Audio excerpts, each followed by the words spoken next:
Welcome, one and all, to the K.O.E. Nation for a very special, solid discussion of Metal Gear Solid. I am your King of Extreme, Phil K.O.E. You can find me at K.O.E. Nation on YouTube, TikTok, Twitch, and Twitter.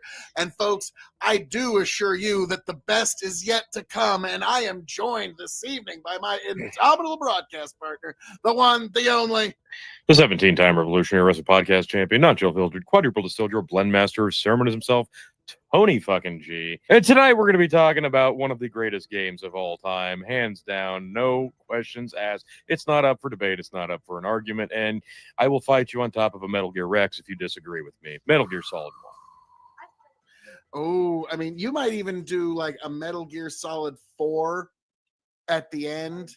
Like, okay, we're getting a little ahead of ourselves, but that is one of the most epic fights of all time. So yes, we're here to discuss one of the greatest video game series of all time, dare I say, folks.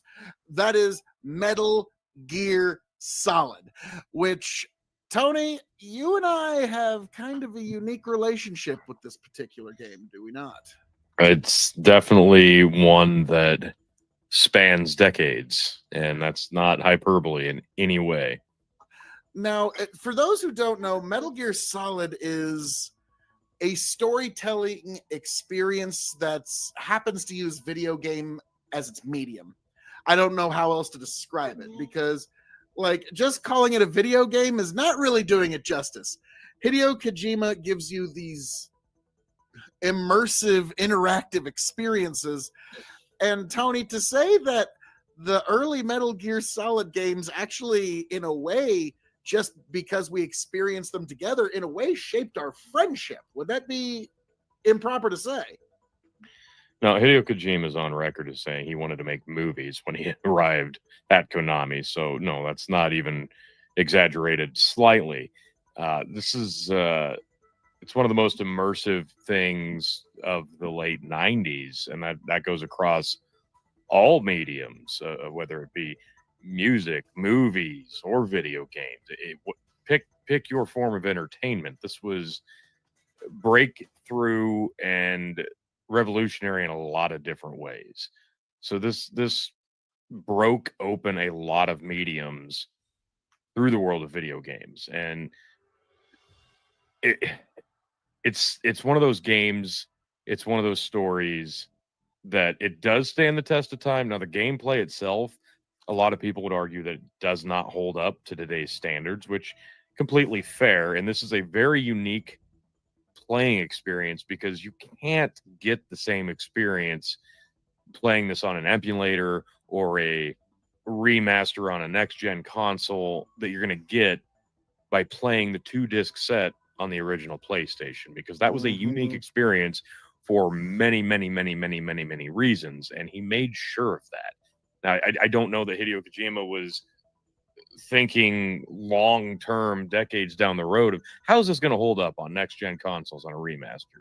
He was more along the lines of thinking, how can I blow people's minds over and over in a single video game? And that's exactly what he did. So unless you experience this at the time, on the medium, on the system, and with everything in place, you did miss out on some of the things. Like if your first experience with this was, say, with the remake on the GameCube or through a HD remaster collection on a newer console, you probably missed out a little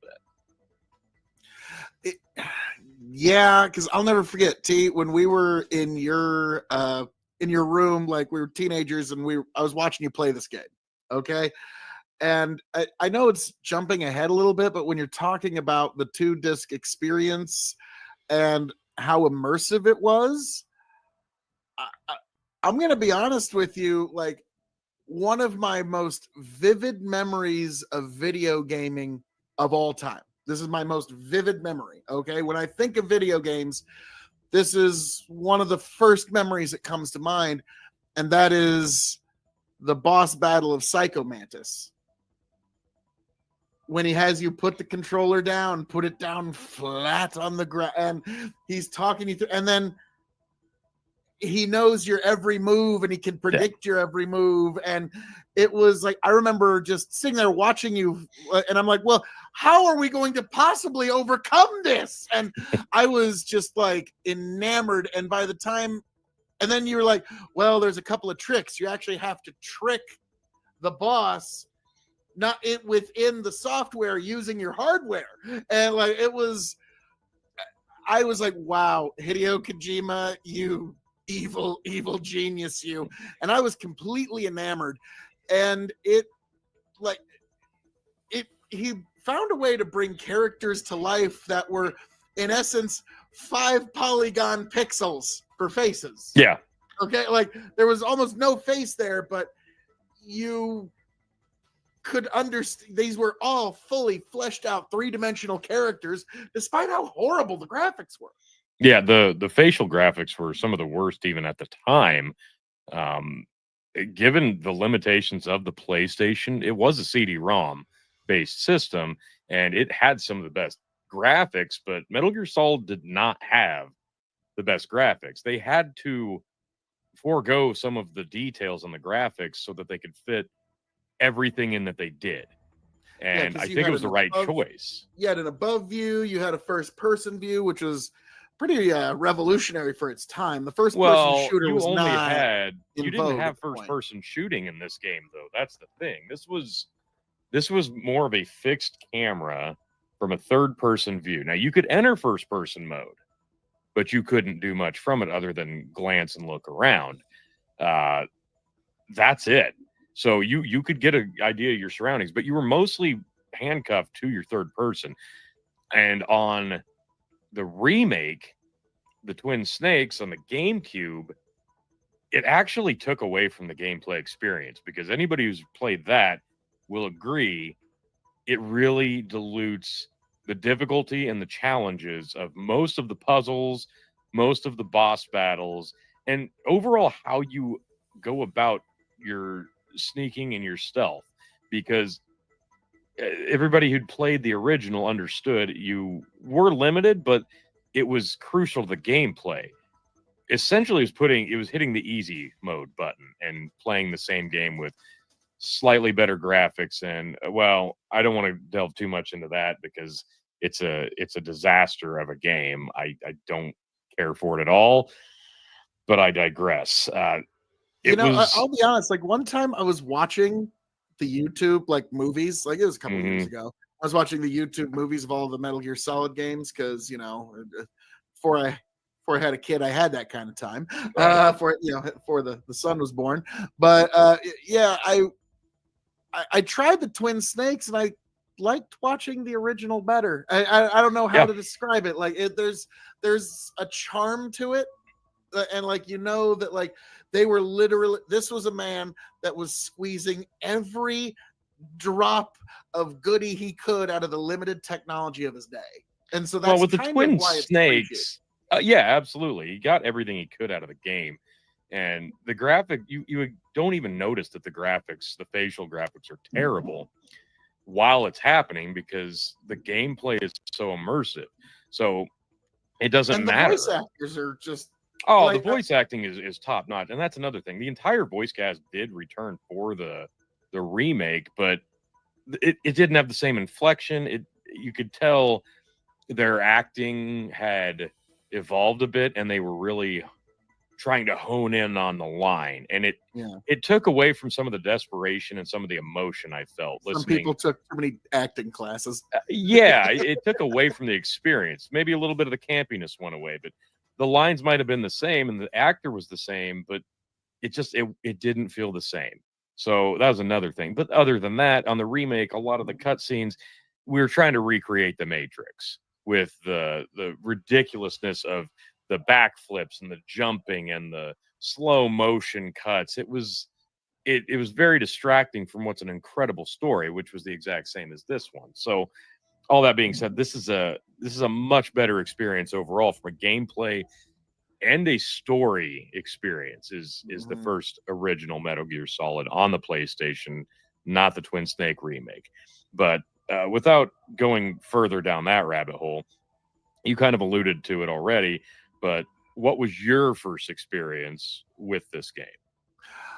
It was at your house one night. We were getting ready for, or we just concluded a raucous RXW event. And we'll get into that another time. But we were like, okay, what should we do? And like, maybe we should watch SmackDown or play, SmackDown or something like that. And we were trying to figure out, or maybe Monster Hunter. You really loved that game. You would raid people's CD collections. Monster Rancher. Oh yeah, Monster Rancher. Totally different game, Monster Hunter. Yeah. Sorry, but yeah, you're right. It's a totally different game.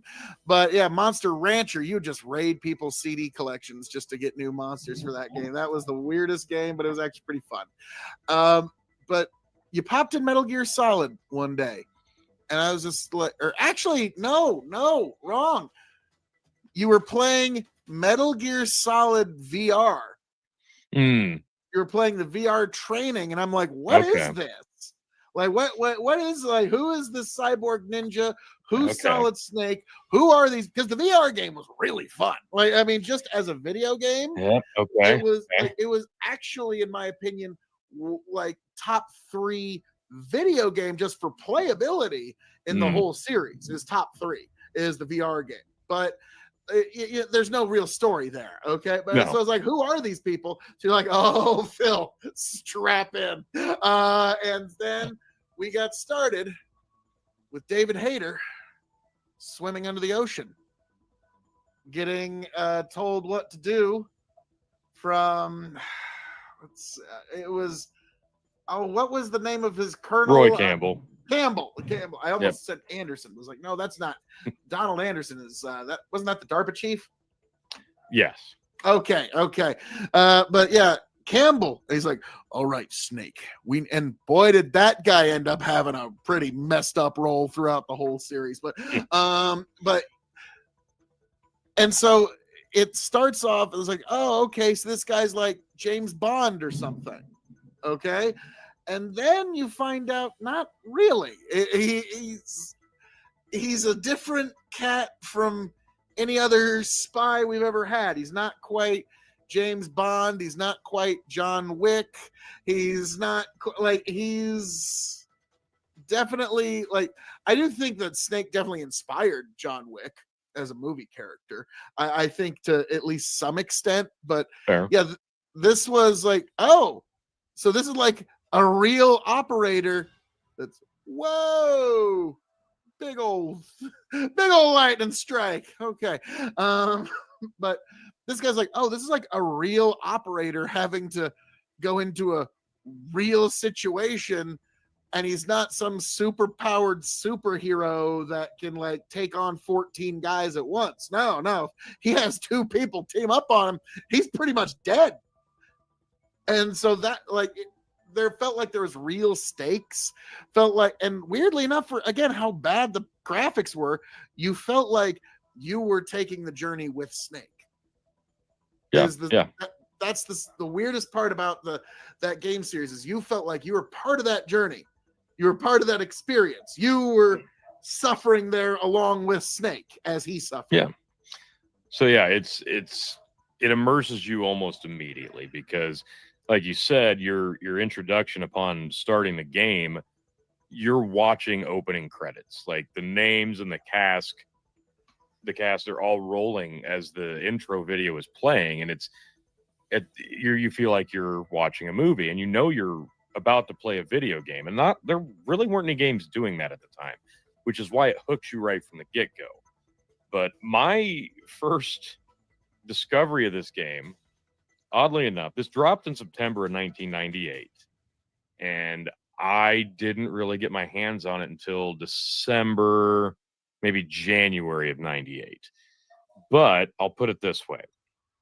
The original title for this game was actually Metal Gear 3, because there were 2 Metal Gear games on the MSX, the Japanese version of the Nintendo, which was it would just be a much more superior machine, because the port that we got of Metal Gear in the West was a little diluted to fit everything in, and they've always kind of considered the players here in America to be a little less advanced, so they dumbed down some of the gameplay a bit. I mean, see Super Mario: The Lost Levels if you know what I'm talking about. But then there was a sequel to that, Metal Gear 2, and essentially Metal Gear Solid was almost a remake of both of those games. It was kind of a remake, reboot, restarting the franchise, if you will. But in the West, we didn't get that one. That's that sequel. We got a game called Snake's Revenge that Hideo Kojima was not even involved with whatsoever. Had a very ludicrous storyline, but the gameplay wasn't terrible from what I remember reading on it. I didn't really play those. I was aware of the original, I believe, but it wasn't one I played. So my first introduction to this game was actually playing this game, but I'll harken it back even further. My first introduction to this game was there was a demo disc CD that came with a Pizza Hut order back in 1998.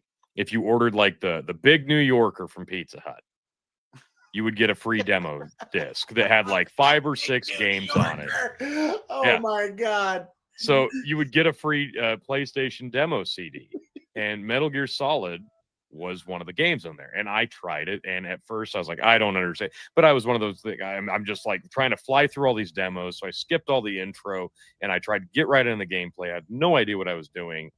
I'm like, I don't get it. And I went about playing one of the other demos, which was probably like Crash Bandicoot or something. And I didn't think much of it. My uncle had actually gotten a PlayStation for Christmas that year. So I had an extra of these demo CDs because I'd gotten another pizza apparently. So I gave him one of the demo discs. Well, that was the one he played, was Metal Gear Solid. And I watched him pop it in, start playing it. And he was actually paying attention to detail, trying to figure it out. And he's like, oh, I'm getting this game. So he did. He went out and he bought it. And I watched him play about half of this game. Like every once in a while, I'd go over, I'd watch him play, and he'd be at a different part. Well, eventually he beats the game, and now he's like, well, I'm done with it. So he gives it to me. Oh, boy. And that's when I started actually playing the game. And as soon as I did, I became completely and utterly just immersed with this game. And another fun tidbit, I didn't realize this, but originally Metal Gear 3, this was not even supposed to be for the PlayStation. It was supposed to come out a few years earlier, or at least a couple, for the 3DO system. Another one of those obscure title systems. I actually own one. Wow. What a different franchise this would have been had it dropped on that. And ironically, that one was almost infamous for having incredible graphics, but it would have been like a 6-disc set for what you could do with the 3DO system. So it all worked out for the better. So I got this game, let's say January of 98.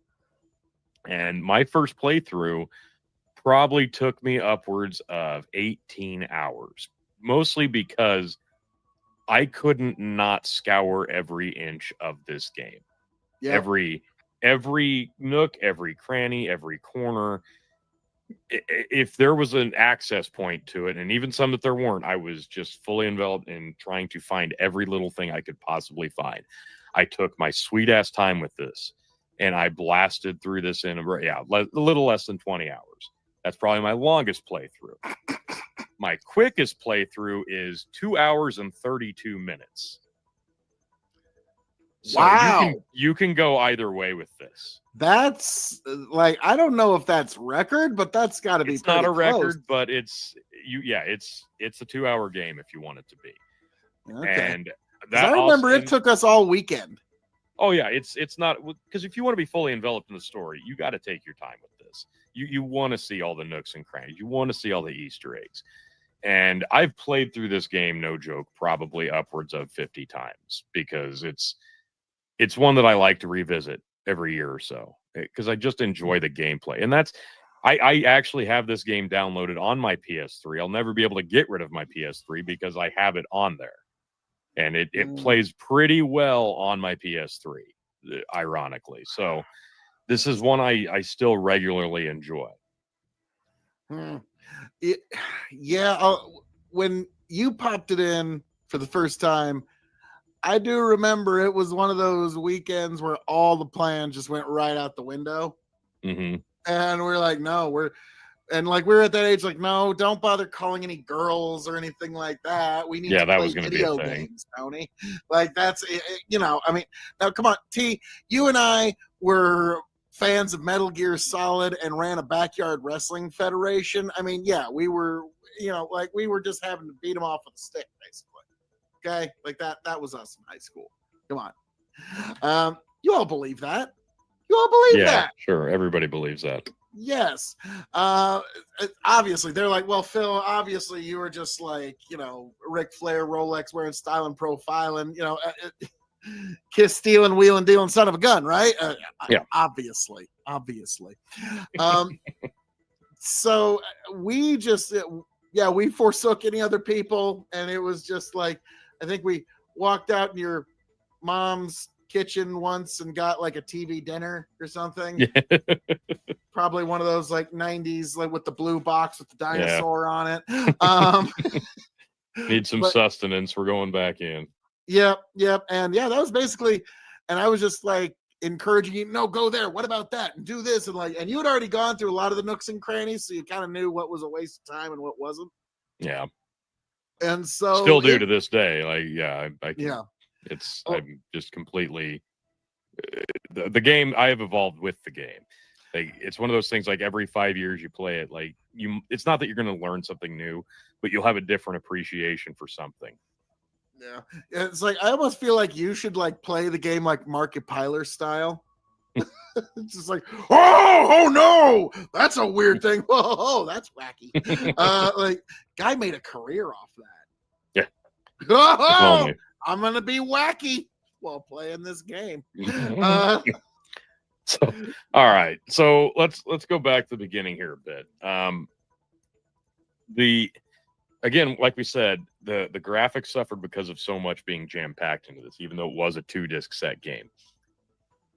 But the amount of extra stuff they jam-packed in this, and not just the fun little stuff that you have to uncover, but this also had VR training, not an extensive one like the actual VR game itself that came out like a year or so later, but this actually had some VR training that you could play to get familiar with the controls and the gameplay and the stealth portion of the game.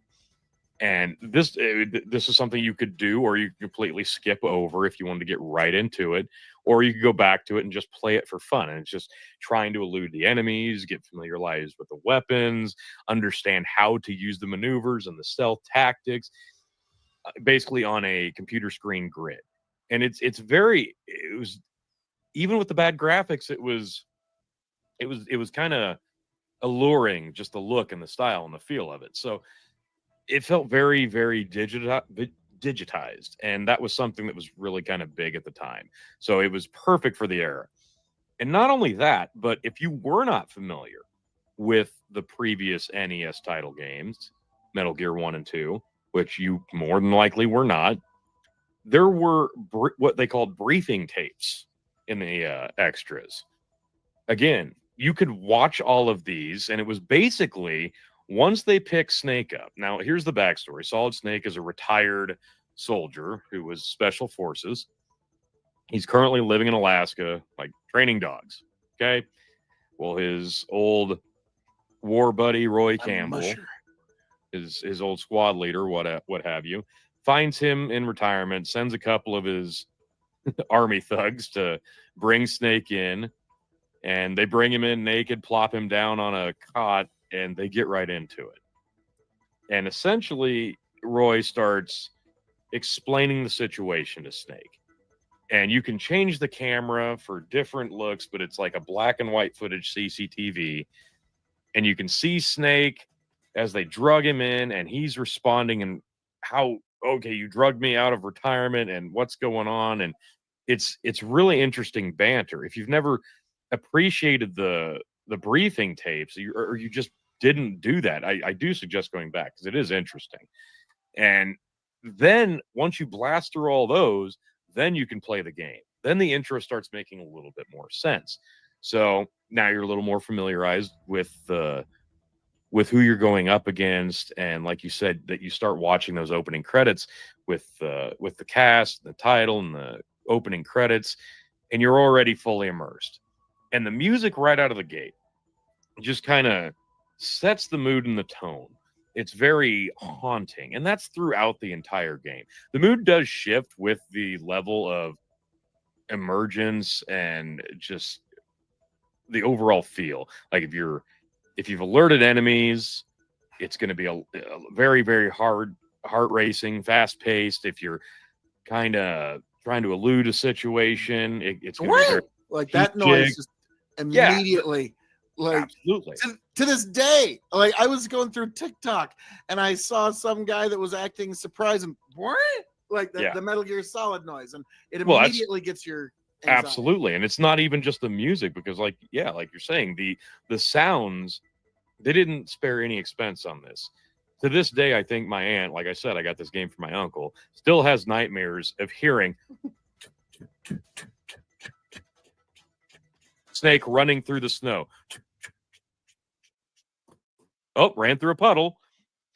Or then Snake dies and Snake on the start over screen. Like, it was amazing. The level of detail just on the music and the sounds alone.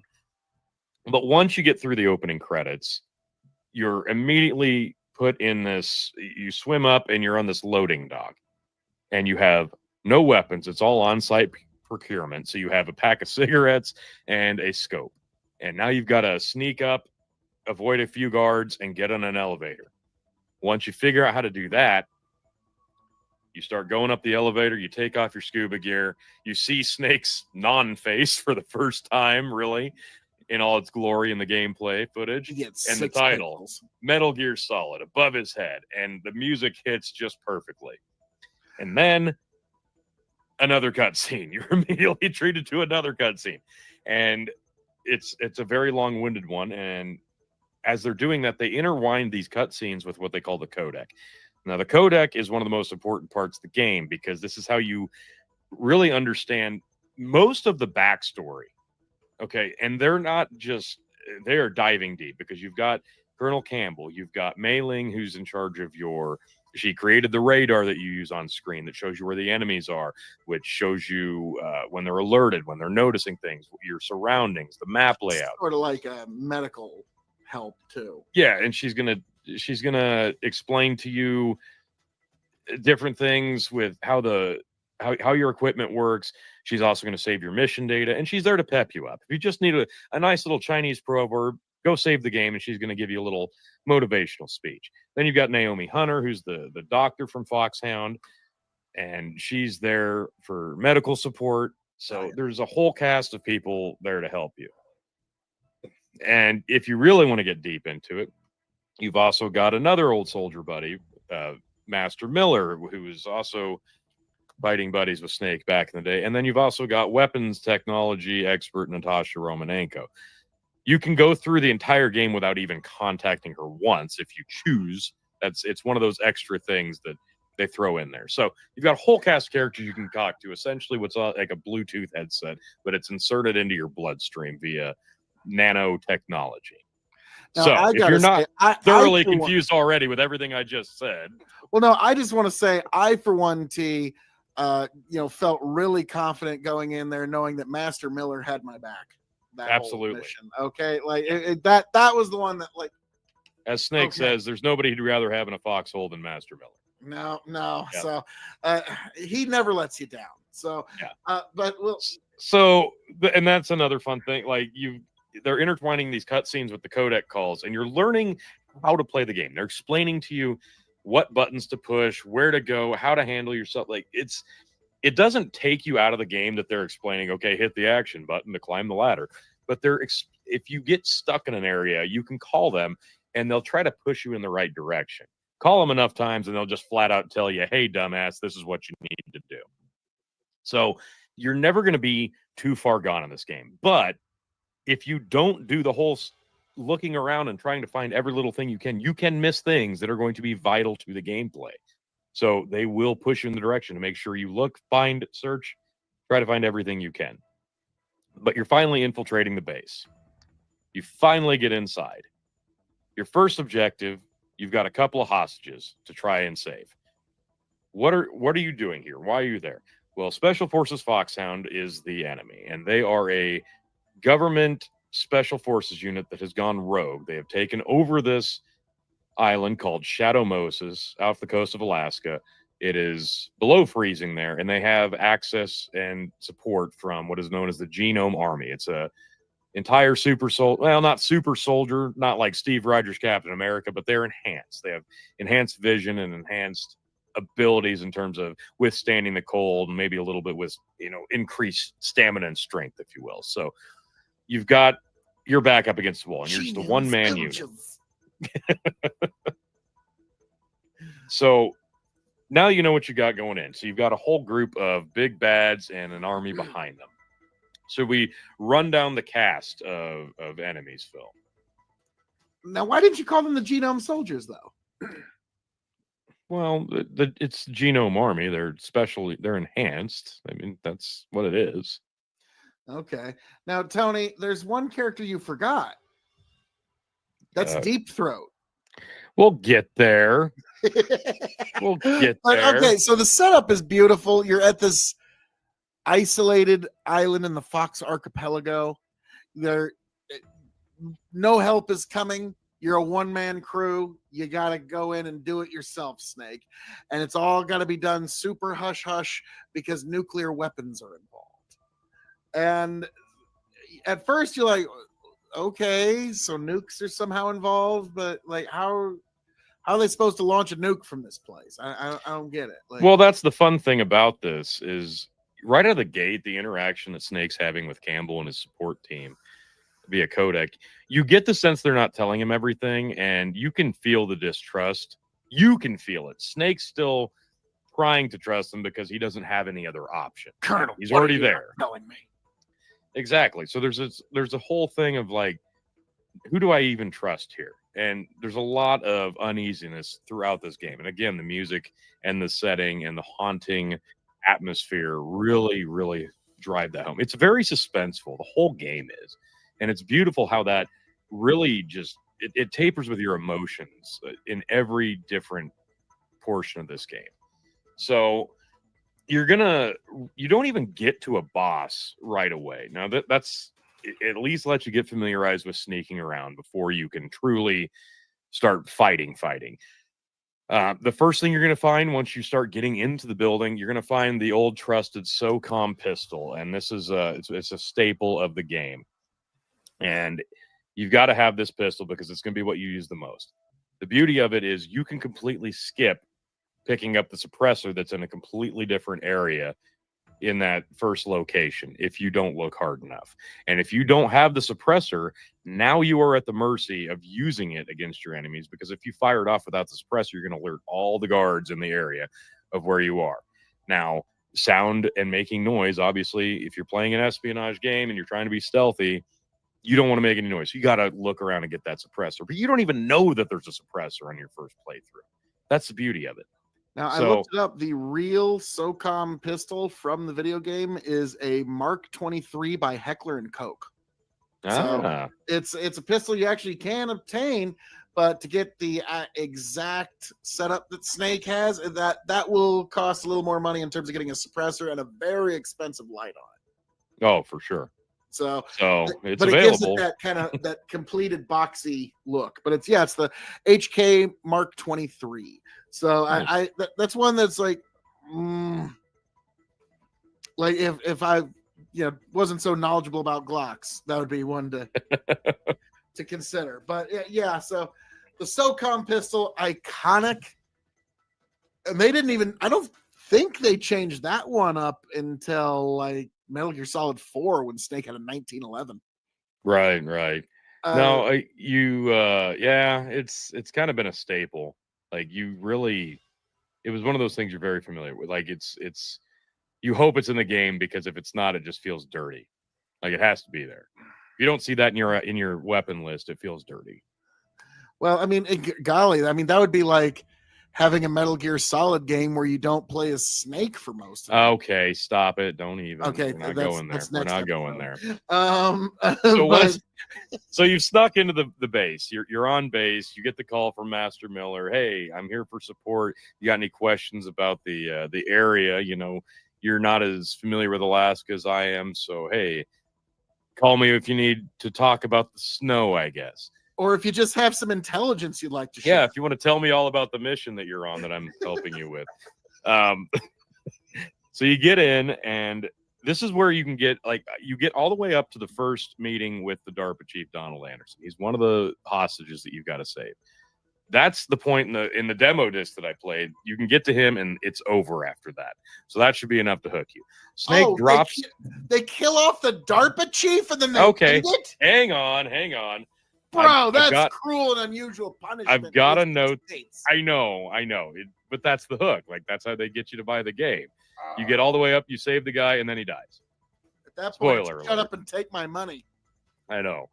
But this is where I have to mention this. Okay, it's attention to detail, and it's the Easter eggs, and it's the little hidden things that you would have to just waste hours and hours and hours to discover. On the way to Donald Anderson, there is one of the most infamous things that you can do. So there is a woman in this game called Meryl. She is also imprisoned in the cell adjacent to the DARPA chief. You climb up an air duct shaft, and you pass by her cell first before you drop into his to talk to him. If you crawl back out and crawl back in, the first time she's doing like push-ups, the second time she's doing sit-ups, the third time she's doing something else. If you go back a fourth time and re-enter the shaft, she will now be in her underwear. This is one of those little things. And she'll do that, and that cycles over and over and over. It's at this point you realize Hideo Kojima's a fucking pervert as well as a master genius. He is a master genius that is also at times a highly perverted child. You know, like I don't know perverted. Yes. Yeah, like, well, like I would go like. Oh no, I will. And I'm going to explain why. Someone's sexually arrested, if that makes sense. Oh no, I'm going to explain why. Okay, I'll let you. Maybe I'm not as now. Granted, Tony. When it comes to like the weird mind of Hideo Kojima, I don't know what you would call him after watching Death Stranding. Well, but that's yeah. So you drop in the cell and you start talking to the DARPA chief. The DARPA chief he's a high-rated official within the government and privatized military, and he is in charge of a lot of things, as well as what he's actually there for, that Snake has not been debriefed on, even though there's all these briefing tapes and a whole intro. What is he there for? He is there to oversee the production of the new Metal Gear Rex. And Snake is very familiar with the Metal Gear program, because if you played the two original games on the Nintendo, that is the big bad boss of the game, the big weapon. It's a walking mobilized tank that can shoot nuclear missiles. Snake is unaware of this when he came to the island. He's like, oh, and you can tell he's got a bit of a trauma because of the cutbacks and the flashes and the memories that he has of it. Yeah, it's very tense in this moment. And the DARPA chief's like, how do you know about that? He's, well, I've had a few run-ins in the past with it. So now they're talking top secret stuff, and all of a sudden he starts asking Snake a couple questions about arming and disarming the Metal Gear program, and when all of a sudden he has a heart attack out of nowhere, drops dead. Snake does, yeah. No, we're not there yet. We're ways off from that. So he dies. So Snake's got to get out of the cell. The cell door opens up. As he comes around the corner, well, he hears a ruckus, and then he comes around the corner after the door opens. And this is why Hideo Kojima is a fucking pervert. There is a guard face down, ass up, butt ass naked, with a little blur over his butthole. Okay? Little pixelated blur. And this guy's just there. Face down, ass up, sitting there. And he's going to stay there. Okay? Like, he's going to stay there forever. Yep, that's his fate in the game. So this is where you meet Meryl, but you don't officially know it yet. But she steals the clothes from the guard that she knocks out, and all of a sudden, her and Snake have a back and forth. He realizes that she's never shot anybody, that she's a brand new rookie soldier, and they are ambushed by some guards, and he has to explain to her how to shoot and how to kill people, and so she does it, and holy shit. Then she runs off, and as he's trying to follow her, she blasts at him, but she gets on an elevator and goes up. And then all of a sudden, out of nowhere, you meet one of the first bosses you'll encounter in the game, Psycho Manus. You have a big hallucination of this crazy, creepy, gothic, gas mask wearing, floating fucking entity talking with this Darth Vader voice. And it's very creepy. And you're like, what fucking game am I playing now? So Snake calls his support staff to ask about Psycho Manus. So now that we've introduced him, let's go down the cast of the bosses. I think this is a must at this point. So Psycho Manus is one of the members of Foxhound. He is a super duper telepath he can read minds, and he has telekinesis, and he can move stuff with his mind. And he is, in my opinion, one of the greatest bosses in console gaming history. And he floats. So there's that. You also have Revolver Ocelot, who is about as campy of a Western character as you can meet, but he's so fantastic. He's got what a great voice. The look is that of an old gunslinger. He's even literally using a revolver. You've got Sniper Wolf, who is Can I just say, Revolver Ocelot's got one of the most confusing origin stories for a Western gunslinger. For sure. The connection's very odd. Sniper Wolf is a buxom blonde Russian, I believe, who is expert marksman who will just wait days at a time to take down her opponents. We make that assumption based on the fact that she had like 3 extra pixels added around the chest area. Yeah, so you could really see the cleavage of her open suit, even though they're in the freezing Alaskan winter. When I was listening to The Best Is Yet to Come in the tractor yesterday, there was a YouTube comment, and it was perfect. And it said, F you, I'm not crying over some non-existent sniper with 5 pixels for a face. You're crying over some non-existent sniper with 5 pixels for a face. That whole... But yeah, that was an emotional trip. We'll get there. Sniper Wolf. So after Sniper Wolf, you've also got Vulcan Raven, who is a giant behemoth. Dave Bautista in his prime looking motherfucker with a Gatling gun on his back and a railgun on his He would be a good arm. guy to play him in a live action in his prime for sure. You've also got Decoy Octopus, who is a master of disguise, can essentially impersonate anybody he wants. And you've also got the leader of Foxhound unit, Liquid Snake, who has the same code name as Solid Snake, your protagonist who you're playing as. And I wonder if those two have any sort of connection. Oh, do they, Phil? Yes, they just might. So that's your, and then of course the Genome Soldiers that are all just wearing like white suits. Okay, no, not the Genome Soldiers. The Genome Soldiers. Thank you. Right. All right. Thank you. All right, but yeah. So you've Genome Soldiers. You've been introduced to Psycho Manus in the game now, and it continued. And they explain, he's a member of Foxhound, and they reiterate who Snake's up against at this point. That's when Campbell tells him that, okay, that's Meryl. She's my niece. She was part of the soldier program out there. And then when everybody went rogue, she didn't go along with it. You've got to save her too now. So congratulations. Oh, okay, great. So at this point, the fetch quest. Yeah. At this point, Snake's like, well, I'll do what I got to do. So now he has to go find the other hostage. That's Kenneth Baker, who's president of it's president of Arms Tech. That'd be the makers of the weapons. Okay. He is he's in another building. So to get to him, you go across a snowfield, but to get to the snowfield, you've got to get out of the tank hangar that you're in. This is where the cigarettes come in handy, which you wonder why you have cigarettes in your inventory. There are actually laser beams going up and down in a room that you've got to cross through. And you have to stop in front of them to see where the laser is to go under them without getting detected. Otherwise, poisonous gas is going to fill the room and you will die. Ironically, you have to smoke cigarettes to get through it. So it's kind of hilarious. So ironically, in the game, you have to smoke cigarettes to save your life. Yeah. The more you know, kids. Once you get through there, you get out of the building, and all of a sudden, Phil, you get a call on the codec from that mysterious man named Deep Throat. Very unfortunate. I do have to say, it's like, dude, even in the 90s, Yeah, to know that was not. That wasn't Okay, and that Snake even like, what, the informant from the Watergate scandal? Never mind Yeah, about it that. seemed a little dated too. You're in a minefield. You've got to avoid all the mines, which you can just crawl along the snow and pick up the mines, and then they're in your inventory. Or you can use the mine detector for no good fucking reason. I've never understood why that was even why anybody would do that. Hey, Tony, that was very useful for all kinds of situation. None whatsoever. Because you can just pick up the claymores, but I digress.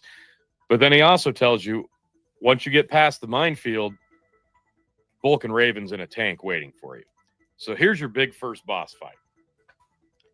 You get up there, and Vulcan Raven pops out of the tank and starts talking all sorts of just starts monologuing. Yep. Yeah, monologuing like a motherfucker, and he's good at it. They're all good at it, and it's actually one of my favorite introductions to a boss. I don't know why. It's short and sweet, but it's right to the point, and he's in a fucking tank, and he's a gigantic man. So he's firing tank blasts off. You've got to like hide up against the side of the mountain to avoid it. And once you get close enough, you've got to lob grenades and avoid the barrel of the tank. Lob grenades up there, and the soldier that's running the turret like goes flying off. You pick up his key card and you bolt it for the next building. So once you get in there, yeah, I don't think you ever technically actually beat him. You just kind of not there. You do not beat him. You beat the soldier he had running the gun turret. You get into the next building, and you cannot use your weapons because this is the actual nuclear warhead disposal facility. So they suppress your ability to fire your weapons in this location. So your stealth is vital at this point. And the floor is like chain link.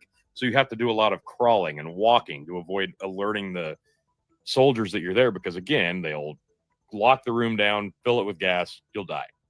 And there's security cameras you've got to avoid at this. Or sorry, a surveillance camera all over the game. Got to avoid those. I mean, dude, this was 1998. A surveillance camera.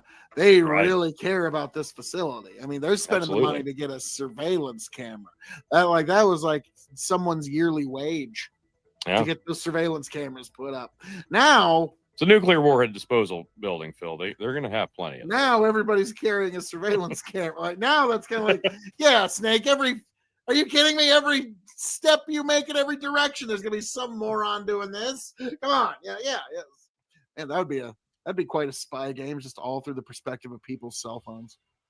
So once you make it through that building into the elevator, you go down to one of the basement floors, and you are met with the task of going around. It's a room with like 9 little rooms in it, a big room with 9 rooms in it. Some of them are open by different levels. Is this one of the puzzles? Kind of. So that's the fun thing about this. Like the graphics we mentioned are pretty bad even for its time. And the lighting in this game is really off. So you have to really pay attention. So some of the pieces of the wall look a little different. You know, the classic trope. Obviously, there's something behind that. You had to get C4, blow holes in wall to gain access to different areas. That's what you have to do to get to the other hostage. You have to blow a hole in the wall, run down a hallway. And this is where you meet the president of ArmsTech, Ken Baker, and he is tied up in the center of a room that is rigged up with C4. This is where you meet Revolver Ocelot. And he monologues amazingly, and you fight with him. And this is one of those instances, thank goodness there wasn't first person, because it would totally take away from the fight. The camera cuts back, and you've got to chase him around with a SOCOM. He's firing with a revolver. You can't get too close to C4. You'll all blow up. So it's awesome. And he's bending bullets like it's wanted, and it's awesome. One of the better fights in the game, for sure. You beat him, and then all of a sudden, he's about to take another shot at you, and all of a sudden, his hand falls to the floor. And a ninja comes out of nowhere who just sliced off his hand out of nowhere. You don't have any clue who this fucking guy is. He comes out of nowhere. And now the C4 explodes, and Ocelot runs away, and the ninja disappears. Now you've got another cutscene with this guy, who's an old, just dickhead arms dealer for the government. So this is one of those fun little things. He's like, okay, I've got to meet Meryl. You were in contact with her. How do I get into contact? Well, I don't remember how to get a hold of her, but I think her number's on the back of the disc that I just gave you. He gives you a disc with all the test data for Metal Gear. But this is neat because if you actually look on the back of the CD case of the game, her codec number is on the back of the disc, or on the back of the disc case. So if you rented this game from like Blockbuster, or you're pirated it, or you're playing it, on a different version or platform years later, you don't have access to that number. So now, can I be like the guy that he's talking to, the dude who's the CEO of Arms Corp or Arms Tech? Like in my mind, when I saw him, first thing I thought of was the movie Rush Hour with Chris Tucker, where he says, whenever you're looking at any kind of scam, look for some fat old rich white man that's making money at the end of it. He's who I thought of. Like that pixel, like it was only 5 pixels for a face, but it was just exactly who you'd think of. Yeah, of course he's making money off of selling nukes to psychopaths. Yeah, this is the kind of guy I would think of. Yeah. So, okay, and I think I went through that like kind of back asswards, but you actually, I crisscrossed some of the land of this game. He starts talking to him, starts revealing some actual information, and then, I do gotta say, there must be some bug going around. Right, it's crazy. The Shadow Moses facility. Weird, yeah. He suddenly falls ill and also has a heart attack and dies. And he seems to infer that, like, for some reason he's blaming Snake, but Snake's just asking him questions. So, guy clearly Snake doesn't know what's going on. And then all of a sudden, this guy that's dying has like a moment of clarity, and he starts thinking something, and he's about to say it. They're just using you, and then he dies. Oh, well, that's unfortunate. And again, I got a little... I crossed some of the gameplay and the order it comes in here, but after he gets done with him, you go up a floor, I believe, in the elevator to another spot, and this is going to have, I think this is where you get the Nikita rocket launcher. Ooh. And this is a vital weapon you've got to have. It's a remote controlled missile, and you can do this a couple of ways. You can just fire it and then in the third person watch the missile, and you can kind of control it. That was always I don't know why I really enjoyed that part. Well, so what I was surprised to find out is some people didn't know that you can actually use this with first person. If you blast the missile off and then hit the first person view button, you can control it in first person, which makes it 1,000 times easier to control. I didn't know that people were not aware of this. I learned that actually doing a little bit of my prep for this. So if you haven't gone back and played this game in a while, people, I do suggest doing that and trying that if you never did. So you need this Nikita missile launcher because you've got to get to an area where there's gas filled in the room again. And the only way to stop the gas in the electrified floor, of course, is on the room on the other side of you. Well, so you blast this missile down a hallway, down another hallway, up another room, into another room, avoiding the gun turrets, and you blow up a computer, and it takes out the electrified floor. This is another Deep Throat call. He tells you how to do it. So you blow that up, you enter a few more rooms, pick up some more items, and then you go down another hallway. This is where the game gets...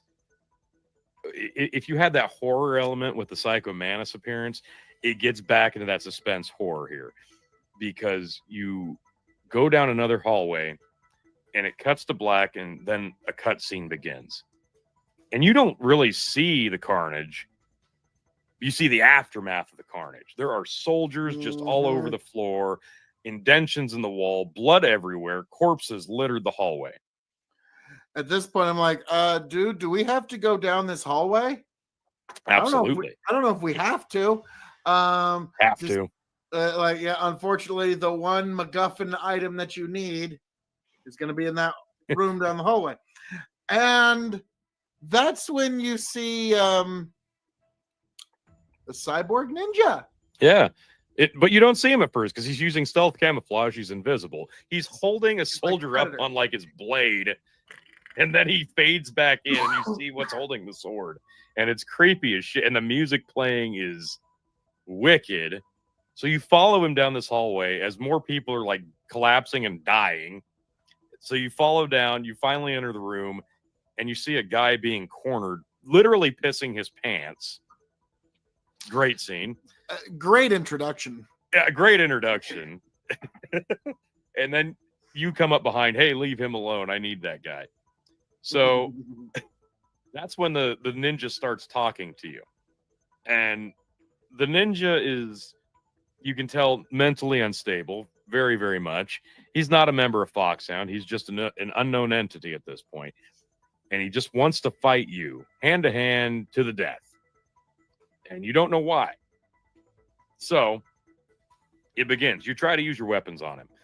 They don't work. You've got to figure out another way because he is pretty much invulnerable. He'll start flipping his sword around and dodging all of your attacks, and he's pretty much untouchable with the weapons. So you've got to fight him hand to hand. So you go over, you do a little combination move and a kick to the gut. He jumps around. Then he starts getting all invisible. So you flip on your thermal goggles if you manage to find those and pick those up. You find him, you attack him, you get away. And once you get his health bar down quite a bit, he starts losing his mind, and his like this weird EMP shield starts blowing away. And now once it gets small, you can start like blasting him with your FAMAS machine gun. You finally beat this guy. He collapses the floor, and he starts talking to Snake in a different way at this point. And he's asking him if he remembers him. And Snake all of a sudden has this light bulb moment. Oh my gosh, it can't be. It can't be. You're Gray Fox. And if you play the Nintendo games, Gray Fox was one of the people he saved in the first game, but had to kill in the second game. So it's an old friend, an old combat buddy, but somebody he ultimately had to kill in the second game. But now he's back, and he's a ninja, and he's a robot. So things are going crazy at this point. He loses his mind, screams, runs out of the room. So now Snake has to go monologue with this scientist who just pissed himself, and this goes on for a while. So get comfortable. This is your introduction to Hal Emmerich, because they have a long conversation, and they waste a lot of time at one point because they start talking about otaku and anime for no good fucking reason. Because take a wild guess what you think Hideo Kojima is. Yeah, you start getting Easter eggs at other games he's made. Yeah, that one was okay. I gotta share this. One time I saw, it was a YouTube short on how to make Lego Otacon, and they used the beekeeper's white pants because there's little yellow stains all over the pants, like, you know, because they're collecting honey, but for him it's a little different. So that, I was like, that's a good Easter egg. A+. That's pretty good. But yeah, like, I'm sorry, but like, so this guy just comes into the game as just couldn't be more of a juxtaposition to Snake. Oh yeah, it's the yin and yang. Like Snake is this badass, cool under fire. Yeah, and this guy dark, clearly not. I mean, this is a nerd. Now, granted, all right, if a cyborg ninja kills 40 people in front of you and then goes invisible and then not invisible and then visible a few times, you know, I suspect quite a few people that we know might piss themselves, T. I know that's fair. I think I might have a bit of an element of fear if I saw that. Let's say it might depend on how recently you had just gone to the bathroom. That's fair. Okay. Like if I had a big slam, you know, that's a 90s reference, by the way, a big slam. If I had a big slam, yeah, I'd probably piss myself. I mean, is there any way we can integrate the Bigfoot pizza pack from Pizza while we're at it? Like, I mean, absolutely. Bring that back, Pizza Hut. Absolutely. Let's make that happen. It was under $20 and you could feed a whole family. If there's anything we need, like nowadays, they'd bring that back, it'd be $72. So yeah, unfortunately, welcome to 2025. But but goodness gracious. So where are we on the storyline, T? So where we're at now, Otacon, that's Hal Emmerich's nickname, Otacon. They have a long conversation. The cyborg ninja. They have a long conversation. Otacon gives him another key card. You're gathering these key cards so you can access different door numbers. There's a bunch that you've already passed that have higher clearance than you have. So now you get to go back, and you're going to go back through the same areas. And now you'll get access to them and get new weapons, new items. So your inventory is constantly growing. That's another thing I failed to mention. Your life bar after you beat a boss will increase. So by the end of it, your health bar gets bigger and bigger and bigger. So there is that. He tells you, okay, I was in contact with Meryl at one point. You know, you're already going to meet her, so go meet her, and you guys can go do this thing, essentially. So you're trying to figure out how to get into contact with her. So he tells you where she would be, and you go to another area. I think you go up a floor or whatever, and there's it's kind of like a computer lab. It looks like one of the guards that she's dressed up as, she's running around wearing this guard's outfit. So you watch them and figure out which one is moving differently. What I mean by that is, and Hideo Kojima makes it a point to say, hey, stare at her ass because she's going to wiggle her ass because Snake says that. Literally, that's part of the dialogue. Okay, I got to go back. Okay, again. And with these few pixels, that's what you got to go on. So yeah, you've got to watch the guards' asses to figure out who's wiggling their ass as they walk around. That's Meryl. I forgot to mention, remember the guard that was face down, ass up, butt naked with the pixelated butthole? Yeah. Fun fact, if you take your scope and zoom in, the pixelation goes away and you can just stare at Brown Eye. Little Easter egg there for you, folks. Tony, makes you want to go back and replay that game. Now, did you find that out from a player's guide? Say you did. Or did you find that out just on your own, just playing, just self-discovery? So you got to find Meryl. Okay. Okay, not only that, but okay, and the best part, like, I forgot to mention another one. When you first get to the fucking island and Naomi's explaining some of your items, and he says, hey, I'm grateful for all this, the suppressors for the cold medicine that you gave me so I don't die of hypothermia, but I got strip searched and just drug in here and sent to an island. And Naomi chimes in, hey, if you make it back in one piece, I'll let you do a strip search on me. So there's sexual innuendo all over this fucking game. Now, the thing is, like, in that regard, I kind of like that again made it feel real. This is a dude that's just hitting on a chick. Interaction. Okay? Like, now, mind you, that's important, Phil. The interaction feels real, but the translation, you can tell from Japanese to English is not always fluent. Do you know what I'm saying? Like, the dialogue, the way the words are placed, sentence structure wise, are way off. More like what would be considered appropriate in certain conversation.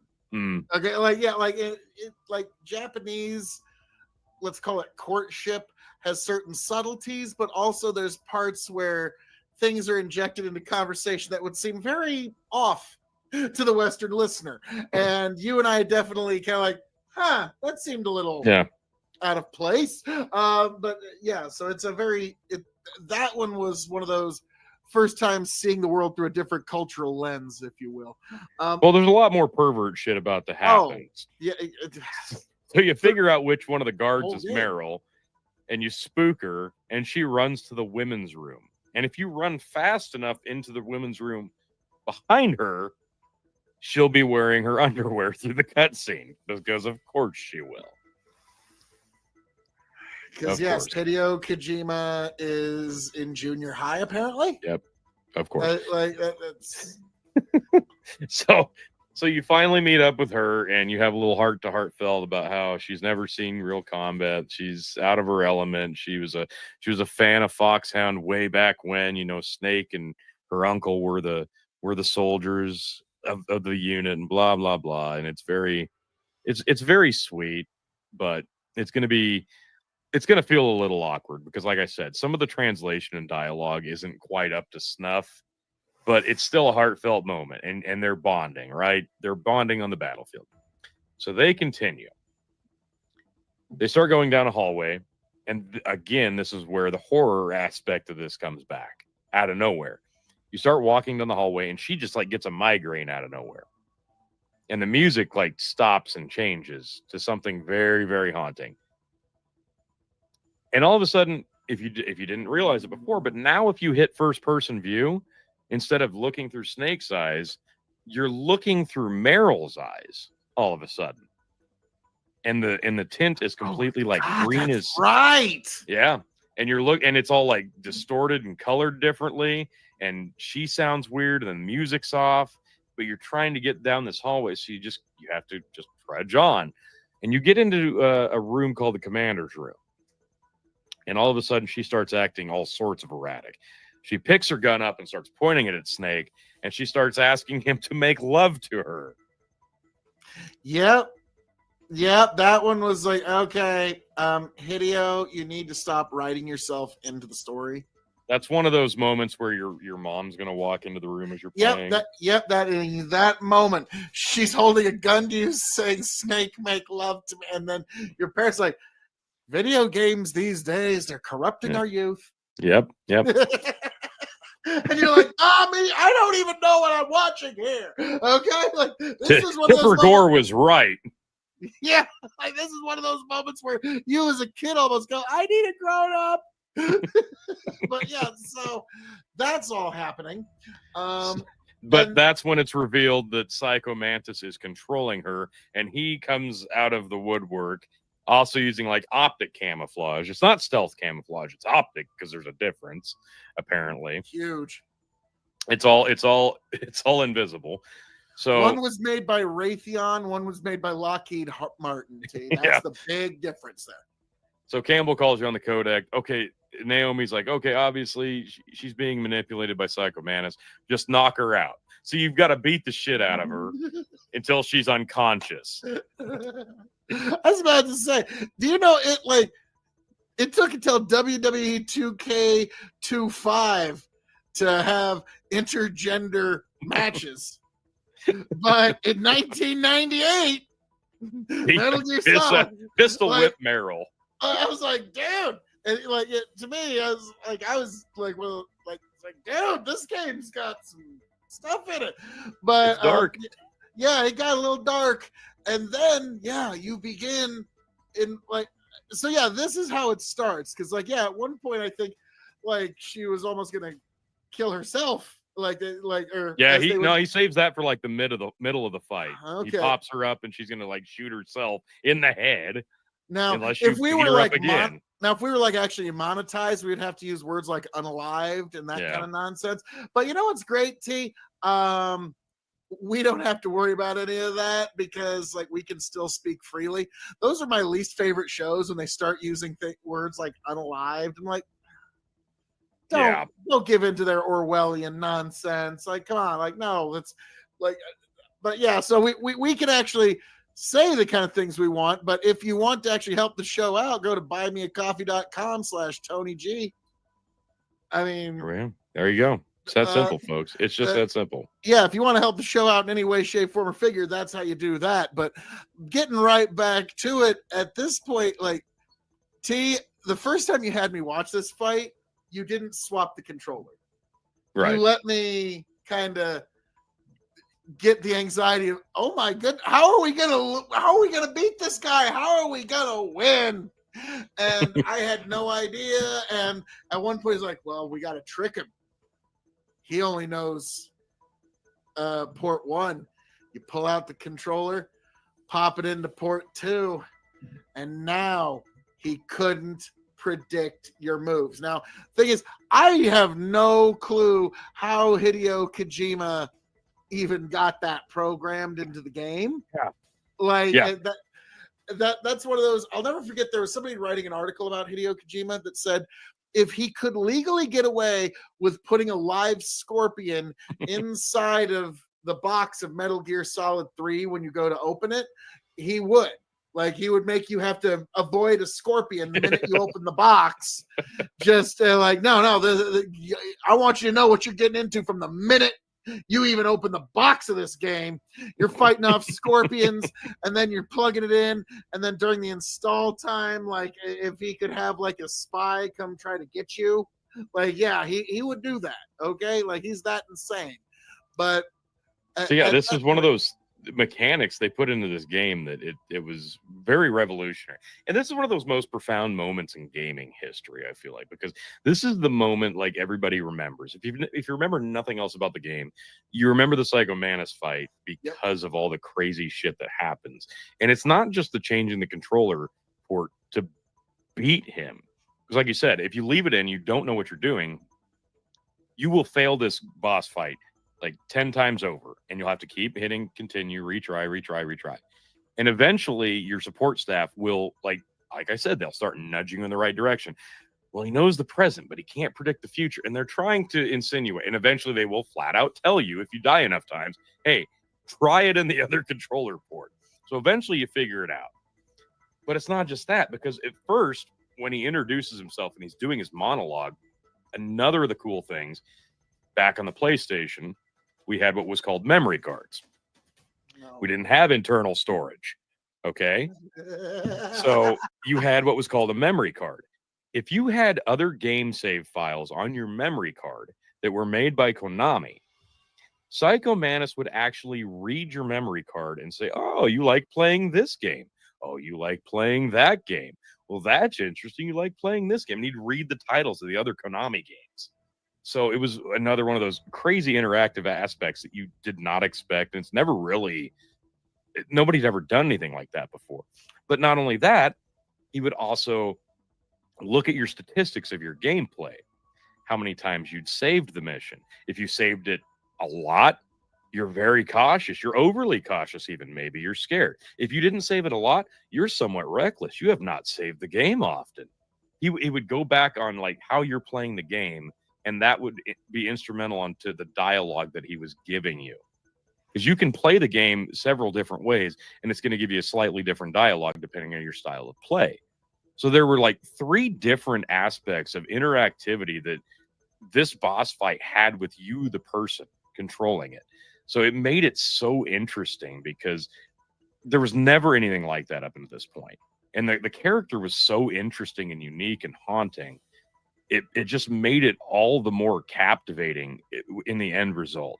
Like the character design, the voice acting, the interactivity, just and the emergence of the situation and the gravity of the situation. It's just all a perfect combination of what Hideo Kojima could really, when he hit a home run, it's a fucking out of the park home run. And the Psycho Mantis fight is absolutely an out of the when park he home had run. Konami to kind of rein him in a little bit. Let me Right, just for say sure. that. But yeah, it- once upon a time.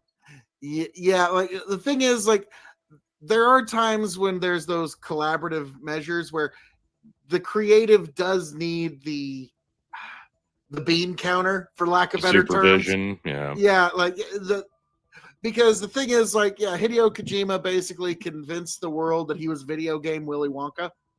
Yeah, And to an extent, he yeah, kind kind of of. is. But yeah, like the thing is with Konami, sort of tempering things, if you will. I do get the feeling that like it's like, okay, Hideo, we got to stay within parameters that people are going to understand, and we have to actually hit a deadline. Okay, Yeah. like, and so that was a He'd still be structure that, working on this game like today. yeah, yeah. Well, the thing is, you got to remember, and this is the problem that a lot of creatives always forget is, and I forget who said it. It's attributed to Da Vinci, but it's probably wrong. But it says art is not finished; it's abandoned. Hmm. Okay, so eventually you just have to walk away from it, because yeah, you can Yeah. continue to keep perfecting it and perfecting it and perfecting it, but you just got to walk away from it eventually. And so that's why George Lucas said he wanted to touch up the original Star Wars trilogy, is because he said art's not finished; it's abandoned. And so he Yeah. wanted to get to the things he abandoned, and we were like, no, I think you abandoned it at just the right time. Let's call it good. But so anyhow, we're moving on. This is one I think he nailed it just right though. And ironically, I think on my PlayStation 3 digital download of this game, I do actually have to manually go to the menu settings and change the Yeah. controller port just so that this actually works. the same way as it did on the PlayStation 1. So at least on some versions of the game, it does still stay true. Because remember, this is when we had cords on controllers. People confused about what the controller port is that we're talking about. There were actual physical input outputs on the console with cords Actual attached to the controller. Like this, that actually plugged in, and Yeah. your distance was limited to however far the cord could go, and so you didn't have to charge your controller. Yeah, now when people think their controller's plugged in, it's because they forgot to charge it. So man, I feel like grandpa telling kids how well, and like to the kids that are listening to this, they're like, this is like listening to a going up hills both ways to school. We used to take the trolley. You had to actually physically plug your controller in just to use it. Yeah, we fit that Back to the Future 2 line. You have to use your hands? It's like a baby toy. But yeah, we feel old. Anyway, so yeah, you finally plug the controller into the port too. You can now do whatever you want to him. You can win. And once you do, Meryl is fine because the brainwashing is off. And you have a and all the monologues with the bosses after you defeat them are really just somber and intense. Yeah, this one left you feeling like a little like, dude, like this was the way, like after listening to this monologue was sort of the feeling that I got the first time I was out hunting with my brother and he got a deer. And we're just staring there like, dude. Like we get done with this boss fight, I'm sitting there like, dude, like, whoa, because he talks about what his childhood was like, how he had these psychic powers, and how the mask was the only way that he could block it out, and that like people were always judging him, and like people, and he could never connect with people on a human level because he could hear what they were thinking, and he just wanted to be alone with his thoughts. Yeah, it's intense. It was like this one and the second Sniper Wolf fight. It's that same feeling you get after watching American Sniper. It's just like, oh, I'm a little depressed now. So, but yeah, if you haven't played this boss fight, like if you play nothing else in the game, play this because it's just so interesting. Especially if you understand the limitations of the system at the time. This was just fucking groundbreaking. I mean, it turned the limitations into the features. Yeah, essentially. You're right. Yeah. And so, like, in terms of an advertisement for the PlayStation, Metal Gear Solid was the best game via advertising for the PlayStation system.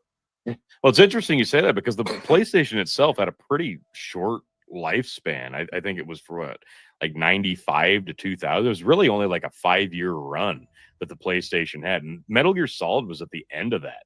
So when people talk about like the landmark franchises of the PlayStation, Metal Gear Solid's really not one of them. Now on PS2, Metal Gear Solid 2 and 3, absolutely. But Metal Gear Solid 1 kind of was at the end of the PlayStation's lifespan. But man, it really sent the system out with a bang, because if you didn't have a PlayStation before and you saw the reviews for this game, you were going to at least try to get one to play this game. Okay, there's something I do want to say, and we're not going to get into this other game tonight, but there's one thing that I found interesting about almost universal reaction to Metal Gear Solid 2, and it's not the one you're going to think of, but because of the upgrade in pixels, almost everybody said, Snake doesn't look like that. Yeah. Because it's only 5 pixels. We all filled in our minds who Snake was. Yeah. And that's why you had to use your imagination. Yeah. And so, like, and so we're like, Snake didn't look like that. And that was everybody's reaction. Now, I'd say by Metal Gear Solid 4, they got it down. But but neither here nor there. Now, we get done with Psycho Mantis. Psycho Mantis tells you that Meryl has a crush on you. He helps you move a bookcase with his mind, and then he dies. But then once you move sounds through anticlimactic. That bookcase, there's something you got to do, T. If I recall correctly, isn't this where you swap the discs? Oh no. We're ways off from that, actually. It was surprising because there was a lot less on the second disc than there was the first disc. Like it was almost like they maxed it out and just put like a third of the game on the second disc. No, this is where you go into the caves now. You start crawling under caves and you start encountering all the Alaskan wolf dogs. That's right. And they will attack you because they're dicks. Wolf huskies. I actually thought about getting a wolf husky years ago just because they are aggressive dogs, but they'll be fiercely loyal to you. But also, I am a huge mark for Metal Gear Solid. If you're not aware yet, but yeah, so that one, yeah, they're mean dogs, but they will be loyal musher dogs for you if you need to mush. But yeah, in that game, yeah, they'll a wild wolf husky will tear you up. So this is one of those weird Easter egg parts of the game. Like you've got to crawl into these caves. Meryl goes ahead of you. She gets through it fine. You're crawling under, trying to avoid these dogs, and they're biting the shit out of you. You finally meet up with her, and they're sitting at her foot, like just in love with her. They like her. Yeah. So they're like, this is one of those fun little things you got to figure out on your own. If you like shoot her and then quickly go into a cardboard box, FYI, well, that's one of your items to sneak around is the cardboard box. You can hide in there. But if you shoot her once and go into the cardboard box, one of the dogs will come up and piss on the box. And now the box will smell like piss, and you can go through the caves without them attacking you. FYI. One of those fun little features he adds. So you get through there, and you enter a outdoor corridor, and Meryl starts walking around a minefield because when Mantis was in her head, she could see the outlay of where the mines were. Again, another stupid feature because you can just crawl across the claymores. But Tony, Mantis. Well, okay, and that's another thing. With the mine detector, you could see where they are on the radar, but the radar was jammed here. So she has to walk around them, and then you have to run through or crawl around them before the tracks disappear in the snow because your footprints leave tracks, FYI. So, but you can just crawl across the claymore and pick them up. So it just, whatever. Once you get through that, all of a sudden, there's a red dot on Meryl, and she starts getting blasted. They just shoot the fuck out of her. And she's laying there in a heap, dying. Snake's screaming. And obviously a sniper wolf. Clear up in the balcony of this at the end of this corridor. You don't have a sniper rifle to fight her with, though. So you've got to go clear ass back, way, way back. Back through the cave, back through the Mantis fight, back through the warheads, back over here. You go into the thing. You find the sniper rifle. FYI. If you have the item called diazepam at this point, make sure you got plenty of it. You bust ass back. Like you fly through all these areas. You get back, blood stain on the snow, she's gone. But Sniper Wolf's not. You're sitting there ready to go. So this is one of those things. You've got to make sure your items and your weapons are up to snuff because you've got to take diazepam as you use the sniper rifle to settle your nerves. Otherwise, the scope on the sniper rifle will bounce around and you can't get a clear shot. So you've got to pop pills to keep your hand steady. And it doesn't last long. So you've got a sniper battle, an expert sniper. Health according to Hideo Kojima. Yeah, of course. So you pop pills and beat a sniper rifle in a sniper battle, and you go to like make sure she's dead, and you get ambushed by guards. They circle you. There she is. They knock you out. You're taken hostage. You wake up. You are strapped to a very elaborate electric chair, torture device, and there are multiple people in this room. That's right. You're tortured in this game too. Yep. Like, yeah, there's a lot of messed up stuff. That's one of the most pivotal parts of the game, if you don't recall. Yes, I do. So, yeah, you get tortured in almost every game. Yep, you sure do. You're in this room, and all of a sudden, you see who's in there. You see Revolver Ocelot. You see Sniper Wolf, and you see a long blonde head of hair. Finally, you see Liquid Snake in front of you. And he's talking with this British accent, and he is monologuing his ass off. Some of the just greatest lines in gaming history. This guy talks his ass off. And he's introducing himself as your brother. Little brother, big brother. I don't know. Doesn't matter. And you don't know, you're confused. brother. And they're starting to say some things that kind of sound fishy, but you don't really have the context. You don't really know what they're talking about, but you store it in your head. So after he gets done monologuing, he leaves. Sniper Wolf comes over and fucks with you. She leaves. Now it's just you and Ocelot with one hand. He's still pissed off about that. Mentions it to you. That's how pissed off he is about it. But wouldn't you be too? He explains the torture sequence. This is one of those moments. Like this was I think this is where I if I remember correctly, I think I actually figured out the plug the controller thing in the other port on my own because of this. Because I didn't see my uncle play the Manus fight. But he actually had me come over and help him with the torture scene because he'd played the Manus fight and realized, okay, both of the ports work.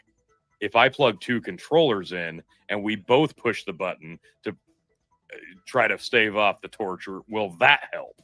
I don't know if it did or not, but you've got to repeatedly smash the circle button to hold off your life bar dipping down to 0. The one time and once he stops electrocuting you, you mash the shit out of it to get your health bar back all the way up as far as you can before he starts electrocuting the shit out of you again. And you'll do it like 3 or 4 times, and it's hard and it's rough. But you survive that, and he throws you in your cell. I heard one guy used a chopstick and just over he just like rubbed it back and forth over it, and that was how he got through that. Well, Ocelot even says you can't use auto fire, which was a feature on a knockoff controller that I owned, and I tried, and it doesn't work. So, but this part of the game is where you have to make a choice. Will you endure the torture, or will you succumb to it? You can succumb to it and give up, or you can stick it out. If you stick it out, game over or what? Oh, no. It's not. So, if you give up and hit select, means give up. The torture's over. But you're going to have a vastly different ending to the game. If you endure it, you'll get the canonical ending to the game. So, FYI, you endure the torture, you go back to your cell, you call your support team, Naomi and Mei Ling and Campbell, and talk to them. You call Otacon, hey, bust me out of here. You got to do something. You go, nope, they're back. They're going to bring you back for more torturing. Okay, so you endure it again. You stick through. You don't die, you endure it. And they take you back. Otacon shows up, and he's going to give you some shit. Like, hey, I thought you'd be hungry, so he gives you some ketchup. Because, of course. So, you've got to get out of the jail cell. There's 3 ways you can do it. You can either bust the ketchup and make it look like it's blood, and the guard comes in to check on you, beat him up. Or you hide under the bed, and the guard thinks you've disappeared, opens the cell, you pop out, beat him up, leave. Or you can go through like another round of torturing, I think, and then the ninja will actually break you out. So you're going to get out of here eventually. But the interesting thing about your cell is the dead corpse of the DARPA chief is in there with you. You know, the guy that died when you first got there. Oh. Except he's rotting. Yeah, no, he's just in there. But he's dead and rotting. Like, there's maggots on him. Like, but he's only been dead for a little while. How could he already be decomposing? Strange. So you get out of there, you go get your gear, you run off, and so that's why I don't remember the last member of Fox Die all that well. Yeah. When you mentioned the last guy, like, and he can disguise himself as anybody, like, I don't remember him all that well. Like, did he monologue a lot? Sort of did at the beginning of the game. Spoiler alert, he was technically your first boss fight. So you get out of the torture cell. He didn't put up much of a fight. No, he didn't, it turns out. So you get out of the torture cell, and Deep Throat calls you and says, hey, there's a bomb in your gear. So you've got to chuck that out, and you continue on. But I digress. Like, the torture scene, it's one of those very interactive. Like I said, it is vital to figure out which ending you want. And you don't know, but you want to endure it. I suggest that. It's the canonical ending. So it's better. And I the other one, I don't know. It just felt really awkward, and we can get into that. But you get out, But now you've got to go to another area, and I'll just gloss over some shit. There's an underground, blah blah blah. Then you get up to the top. This is where there's a really great scene. It's called the communications tower. Doesn't matter what you do. As you run into this room, you're going to pick up an item called the rope, and then you start running up staircases. And if you do it right, you can hit the action button and the fire button, and you can run with the FAMAS. And you can actually run up the staircase, and it's a circular square staircase. You run up a flight, up a flight, up a flight, up a flight. And as you're doing that, there's like 3 guards coming down and like 2 chasing you from behind. So you take out 3, you turn around, you blast another couple. And it lasts for a while. It's an endurance test. You've got to run up this entire flight of stairs up to the top floor of this building, taking out guards the whole way. So finally you get done doing that, and you go from one tower to the other, and as you're doing that, a helicopter ambushes you, and then you've got to rappel with the rope that you just picked up down the side of the building and go down another. Yeah, it's Liquid Snake, and he's in a fucking helicopter now. So he's blasting at you while you're rappelling. Then you run down a fucking rail system, and there's guards at the end of that. And then the fucking hind shows up again. So you go to the other tower, and you're going to try to get on the elevator, but it won't work. So you can't do that. So you've got to use the staircase and throw off chaff grenades, to throw off the machine gun turret security system cameras. And it's a whole ordeal. You pick up something, you go back, and I think you meet Otacon at that point, and he has a chit chat with you, and he's giving you more advice, and he asks you not to kill Sniper Wolf because he's in love with her, so on and so forth. Because of course, boy, play the field a little bit more, Otacon. I mean, like, well, I mean, Snake, there's 3 women on this island. Obviously, I'm in love with one of them. And she's totally going to reciprocate that love. Absolutely. She's not going to give me pity empathy as she's laying there dying. That's not. Of course not. Yeah. So you talk to him and say, hey, fix the elevator for me. You go and fight the hind, the fucking helicopter. That's where the gameplay gets a little like, okay, I don't know if I buy all this shit. You have to fight a helicopter with. In one night, he was able to beat a tank and a chopper. Yeah, with his bare hands. And you wonder why young men wanted to be Solid Snake. Right. Okay? Like, yeah. He's got the kind of like hand-to-hand skills that kids think is attainable. Well, yeah, obviously, I could karate chop my way past the tank and the helicopter. No, I just get in a cardboard box and I'll sneak right past and I'll never even know I was here. Brilliant. So you fight the hind with a Stinger missile. It's like it's a homing aerial missile that it's whatever. So you beat Liquid Snake, and he's monologuing the whole time, talking shit. You blow him up, he crashes. It looks like he's dead. Of course it does. So this is the first time you kill him. FYI, there will be more. Like a lot more.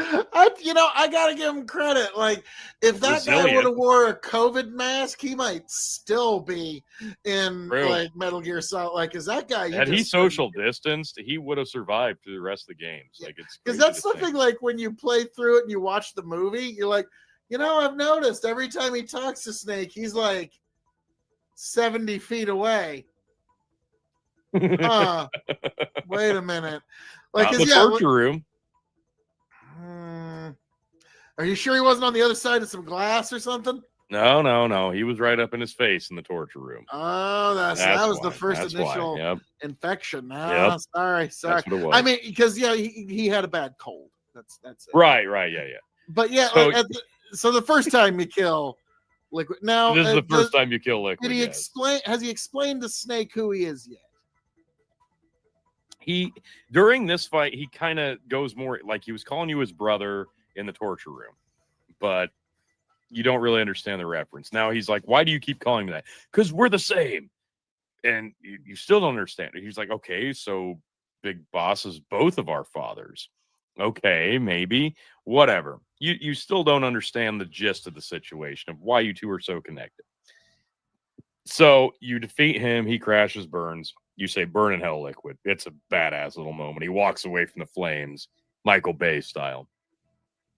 Otacon calls, hey, the elevator's working. Great. You go hop on the elevator. all of a sudden it's like, the weight limit sign goes off. Interesting. Otacon calls you. Yeah, I don't know why it would do that. I was going to bring you a stealth camo. Oh, shit. How many suits were? Oh, no. All the guys that stole the stealth camo were on there. So you got to fight invisible guys now. So you bless them. It's not a big deal. You continue on. This is where you have to fight right. snipers. I remember that one kind of freaked me out. I was like, oh, shit. You're on the elevator with invisible dudes. And then you got on an elevator. You're in an elevator shooting at invisible people. So wait, you mean that he actually did a fight that's harder than the Captain America elevator fight? Oh, absolutely. And pulled it off while people had invisibility stealth. Now, this was different stealth because the other two was from Lockheed Martin and Raytheon. This was Boeing's stealth technology. Okay. So big difference. True. Very true. That's why it was so easy to defeat them. So unfortunately, you know that some version of some military technology I'm talking about, that's 100% true. Well, no. This was Boeing's horrible, man-made horror beyond your comprehension. Not the other ones. Right. So you get through this and you enter a snowfield. And as you enter the snowfield, you get shot. You get knocked on your ass. It's something that always bothered me. After he gets knocked on his ass, he gets back up, he gets on a knee, and he calls on the codec. Don't go for and he cover. Just sits there. Yeah, don't go for cover. He's sitting in sniper scope, like the sniper scope sees Snake, and he just sits there. What to do? What to do? Like, okay, that's one. They probably should have left this little scene on the cutting room floor. He calls on the codec. Oh shit, he's talking to Otacon. It's got to be Sniper Wolf. Why are you so excited? Well, don't hurt her. I love her. Blah blah blah. Whatever. So now you've got to decide. And the first few times I played the game, I did the stupid thing, and that's having another sniper battle with the expert sniper. And it's incredibly hard because you're shooting into the darkness in a snow blizzard. Okay? Good luck with this. Or you still got that Nikita, comes in super handy here. You just shoot it across the snowfield and blow that bitch to smithereens. I mean, she can't hide behind a tree from a fucking remote control missile, guys. There is you still have that missile launcher? Yeah, turns out it's tactical. Like, super handy in this situation. He's like, I don't feel like sniping you with my rifle. Holy see the missile coming in I don't it's feel hot like shot sniper fighting Dukes. the sniper. I'd rather shoot her with a missile.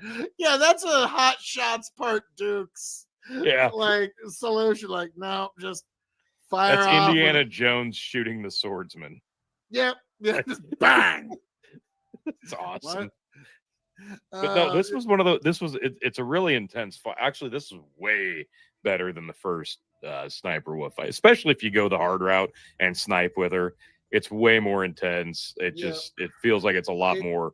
There's a lot more gravity to it. That the sniper battles in the Metal Gear Solid series has always been spectacular. Whether it be this one, whether it be the end in Metal Gear Solid 3. Even MGS2, the sniper battles it wasn't as intense, but the gameplay was really solid of it. Yeah, now the best one, we won't get to the whole game, but Metal Gear Solid 4's Sniper Wolf battle, the terrain was just perfect.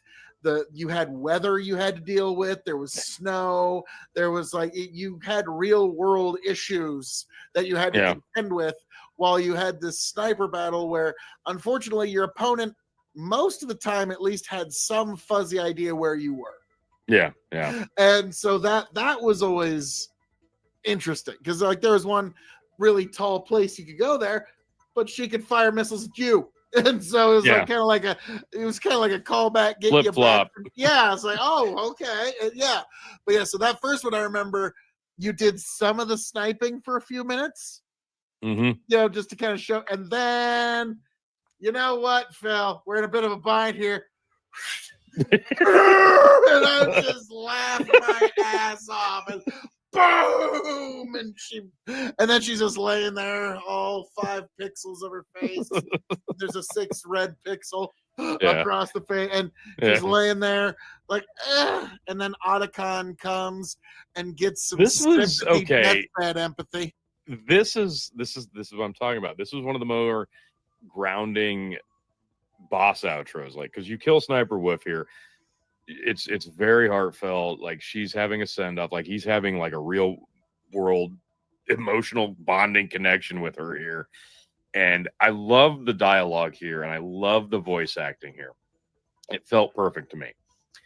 If you watched it, and then with Otacon, he shows up, he's distraught, he's a mess, and he gives her gun. You're and not then, even noticing that they're 5 pixel faces. Like, you are yeah, now, no, you're not. You're invested. You're invested. Yeah, exactly. The graphics don't matter. You're invested because the emotion is there. It all looks and sounds beautiful. The voice acting was way better than the game deserved, to be frank. Absolutely. Like, it was. The game was great, but the voice acting was like David Hayter, for example. Yeah, it's perfect. He had no idea he was going to get a, career-altering role out of this. But so he's so on point with this, and he always is. But I felt like Sniper Wolf's lines were just perfect for the voice actor.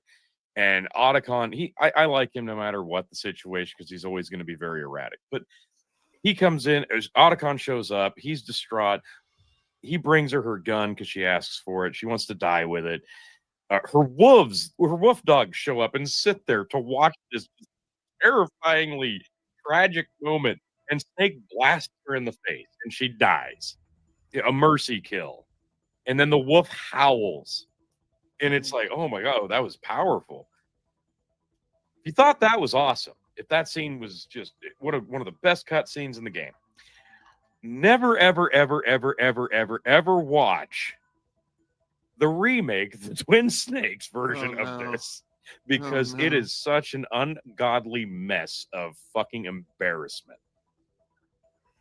It's so bad. The wolves are over the...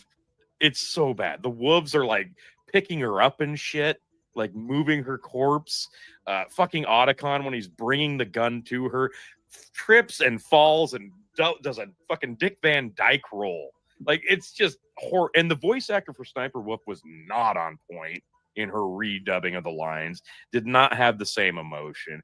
The lighting and the whole haunting aspect of it's gone because the music's different.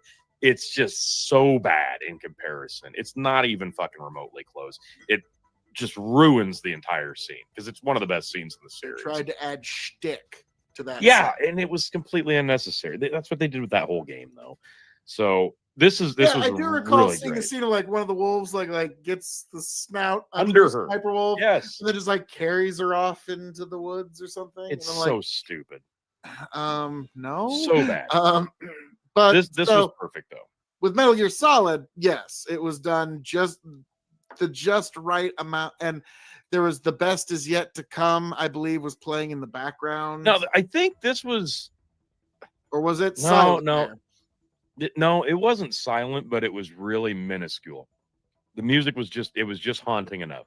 Yep, which you didn't need it to be blaring. You just needed it in the background, because Best Is Yet to Come is one of those like songs I don't know what they're saying and I don't really care.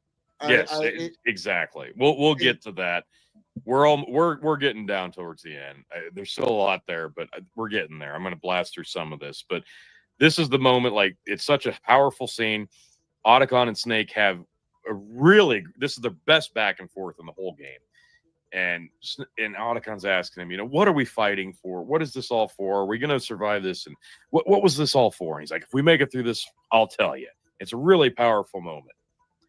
And then you search the area quick. You go into a door. There's no music. You turn a corner. You go in. It fades to black. It says insert disc 2. Now you put in disc 2. You're like, holy shit. That was big. Part 2 of the game. Well, really part 3 or 4-ish. So you put the other disc in. It fades in. It's a lot more intense, the music. It's kind of pounding. Boom, boom, boom, boom, boom, boom, boom, boom. Like, you can feel the energy building up. And you enter a room and there's like lava and shit happening. There's not as many guards, but you've got to like tiptoe across a bridge where there's lava beneath you. It's pretty intense. You get out of there, and it's more snow. All right, but you're in a building, so whatever. This is kind of weird. And that's when you find Vulcan Raven. Remember him from the tank? Here he is in all his gigantic barrel Gatling gun glory. He has a really badass monologue. He's talking about doing some Alaskan fucking tough man competition where you pull each other's ears off and shit. So you battle him to the death. Again, you can try to use conventional weaponry and you will fail. Or you can use your C4 and wait till he turns a corner, because it's like a maze. You're trying to avoid getting shot by him. Use your fucking explosives to like pop off as he turns a corner, or you run around behind him and pop him with the Stinger missile. You know, the thing you use to take down the helicopter? Yeah, this barely phases him, but it works. So you finally beat his ass. Yeah, that's right. I remember that. Like, at one point we were like, dude, like 6 of these took down the helicopter. And like, it's taking like 8 to just bring down this rather large Alaskan. Yeah. What are they like, man? Bear meat apparently does something for you up there. But this is one of those fights. Like, I love all the boss fights in this game. They're all so good. This one's really good. They're all different and unique, and this is no exception. And this one's a little bit longer. So you finally endure this. You beat him, and he starts just spilling the tea. Right? He's like, "Oh, I'm very proud of you." Well, kind of, but yeah, you're a strong warrior, and I'm going to give you a hint. The man that you tried to save was not Donald Anderson. That was actually Decoy Octopus, a member of Foxhound. And Snake's like, why would we go through all that trouble just to have that happen? That's the end of my riddle. You must go on and face Liquid, for I will be watching you, Snake, as the crows eat my body. And then the crows fly in and eat him alive as he's dying, and you walk off, and things are what they are. Another Michael Bay walk off, but with crows instead of explosions. So, mind you, all this time, I glossed over a couple of key plot points. You've been distrusting Campbell because he hasn't told you everything. You find out about Metal Gear after you get tortured. You know, they're spilling tea because they want information from you. And Campbell knew about it, but he didn't tell you, and you're pissed off at him. Well, fuck you, but you're still my, support, so I have to talk to you. Naomi is a distraught at some point. Well, when you find out that the cyborg ninja is your old comrade Gray Fox,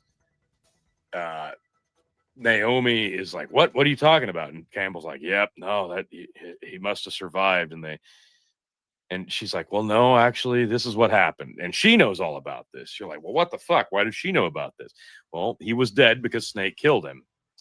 Well, they reanimated him and they fit him with a bunch of cybernetics. Okay, well, that makes perfect sense. What? You mean you didn't inform the man who killed him? Well, yeah, Snake, your outrage about like, why didn't you tell me? Well, yeah, that would be kind of obvious, wouldn't it? So yeah, as you're going further and further underground, you're riding this really long, slow, giant elevator, and you get attacked again. It's a whole thing. So you fight them off, and then, oh boy, you get to a spot with there's like 100 surveillance camera gun turrets. You pop off your chaff grenades, and you can neutralize those, and you can shoot them with a stinger or whatever. You get past them, and you run down this hallway, and that's when you see it. You finally lay eyes on Metal Gear. It's there. It's in this giant hangar, and there it is, standing in all its glory. It's this giant behemoth of a walking mobile battle tank. And you don't really, he takes it all in. He's like, oh my God. And he's talking to people on the codec, like, holy shit, here it is again. So he makes his way, he's got to climb this thing and avoid guards. And he goes, because at this point, he still doesn't know how to stop the nuclear attack, because they've threatened to launch the nukes. You get across the thing, you go down a little thing, and you come up on there's an office. As he sneaks up there, Liquid Snake and Revolver Ocelot, the only two left to Foxhound at this point, are standing in there. And they're having a discussion. And as you're listening and eavesdropping, Otacon calls you. Okay, I figured it out. One of the cards that Baker gave you, that's how you actually stop the attack. He's like, but I've only got one. It takes 3. Well, that's the thing. You've already got all 3. So first, there's 3 computers. You got to put it in the first one, as is. Then you take it out, and you go and you make the key really cold. And then you put it in. And then you take it out. And then you go make the key really hot. And then you come back, and you put it again, and they'll stop it. Okay.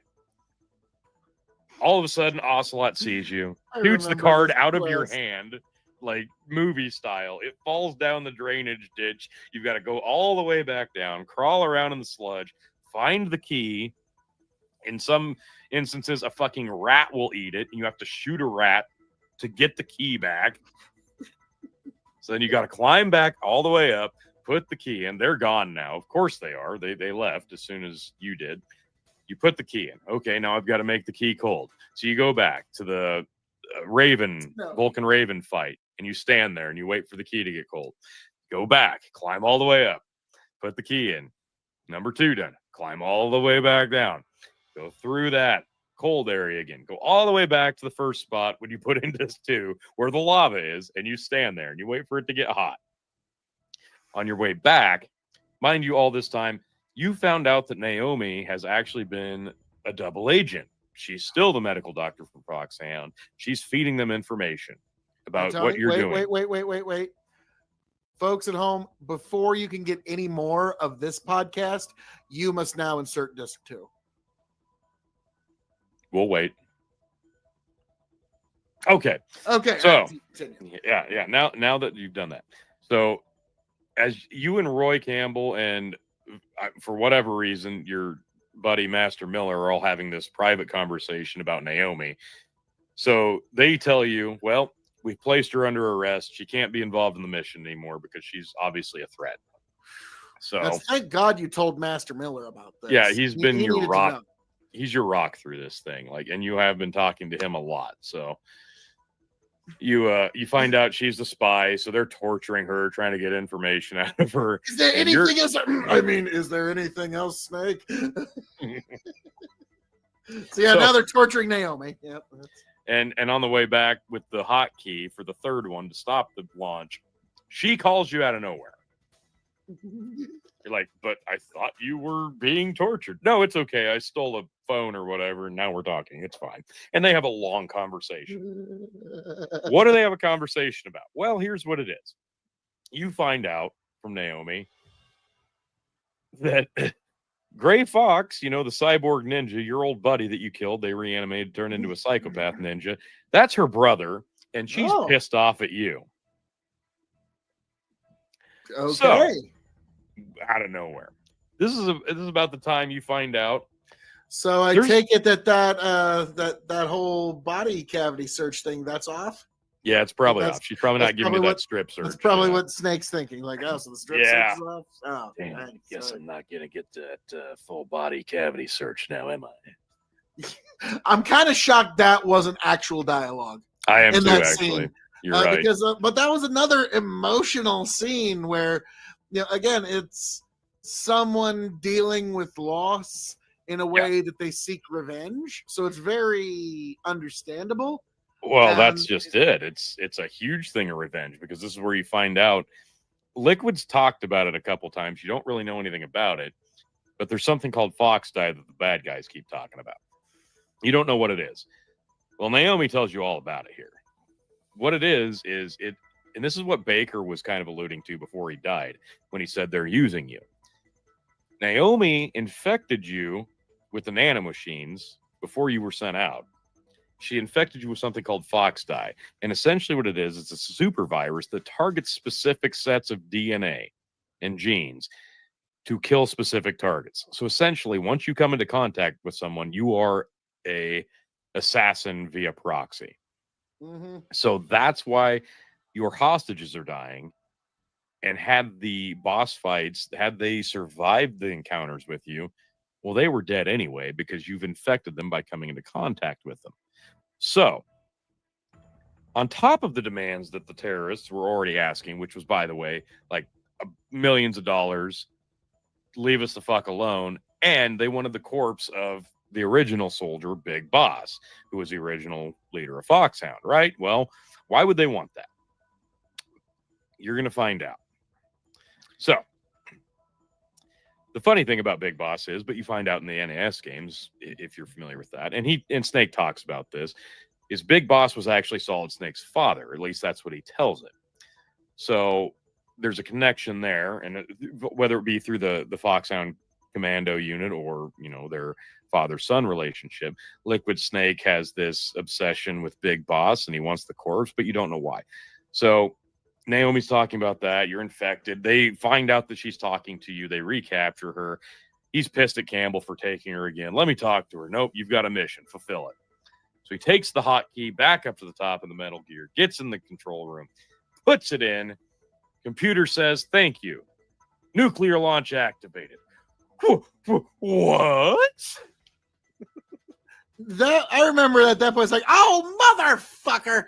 They made you go through that whole thing All just that. for you to be the guy. Because like, there's a lot of times in this video game where the people you think are the heroes sometimes aren't, The pieces of shit. Yeah. and sometimes the people that you think are the villains sometimes aren't.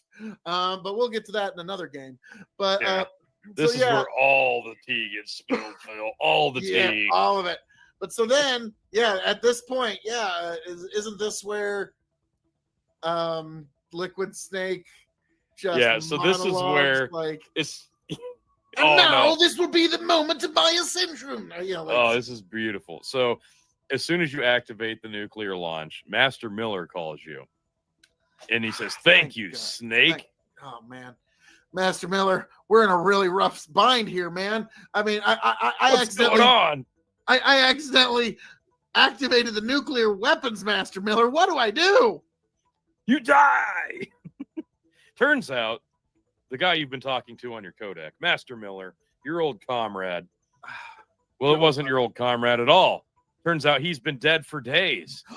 You've actually been talking to Liquid Snake in disguise. Oh my goodness. I mean, I couldn't tell. I mean, it was the same guy with a slightly different accent the whole time. And glasses. Deceived. I am flummoxed. Oh, and he had his hair in a ponytail. He had his hair in a ponytail and he had glasses on. Which, Phil, I must remind you at this point that that's ridiculous that he had his hair back and his glasses on because Snake couldn't see him. In the codex. He was only talking to him through audio. The faces are for our benefit at home. Yeah, it's for our benefit, but it makes it so ridiculous. He put his hair in a ponytail. If you can't hear, I'm rooting my hair down, Snake. But yeah. It always bothered me. I'm like, but who is that for? I guess it was for me. Thanks. Yep. But so he even makes mention of it because you run out of the room and there's Liquid standing next to Metal Gear. And he goes, hey, Snake, did you like my sunglasses? He didn't know you were wearing sunglasses. He couldn't see you. Like, he couldn't see you, though. But, Tony, Snake trusted that they were there. Okay. Well, that's true. He's familiar with and you find out in later games, much later games, that Miller was a sunglass wearing dude. So there you go. So you have a monologue with the snakes, and turns out, yes, this is where he spills all the tea. They're brothers. They are brothers. They're not normal brothers.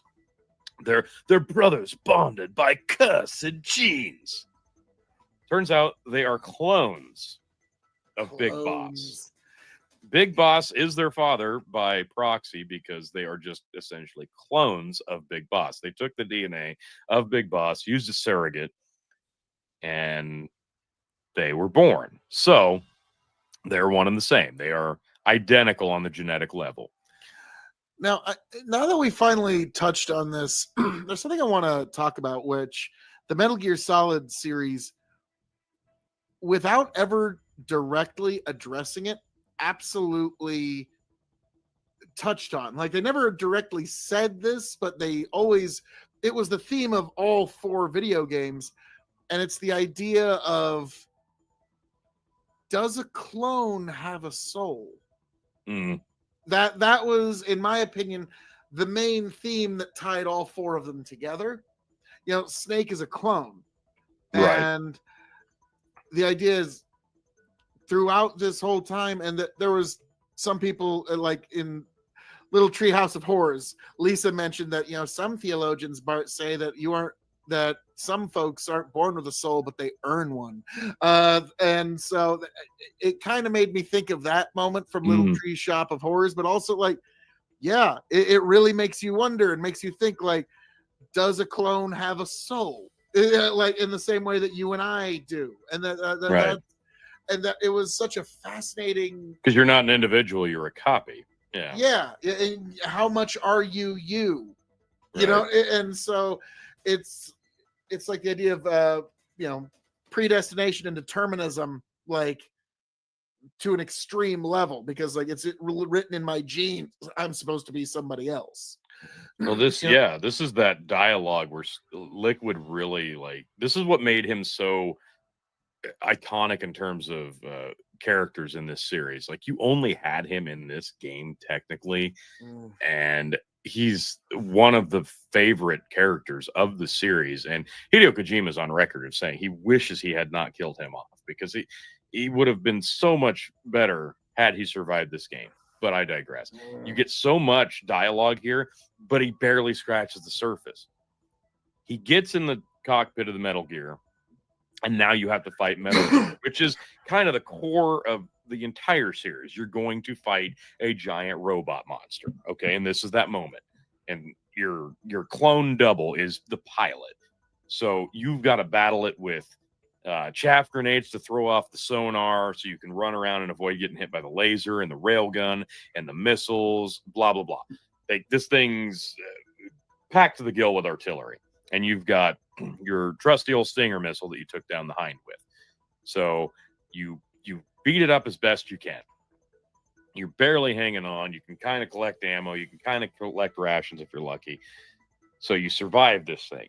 And then out of all of nowhere, here comes a cutscene, and the cyborg ninja comes in to save the day. He's got this, like, hand cannon laser gun, no sword this time, and he's fighting off Metal Gear. You guys have a quick dialogue, and he says, "Look, your sister's just pissed off and wants to, blow up the world for you.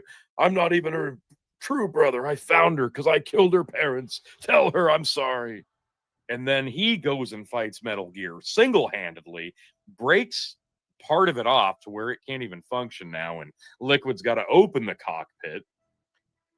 Well, he throws the laser, cuts the arm off of Gray Fox, and pins him against the wall. He blasts him a few more times, beats the piss out of the machine. He falls in a hump. Or no, excuse me. He's got him. Liquid has him pinned against the wall. And he's saying, now, blow him up. Use the stinger. Blow us both up. Kill us both. I can't do it. I can't kill you again. I can't do it. So he falls to the ground, and he gets stomped on. And as he's getting stomped on, he says, "I'm sorry. Tell Naomi." Blah, blah, blah. And then he gets crushed to death. It's a powerful moment. Huge. But now the cockpit's open, so you can start blasting the Stinger missiles at the cockpit. You blast Liquid with that. It starts exploding. You've killed him again. Congratulations. Killed Liquid for the second time, Phil. Feels good, right? Now to know that that's well over done. with. It's all over. Now that Liquid's he's done, it's all completed, and now we can move on to the hero's journey, where he finally completes it. Oh, wait, what? You can stop right there, Phil. I'm going to stop you right there. Sorry, that's not what happens at all. So what does happen, Tony? Yeah, what does happen? So even though you just single-handedly defeated a giant robot monster, You killed literally Liquid slayed a steel dragon. Yeah, you slayed the steel dragon, killed Liquid for a second time. You wake up and you're on top of Metal Gear. Who's there? Well, Liquid Snake, of course. Brother! He's perfectly fine. And you're tied up. You're sitting Ready there. for another monologue? Yep, you're sitting. Yo, and this is the one. This is the monologue. This one is what really sets the tone for the entire series, in my opinion. Is this monologue right here? It's what gets so deep that you're like, okay, everything's been pretty deep and convoluted at this point, but like this really set the tone on your next few playthroughs. You're looking forward to this because it really just drives home the point that attention to detail, intricacies, it's deep. He gets like to a molecular level, an atomic level in detail about genetics and bioengineering, and accuses Snake of being a mass murderer because you enjoy killing. You killed all of my comrades and all the soldiers you've killed. You loved it. I saw the face you made when you did it. We're the same. We're clones. We're not even our own people. And he starts talking about how they were conceived, how they were created. They took the DNA from Big Boss and they impregnated a surrogate and they killed 4 of the 6 children to make those 2 much better, selective breeding on top of everything. And les enfants terribles, the terrible children. One of them got all the recessive genes, and one of them got all the good shit. Solid Snake was the one that got all the good shit, but Liquid was the one that got all the bad shit. But because he did, Arnold Big Boss, Schwarzenegger and Danny DeVito in Twins. essentially, exactly.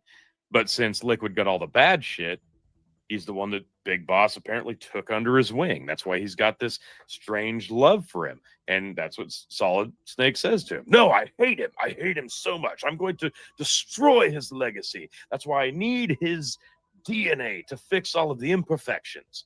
But also, it must contain the cure to Fox die.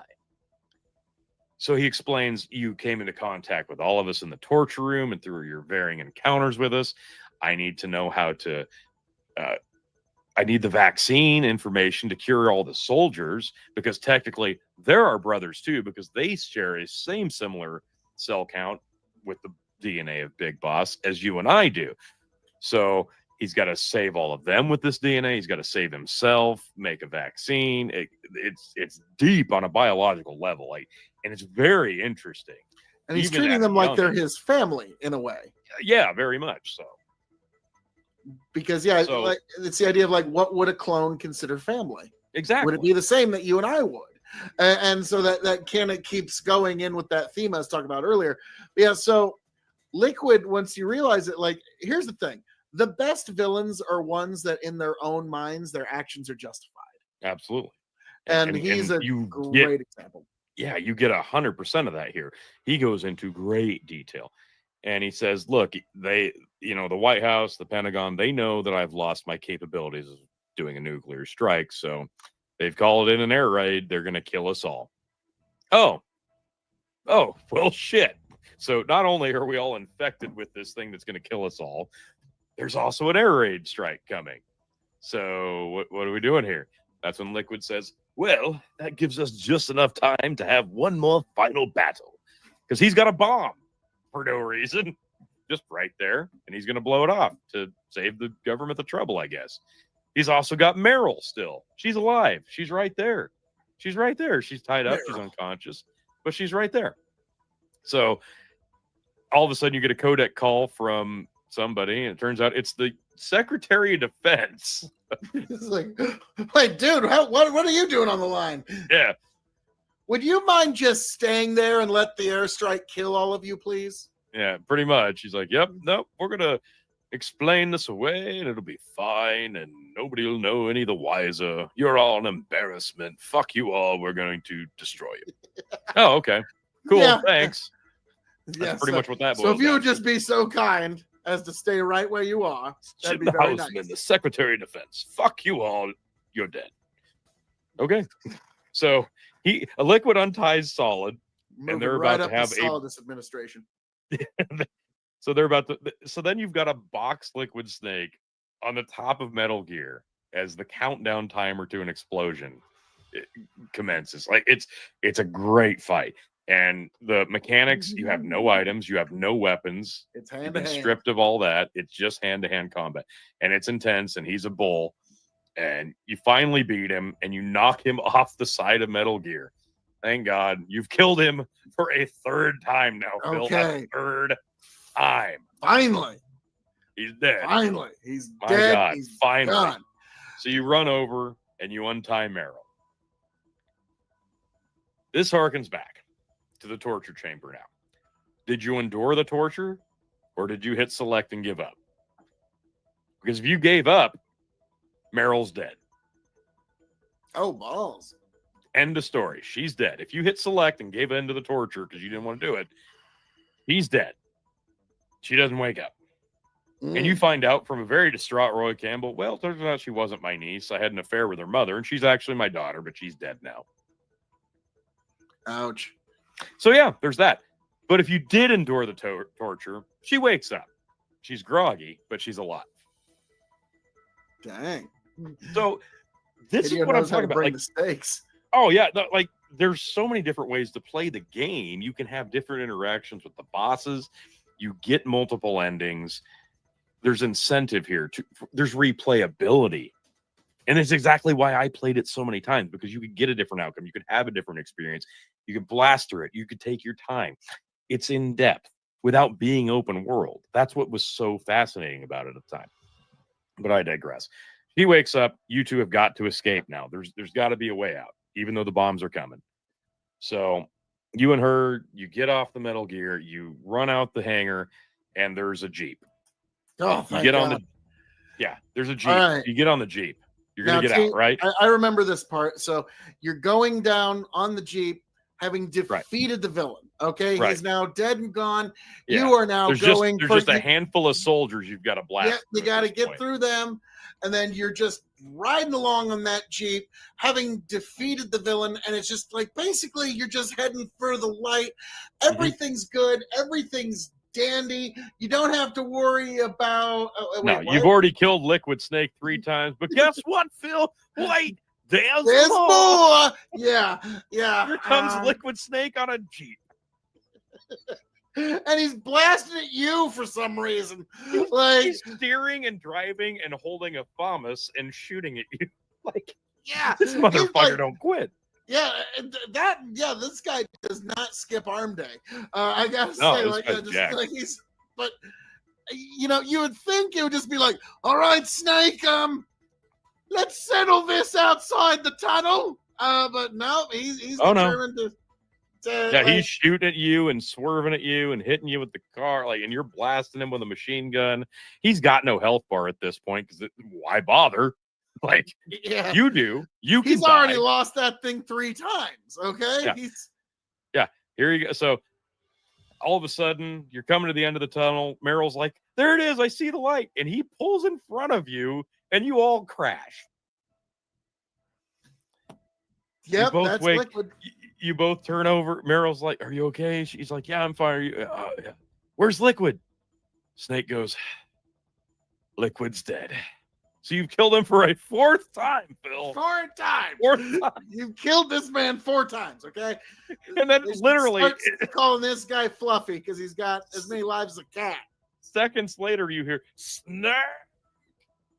Fuck. Really? He's still alive. And here he comes with the fucking machine gun still in tow. And you're trapped under the Jeep for some reason. And he picks the gun up and he aims it at you.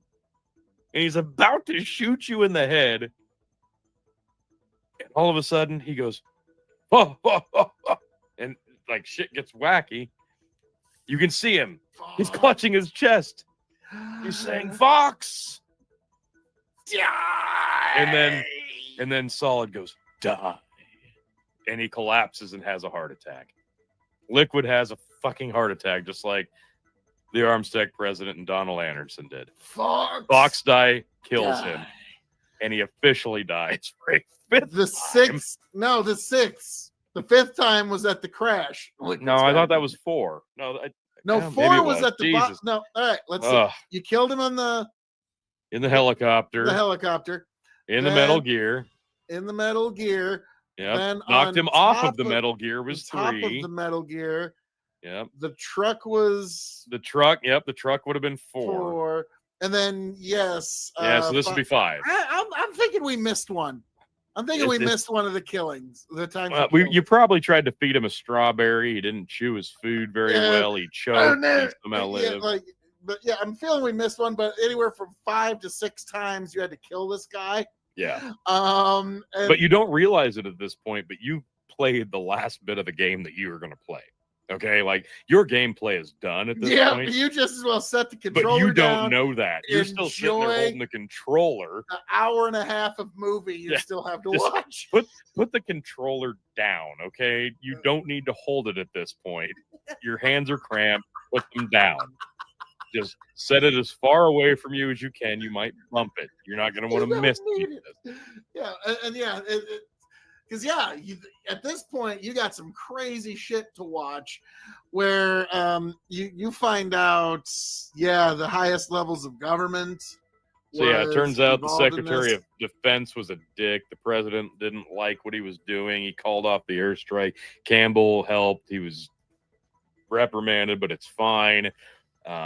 He's like, hey, look, there's a snowmobile. You guys can get away. You did a great job. Thanks, Snake. We're still friends, even after I lied to you for the last 12 hours and didn't tell you anything. And it's all good. I'll come pay a visit, Roy. Yeah, it's all good. It's all a day's work in the military. So and they're like, no, we'll take care of Otacon. We'll get him picked up. It's all good. And then he's like, here, talk to Naomi. She wants to talk with you. And he's like, well, your brother, he saved the world. He wanted me to tell you that he murdered your parents in cold blood. No, he doesn't say that. He's like, he saved the world. It was all him. Yeah, Snake's gonna be a little selfless in that moment, but yeah, he's kind of just like, and you know what, Naomi? Well, I'm gonna turn the knife a little bit. Fuck you for poisoning me, bitch. So could have gone that. Yeah. So he tries to ask her. He's like, look, you clearly designed this to kill me too. So when am I gonna die? Well, just live, Snake. It'll be fine. Just live. What, bitch? That's not an answer. If you could go sneeze on a few more people I don't like, that'd be really cool, Snake, actually. Because at that point, it's like, so wait, now he's a biological weapon? Shouldn't he be in quarantine? Right. Like, no, it only targets specific people that it was coded to target, so it's fine. But yeah, Tony, I want you to hold that thought for Metal Gear Solid 4. Look, you don't know all that yet, though. Okay. Anyway. But yeah, I just want you to hold that thought. But so, Tony, at the end of this game. Well, we're not done yet. You get done talking to Naomi. Then you have a bunch of fucking shit. You walk down the side of the mountain. You find the snowmobile. You and Meryl have this lovey-dovey dialogue and cutscenes. And there's caribou. And you ride off into the distance about, oh, goodness, there's a whole life ahead of us. Blah, blah, blah. It's a little campy, but it's a feel-good moment after all this shit you just went through. And then the credits start to roll. And everything you just experienced, I've never seen, and in the rest of the series, it's never come so full circle, so perfectly, because the story is incredible. It's so in-depth. It's so intricate. And then they managed to hit the credits with one of the greatest pieces of fucking music I've ever heard in my life. The best, you've mentioned it already, but the best is yet to come. Written and produced by Rika Muranaka, featuring Irish lyrics sung by Iofi Ni Thernat. Oh, good God. Fhearraigh. Try to pronounce that. The language is Gaelic, which is fascinating to listen to. It's like if you have Irish relatives, this is the language they were talking in about 900 years ago. So yeah, as the credits are rolling, it's black credits, white text, and this hauntingly beautiful song is playing. The instrumentals are just touching. The vocals are deep and emotional, and you have no idea what they're saying. but it's powerful. It's exactly like the Shawshank Redemption. I don't know what she was singing, and I don't really care. Exactly. Because we all stood there and just enjoyed that moment for what it was, and whatever Morgan Freeman says. But it's exactly that. I'm with you. I've never looked up what the lyrics actually mean. I don't want to know. I don't Yeah. care. It Yeah. doesn't matter, because you feel the emotion no matter what, and it plays throughout the entire credits, and then you get another quick little something from Naomi with some Alaskan dog sleds, and then it shows you your statistics from your gameplay, how long it took you, how many saves, how many kills, how many alerts, and you save your game. It's key to save your game at this point, because depending on the ending that you gave or that you got, the gameplay that you got, you'll get a special item. Now you're either going to get the bandana or the stealth gear. I think if you if you save Meryl and you get the Meryl ending, you will get the bandana, which gives you infinite ammo when you have it equipped on your second playthrough. If you succumb to the torture and Meryl dies, that entire ending sequence with Meryl, Otacon replaces her, and you ride off with him. No, and right. it's not as impactful. Yeah. Yeah. That way. But you get the stealth camo on your next playthrough. But if you go through that, they said you have to go through the entire second playthrough with the special item and not use it. I think you can use it, but they say not to use it. And the third playthrough, then you'll have both. You have to do the other ending then. You'll have both special items. Plus, Snake will be in a tuxedo, and the Cyborg Ninja's red-blue color palette will be swapped. So there'll be blue where there's red and red where there's blue. Oh, I mean, that makes it worth it. Well, I've done it several fucking times. Yeah, there's another way. There's another way of doing it where Meryl will actually be wearing Snake's sneaking suit too. So there's other shit. Like there's so much replayability, and there's such an intricate story that I tried to sum up the best I could, and I didn't. That you have to replay it a few times to like have the entire lore and backstory and intricacies ingrained in your thought process to play the rest of the games, so you fully get engulfed in the rest of them and appreciate them for the huge world and landscape and story that they're trying to tell. And there's incentive to do it because your gameplay will be different, and you can use different items and weapons and methods of defeating the enemies. So there's different ways of playing. So it was such a landmark achievement because it's a 2-disc set with bad graphics, but incredible story, incredible voice acting, so many different ways of playing, different endings, interactivity. It's just the perfect encapsulation of limited power on the PlayStation. And it was a PlayStation exclusive that really was such a home run at the time. And it was such an incredible game for a system that was about to be phased out in favor of the PlayStation 2.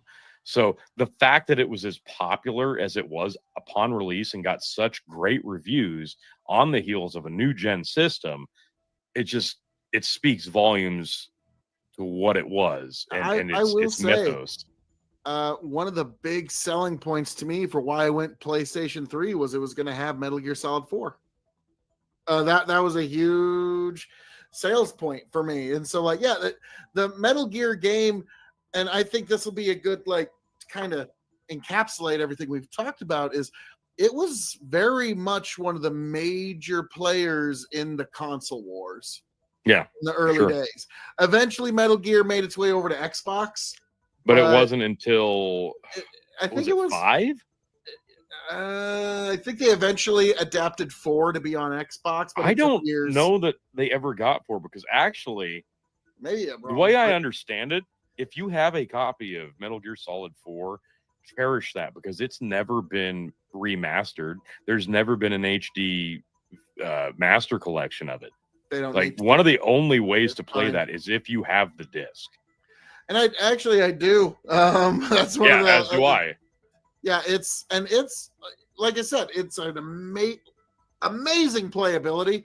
In my opinion, To me, the perfect video game would be Metal Gear Solid 1, that they integrated the graphics and controls of Metal Gear Solid 4. They just built Metal Gear Solid Right. 1 on the Metal Gear Solid 4 engine. Okay, that would just be, nope, I'll just play that from now on. I'm good. For me, I just want the graphics because, like I said, I think it's also like the way Snake can move and like. Sure, yeah, the movement's fine, but like once you remove the third person view that one has, it makes the game too easy. It takes away a lot of the drama of the boss fights. True. But you know, like, we'll just think about all the boss fights, like with the Vulcan Raven fight with the tank where you're overhang. If you could like first person see where to throw the grenade, it takes away from that urgency.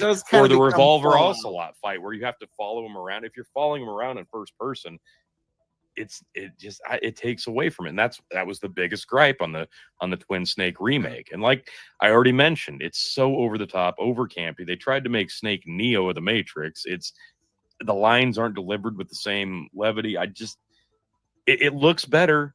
It does, because the graphics are better, but that's the only reason to play that game. And I was gonna get it for that reason. I was gonna buy a GameCube for that game.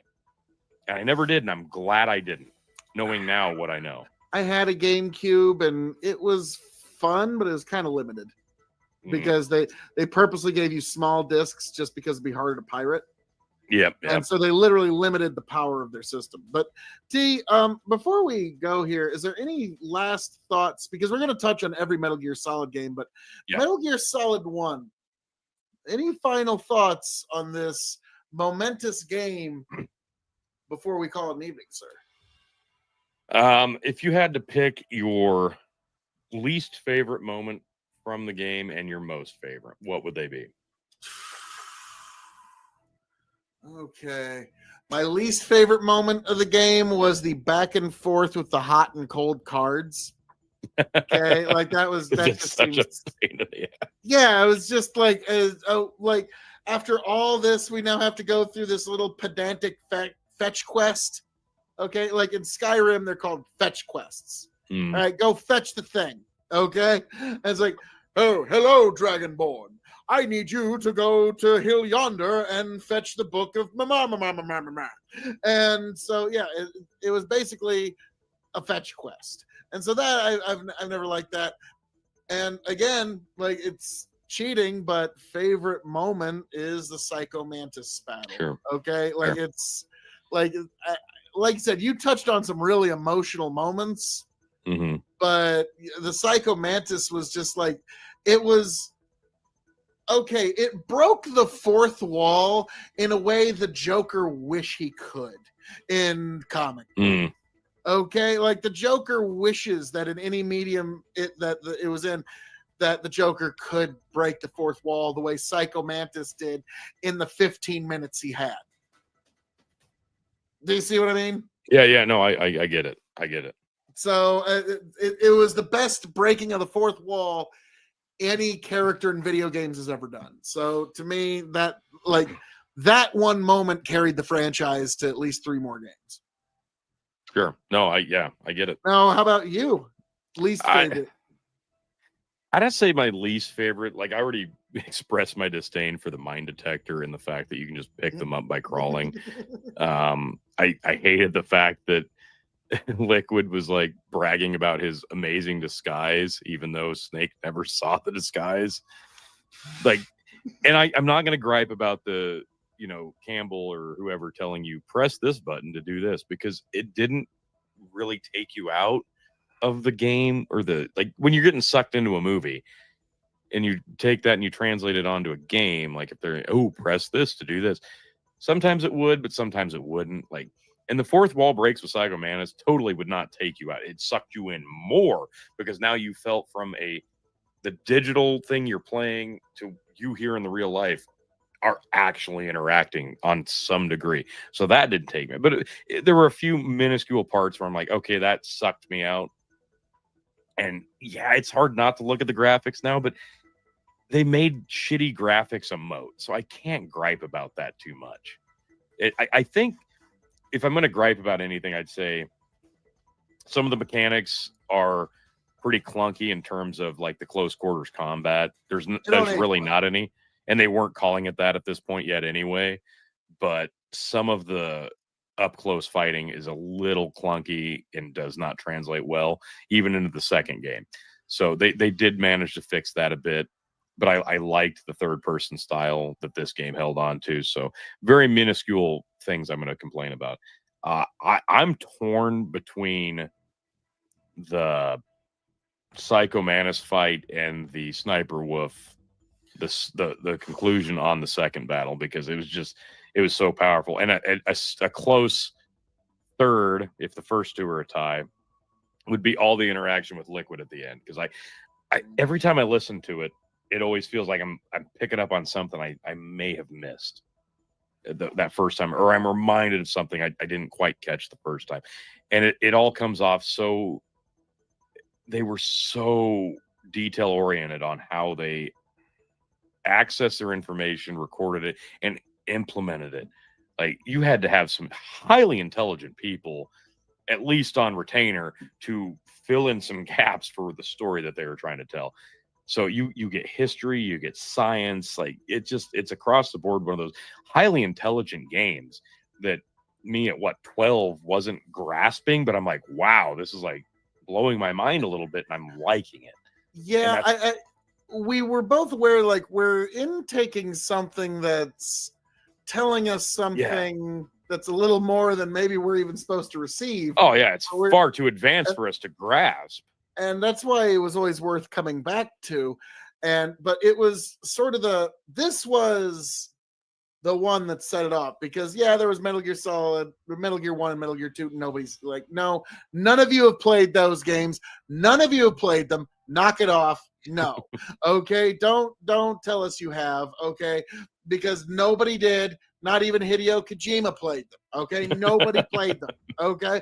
Metal Gear Solid, though, this put it on the map and led to so much more. But like I said, this game started the trend and started the ball rolling here of all these different themes, because it talks about nuclear proliferation, the ethics of clone.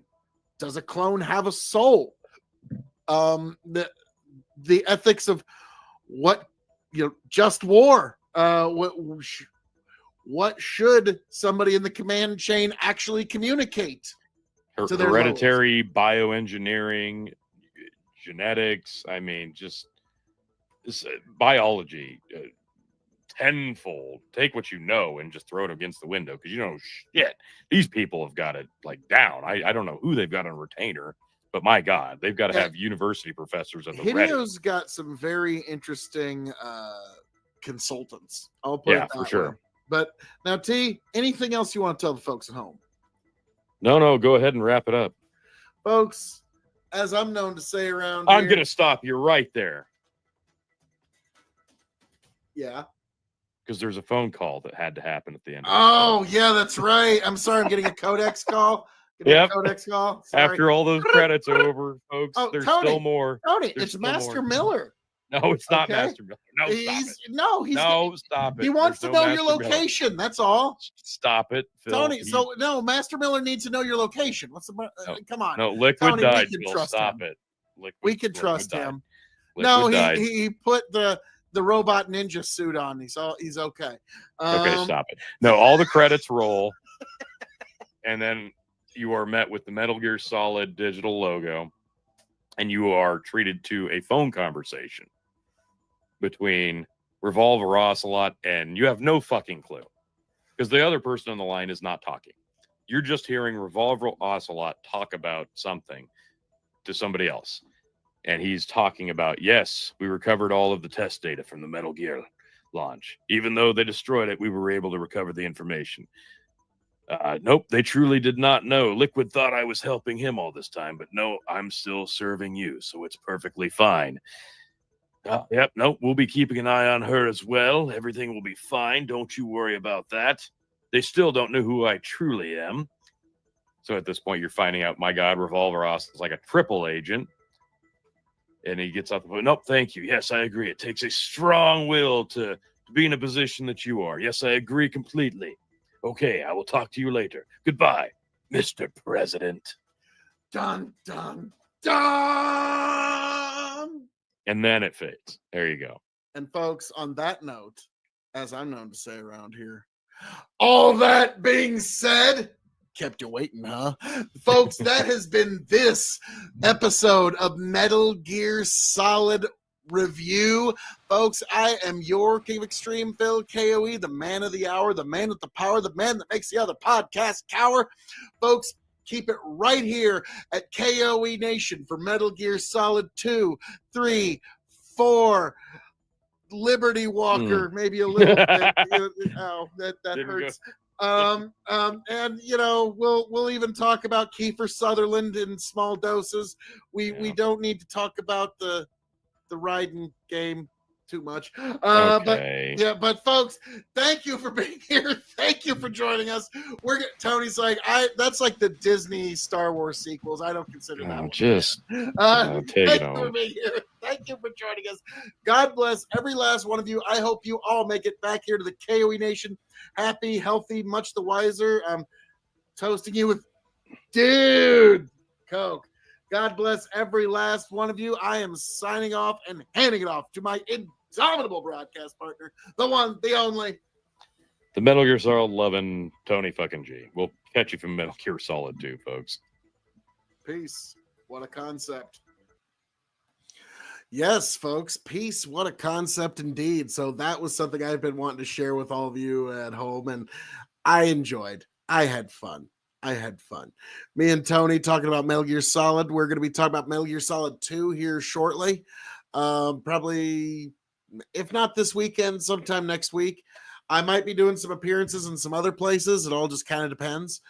But, folks, we're having ourselves a chill stream. If you got any questions or comments, drop them down in the commenty place. But for now, we're going to hit up some poems that I haven't really... I need to start up my poem of the week again. Okay, that's a problem. Is I have not been doing it lately, but I need to get back into it. So we're gonna give this a spin. If you got a poem you'd like me to read, or you'd like me to read a poem of yours, drop it in the comments naturally. But without further ado, let's rock and roll. This is dedicated to the Lauber family. Gone from My Sight by Henry Van Dyke. I am standing upon the seashore. A ship at my side spreads her white sails in the moving breeze and starts for the ocean blue. She is an object of beauty and strength. I stand and watch her until, at length, she hangs like a speck of white cloud just where the sea and sky come to mingle with each other. Then someone at my side says, "There, she is gone." Gone where? Gone from my sight. That is all. She is just as large in mass, hull and spar, as she was when she left my side. And she is just as able to bear her load of living freight to her destined port. Her diminished size is in me, not in her. And just at the moment when someone says, "There she is gone," there are other eyes watching her coming, and other voices ready to take up the glad shouts. Here she comes. Thank you. These I Can Promise by Mark Twain. I cannot promise you a life of sunshine. I cannot promise riches, wealth, or gold. I cannot promise you an easy pathway that leads away from change or growing old. But I can promise all my heart's devotion, a smile to chase away your tears of sorrow, a love that's ever true and ever growing, and a hand to hold yours through each tomorrow.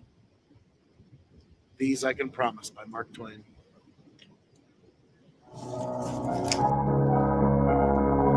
I sent that one to my wife. She really appreciated that one. Yeah, we're going to get into some poems here for a while, folks. You got one you want to hear? You want me to read? Drop the comments. Otherwise, we're going to fire off some more. Yeah, that one I wanted my wife to know I care. also love how I timed this perfectly with the lightning. Check it out, check it out, check it out.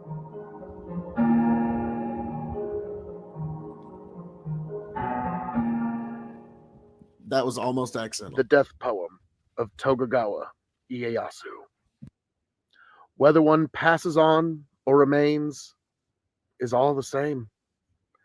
That you can take no one with you is the only difference. Ah, how pleasant. 2 awakenings, 1 sleep. This dream of a fleeing world, the roseate hues of early dawn. Tokugawa Ieyasu, 1542, 1616. Go placidly amid the noise and the haste, and remember what peace there may be in silence. As far as possible, without surrender, be on good terms with all persons. Speak your truth quietly and clearly, and listen to others. Even to the dull and the ignorant, they too have their story. Avoid loud and aggressive persons. They are vexations to the spirit. If you compare yourself with others, you may become vain or bitter, for always there will be greater and lesser persons than yourself. Enjoy your achievements as well as your plans. Keep interested in your own career, however humble. It is a real possession in the changing fortunes of time. Exercise caution in your business affairs, for the world is full of trickery, but let this not blind you to what virtue there is. Many persons strive for high ideals, and everywhere life is full of heroism. Be yourself, especially do not feign affection. Neither be cynical about love, for in the face of all aridity and disenchantment, it is as perennial as the grass. Take kindly the counsel of the years, gracefully surrendering the things of youth. Nurture strength of spirit to shield you in sudden misfortune. But do not distress yourself with dark imaginings. Many fears are born of fatigue and loneliness. Beyond a wholesome discipline, be gentle with yourself. You are a child of the universe, no less than the trees and the stars. You have a right to be here. And whether or not it is clear to you, no doubt the universe is unfolding as it should. Therefore, be at peace with God, whatever you conceive him to be. And whatever your labors and aspirations in the noisy confusion of life, keep peace in your soul. With all its sham, drudgery, and broken dreams, it's still a beautiful world. Be cheerful. Strive to be happy. The Desiderata by Max Emram. Thank you.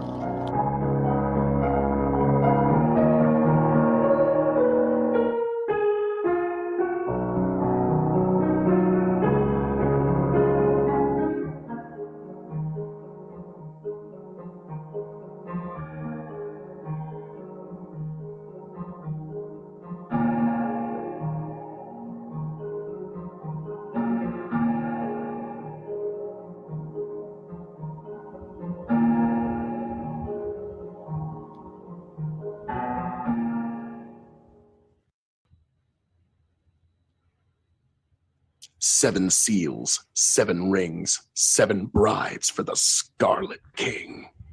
They gather round the natal bed, the foolish and the wise. They fear the child yet to be born, whose voice shall rend the skies. The faithful watch the forest for the coming of the king. Their lanterns bright, they wait at night for the new world he shall bring. The dragon waits in shadows, his breath will scorch the land. The hero in the castle draws his sword and makes his stand. The princess in the tower is hidden far away. but nothing under heaven can keep the groom at bay. They gather round with leering smiles, the soulless and the dead. Though her soul unwinds, the cruelest minds will keep her in her bed. The potter told his prentice to prepare him 7 jars. 6 he made with grace and skill. The last his hands did mar. The cretin moon no more is howling, gone its morning black. In their dreams its face is prowling, come to take them back. The king is in his courting clothes, the brides are in their beds. The unborn princes wait in sleep to raise their eager heads. The hens were in the hen house, and 7 eggs did lay, till the fox crept in by dark of night, and stole the eggs away. 6 were broken by their bindings, 6 no more shall sing. Come the 7th full unwinding, and all the bells will ring. When the first had given birth, then all the birds did sing. Her screaming cries did shake the skies, as she called out for her king. By doctor's blade a second bade a life into the world. Untimely hewn, neither silent moon, the king's red flag unfurled. His bride, the third, remained unheard, her cries for help ignored. She stopped her life with a surgeon's knife and gave it to our Lord. The fourth prepares a dagger and places it at her heart. The perfect cure cannot make pure what the king has set apart. The fifth one's crown was bearing down upon the fox's set. The den was sundered with a mighty thunder, and apocalypse begets. On the 6th day, the walls gave way, and the oceans turned to ash. Her birth gave work as the earth shook underneath the king's fell lash. The 7th bride will break the tides, the moon no more will shine. There comes a day not far away, she'll birth the death of time.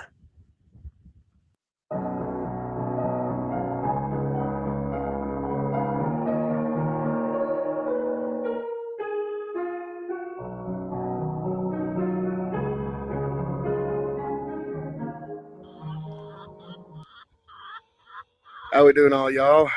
It's another poem of the week. This time we're doing William Carlos Williams, The Red Wheelbarrow. So much depends upon a red wheelbarrow, glazed with rainwater beside the white chickens. Well, this is one I was first introduced to from my high school English teacher. Thanks, Mrs. Apley. She's remarried since, but thank you nonetheless. Now, Mrs. Miller, thank you. Oh, the chickens are getting really loud.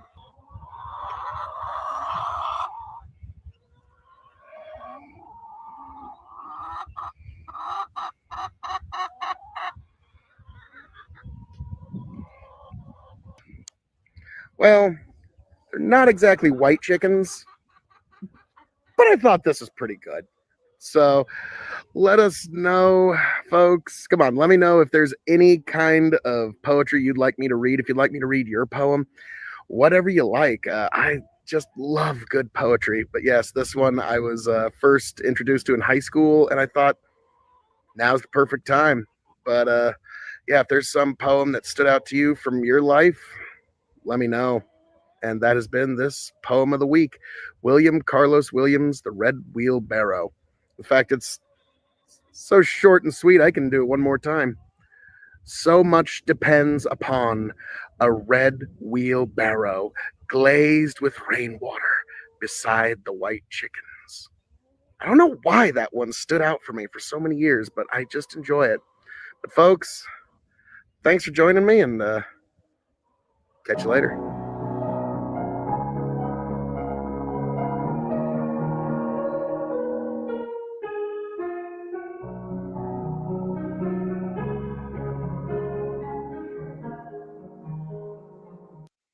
7 seals, 7 rings, 7 brides for the Scarlet King.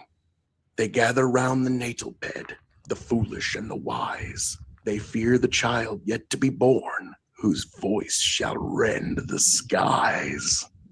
The faithful watch the forest for the coming of the king. Their lanterns bright, they wait at night for the new world he shall bring. The dragon waits in shadows, his breath will scorch the land. The hero in the castle draws his sword and makes his stand. The princess in the tower is hidden far away, but nothing under heaven can keep the groom at bay. They gather round with leering smiles, the soulless and the dead. Though her soul unwinds, the cruelest minds will keep her in her bed. The potter told his prentice to prepare him 7 jars. 6 he made with grace and skill. The last his hands did mar. The cretin moon no more is howling, gone its morning black. In their dreams its face is prowling, come to take them back. The king is in his courting clothes, the brides are in their beds. The unborn princes wait in sleep to raise their eager heads. The hens were in the hen house, and 7 eggs did lay, till the fox crept in by dark of night, and stole the eggs away. 6 were broken by their bindings, 6 no more shall sing. Come the 7th full unwinding, and all the bells will ring. When the first had given birth, then all the birds did sing. Her screaming cries did shake the skies, as she called out for her king. By doctor's blade a second bade a life into the world. Untimely hewn, neither silent moon, the king's red flag unfurled. His bride, the 3rd, remained unheard, her cries for help ignored. She stopped her life with a surgeon's knife and gave it to our Lord. The 4th prepares a dagger and places it at her heart. The perfect cure cannot make pure what the king has set apart. The 5th one's crown was bearing down upon the fox's set. The den was sundered with a mighty thunder, and apocalypse begets. On the 6th day, the walls gave way, and the oceans turned to ash. Her birth gave work as the earth shook underneath the king's fell lash. The 7th bride will break the tides, the moon no more will shine. There comes a day not far away, she'll birth the death of time. The doctor never tells his God which one he really seeks. Instead, he hides himself away, and quietly he weeps. Their God's own voice, he makes the choice, declaring with his word, in fear and pain, let her remain, lest she be like the 3rd. The doctor's gun ended his run as he put it to his ear. As she was defiled, the pitied child, he gave it to his fear. Her memory a fickle thing, the strongest shall endure. When her weeping starts to waver, their drugs make her mind pure.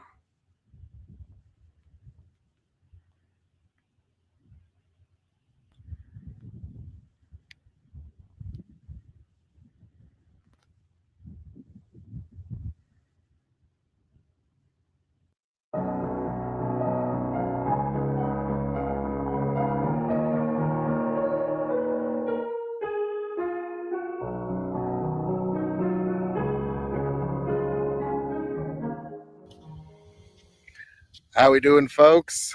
Another poem of the week. Another one from Uncle Handsome, The Road Less Graveled, redneck poetry. Just great stuff. And this one is titled The Road Less Graveled Poem. So here we go. 2 old roads split off in the woods, and I took the road less graveled. And my truck got stuck out there in the muck, and my wife kind of came unraveled. But then she got to looking at some of the wildflowers growing by the side of the road, and she mellered out and apologized to me for acting like such a toad. And I managed to get the truck going again, and we drove through the hills and the hollers. I wouldn't take the memories we had for a bushel full of greenback dollars. We got lost twice on that ruddy old road, but we didn't really much care. We even stopped for a while to take a little nap and got awakened by a big black bear. That bear started sticking his nose through the window, thinking we might have some food. Eunice came sliding way across the seat. It put her in a real foul mood. So we headed home just as fast as we could. But all of the roads that we traveled, there hasn't been one where we made more memories than we did on the road less graveled. So, folks, that was the poem of the week. Uncle Handsome's redneck poetry. The road less graveled. If you got a poem you'd like me to read, or if you'd like me to read your poem, just let me know in the comments. Just get a hold of us, get a hold of me in any way you can, and I'd be more than happy to read your poems. But yes, folks, this was The Road Less Graveled.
How we doing there, folks? It's another poem of the week. This one is by Rudyard Kipling. This is called The Beginnings. It was not part of their blood. It came to them very late, with long arrears to make good when the English began to hate. They were not easily moved. They were icy, willing to wait, till every count should be proved ere the English began to hate. Their voices were even and low. Their eyes were level and straight. There was neither sign nor show when the English began to hate. It was not preached by the crowd. It was not taught by the states. No man spoke it aloud when the English began to hate. It was not suddenly bred. It will not swiftly abate. Through the chill years ahead, when time shall count from the date that the English began to hate. So there you go, folks.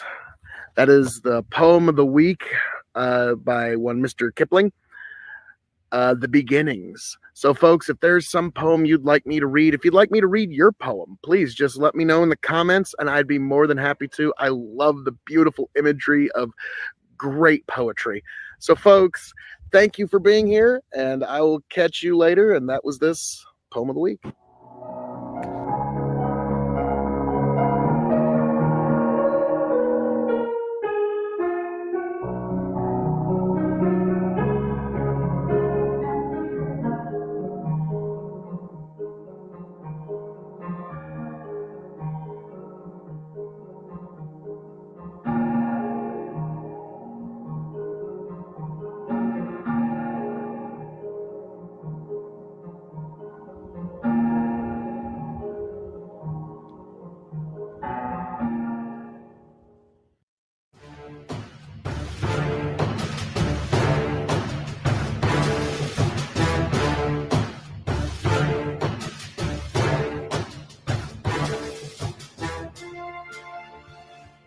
Welcome one and all to another poetry reading here at the K.O.E Nation. This one is a very special one.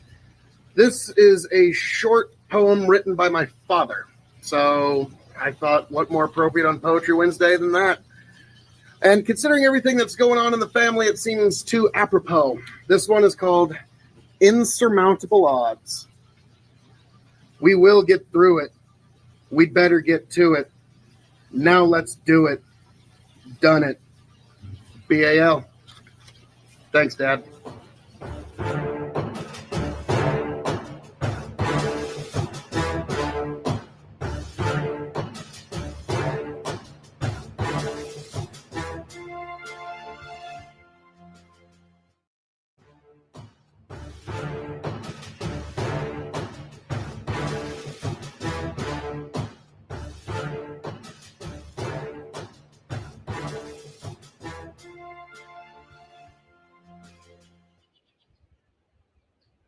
Howdy, all.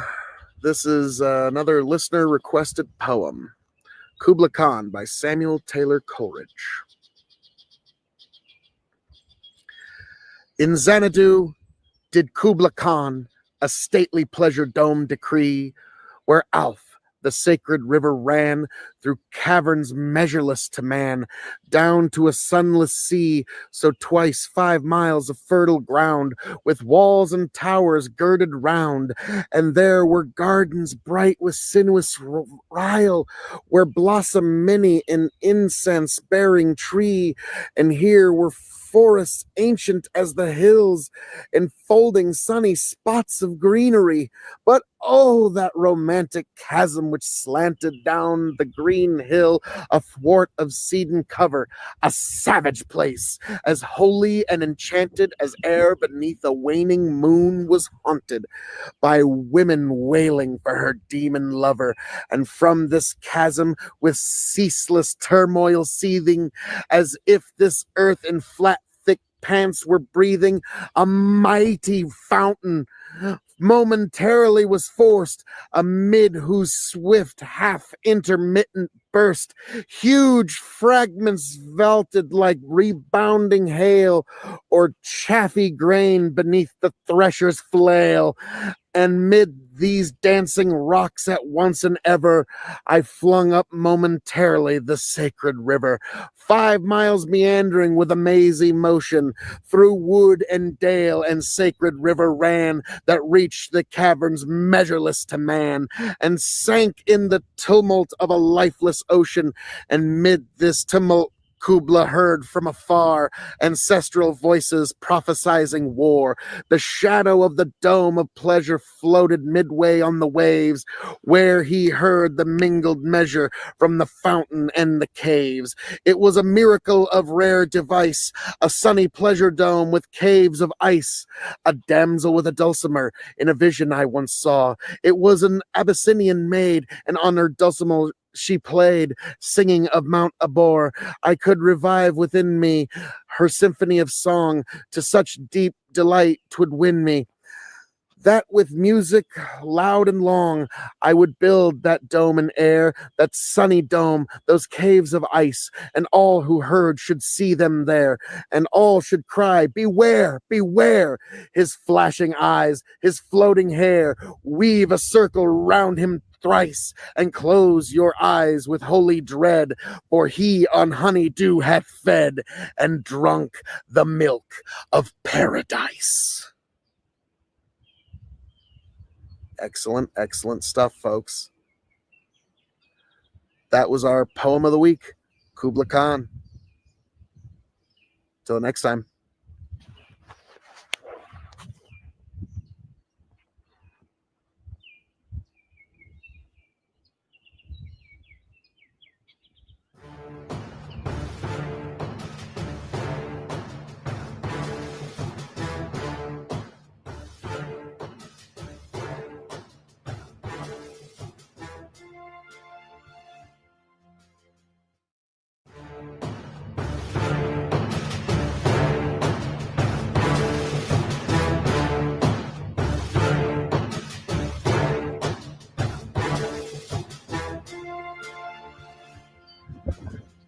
Welcome back, everybody, to our Poem of the Week series. This is one that was actually requested by a listener.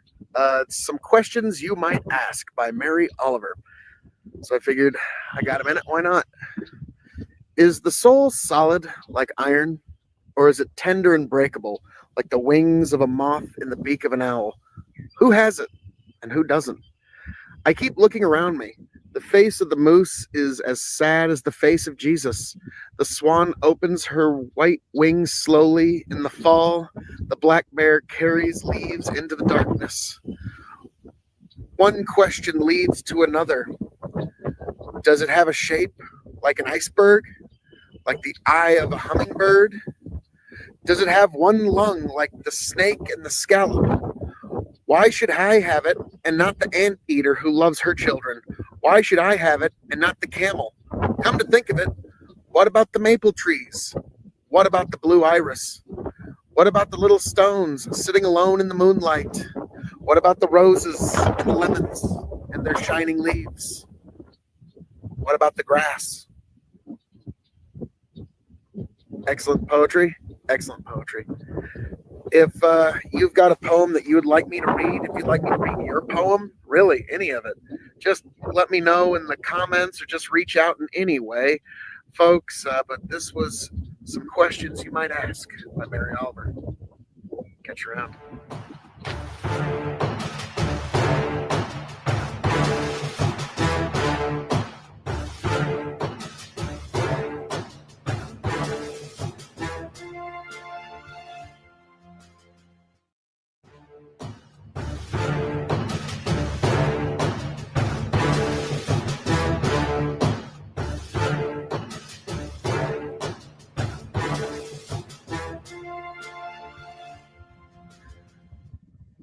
How we doing, all y'all? This is another listener requested poem, Annabel Lee by Edgar Allan Poe. It was many and many a year ago, in the kingdom by the sea, that a maiden there lived whom you may know by the name of Annabel Lee. And this maiden she lived with no other thought than to love and be loved by me. I was a child and she was a child in this kingdom by the sea. But we loved with a love that was more than love, I and my Annabel Lee, with a love that the winged sefs of heaven coveted her and me. And this was the reason that long ago, in this kingdom by the sea, a wind blew out of a cloud, chilling my beautiful Annabel Lee, so that her high-born kinsman came and bore her away from me to shut her up in a sepulchre in the kingdom by the sea. The angels, not half so happy in heaven, went envying her and me. Yes, that was the reason, as all men know, in this kingdom by the sea. The wind came out of the clouds by night, chilling and killing my Annabel Lee.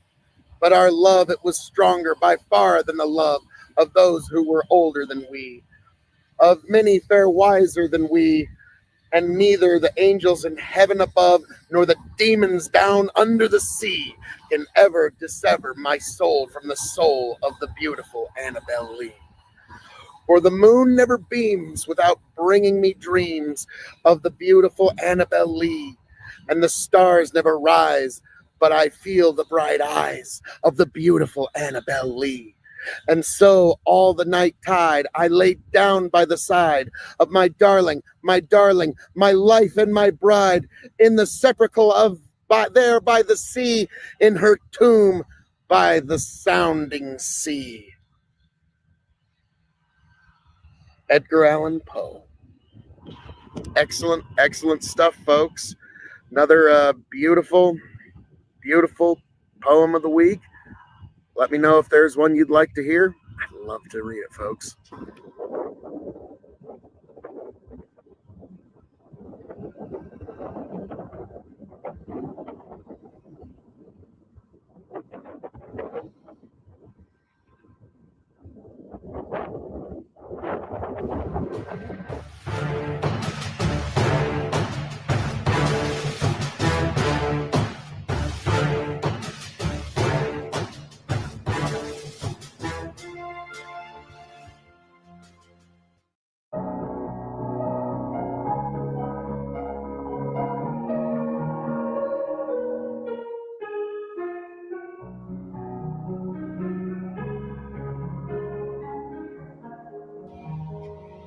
How we doing, all y'all?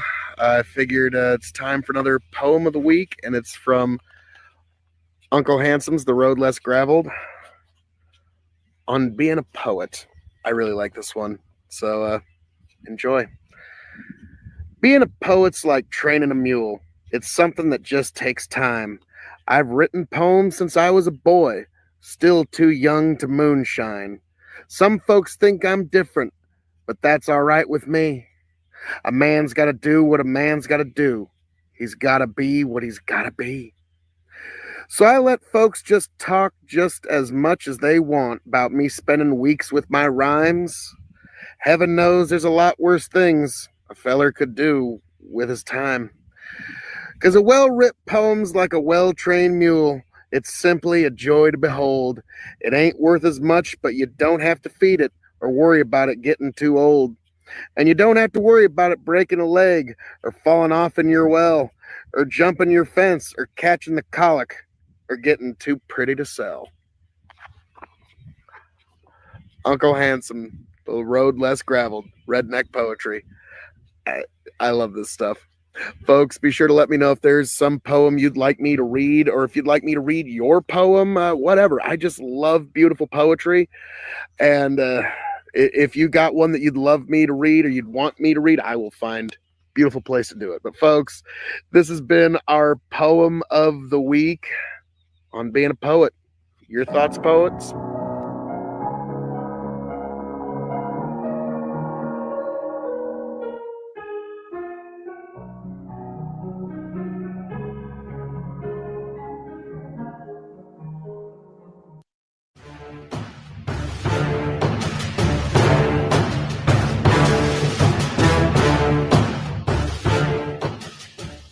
How are we doing today, folks? Today we're doing something a little different. Today I'm doing a poetry reading from an old poetry book I found.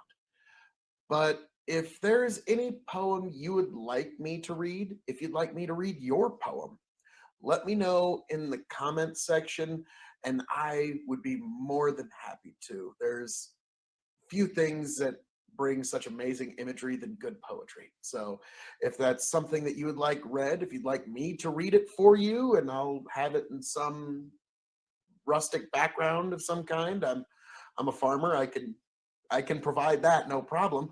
Let me know in the comments and I'll be more than happy to read a poem that you like or your poem. Doesn't really matter.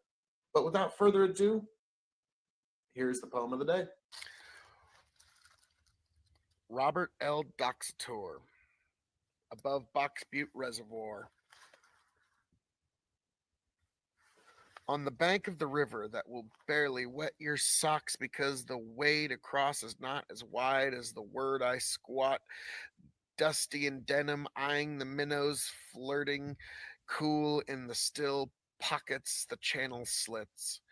The prairie river, the Niobrara acres, bank to bank, forgets its fishes and cuts slowly, summer slim, slack till spring. The agate fossil bed trail. In the spring, the yucca goes wild, shooting seed stalks that dip pods, like wickless overdressed candles whose dripping runs and pool as noon passes near. So when the midday wind rustles, their spikes, coarse edge shedding threads, filament and flare, and float as form a fiddler's well-risen bow. Thanks for joining me, and yeah, just a lovely little time on the farm.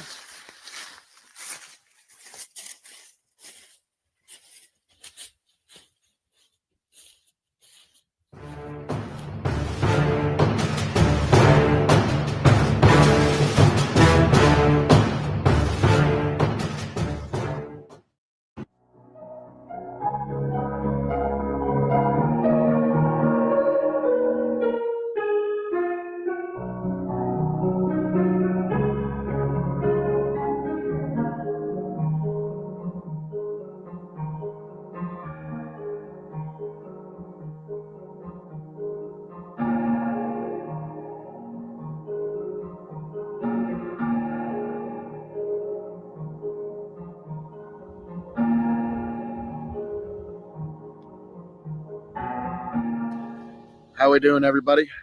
Happy Thanksgiving.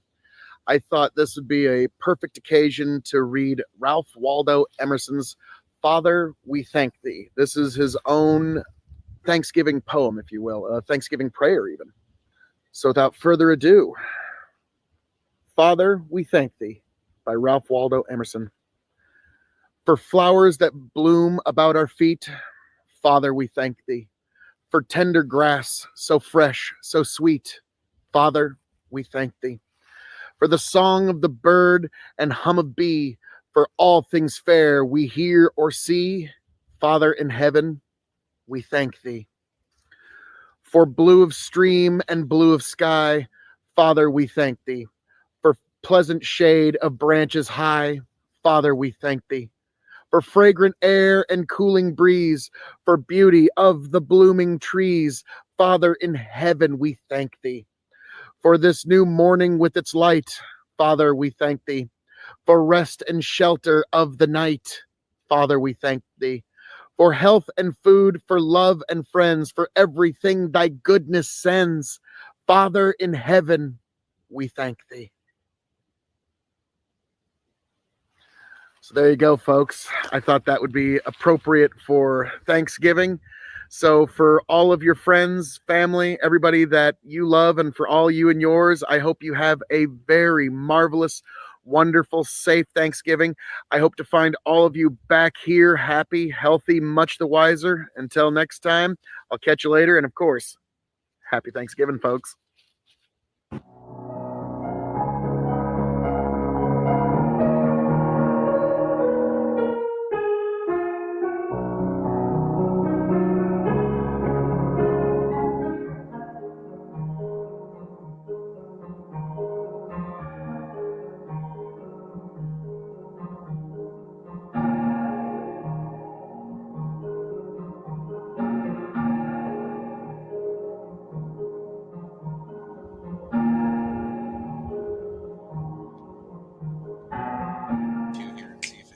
Smooths itself out. Back. Tell you what I'll do if I ever get back. I promise to refabricate you, raging rivers of gold. That's what the brochure advertised. And now we're lost. We gotta take it down. Let you down slow. It's hard to survive. El Dorado. Oh, Lord. Well, let's see how that one went. Yeah. See.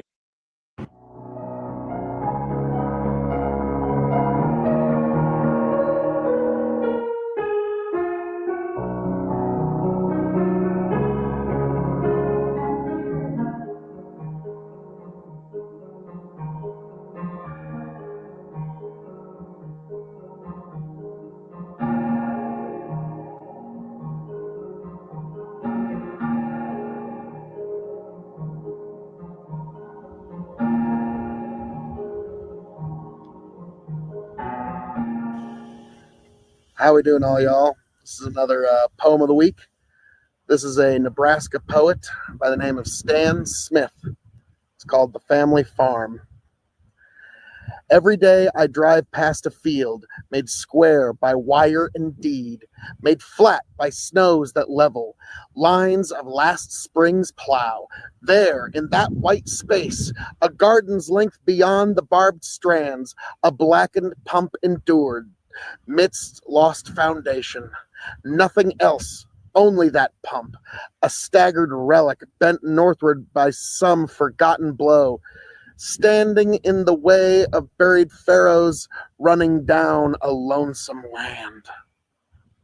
Yep, so that was Nebraska poet Stan Smith, folks. If there's some poem you'd like me to read, if you'd like me to read your poem, just please let me know in the comments, and I'd be more than happy to do it.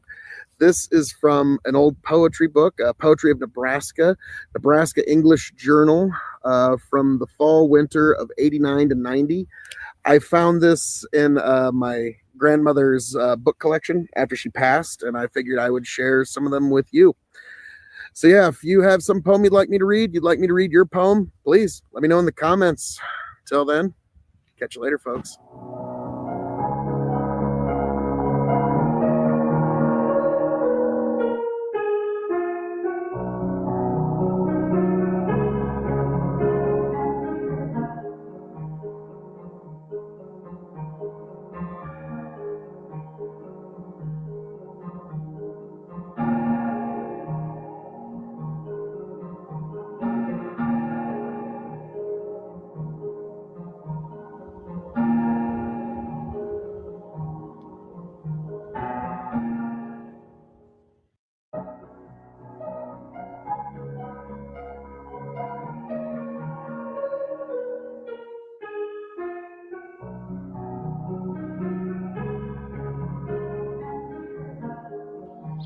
How we doing there, folks? This is a very special poem of the week, a very special one for me.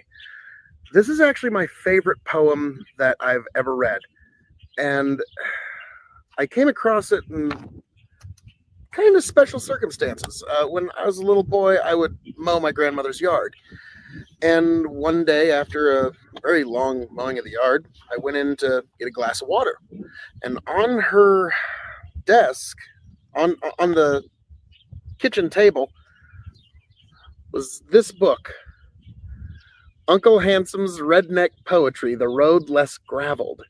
And it was just a fascinating little poem book, and I really enjoyed it. Most of it was really funny, but there was one that I just found really, really good. And because I'm a farmer, there's an extra element to it, because this poem is called On Being Inspired by the Tree on the Roof. There he is. And just really great illustrations. And the reason I'm bringing this up is in farming, you sometimes come across this. That stubborn little plant that refuses to give up. And that's why whenever I see those, I immediately think of this poem. So here goes. I was watering the tulips in the toilet out front and was thinking about life and truth when I saw a little tree growing in the gutter that's there on the edge of the roof. It was kind of tall with pretty green leaves and was swaying round in the wind. And it spoke to my heart about blooming where you're planted and surviving and trying to fit in. About branching out and holding on even when your life's in the gutter. About extending your roots and holding your turf when the storm winds are shaking the shutters. About making the most of whatever you're given and trying to reach for the stars. All of these things came to my mind as I was out there watering the flowers. I'm sure some folks wouldn't want a little tree growing up on their roof like that, but it gave me such deep inspiration. I'm leaving that tree where it's at.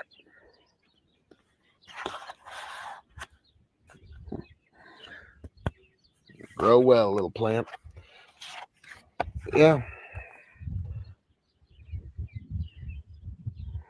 My grandmother's poetry book that one way or another just kind of made its way to me, but I've always loved Uncle Handsome's Redneck Poetry was just really great, and The Road Less Graveled. Yeah, that is my favorite poem. So all I can say is thanks, Grandma. Love you. So, folks, let me know if there is any poem that you'd like me to read. If you'd like me to read your poem, just let me know. Be a great time. But thanks for indulging me in reading my favorite poem in a way that might make sense to you. Catch you on the flip side.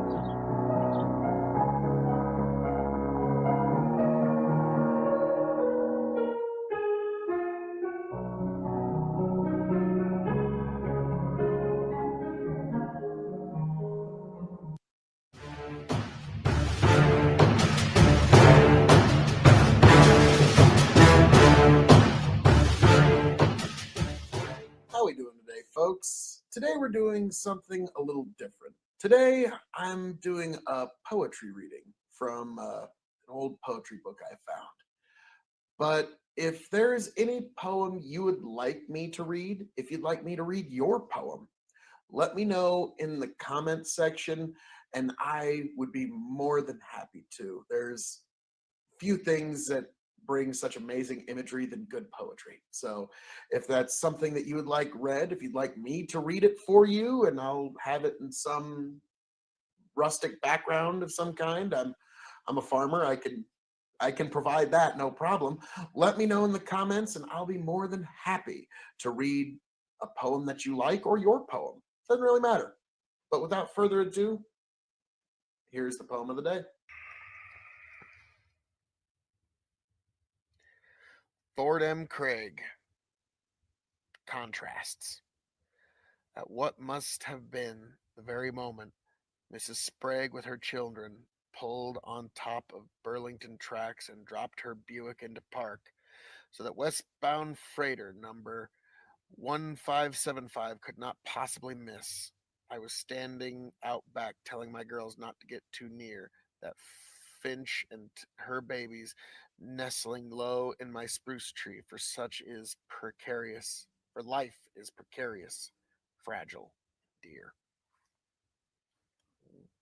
Thanks for joining me, and just a lovely little time on the farm.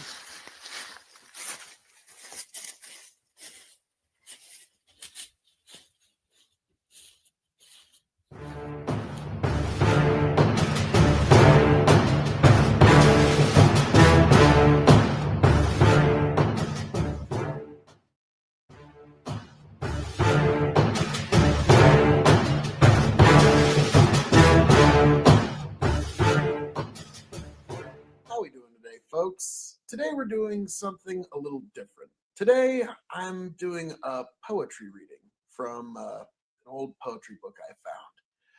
But if there's any poem you would like me to read, if you'd like me to read your poem, let me know in the comments section and I would be more than happy to. There's few things that bring such amazing imagery than good poetry. So if that's something that you would like read, if you'd like me to read it for you and I'll have it in some rustic background of some kind, I'm a farmer, I can provide that, no problem. Let me know in the comments and I'll be more than happy to read a poem that you like or your poem. Doesn't really matter. But without further ado, here's the poem of the day. Tree fuss. Tree fuss in the distance with smoldering light. Their branches blend like broad black strokes in careful calligraphy. And now the sky is one huge word sparer than a haiku, one small space for the moon. Thanks for joining me, and just a lovely little time on the farm.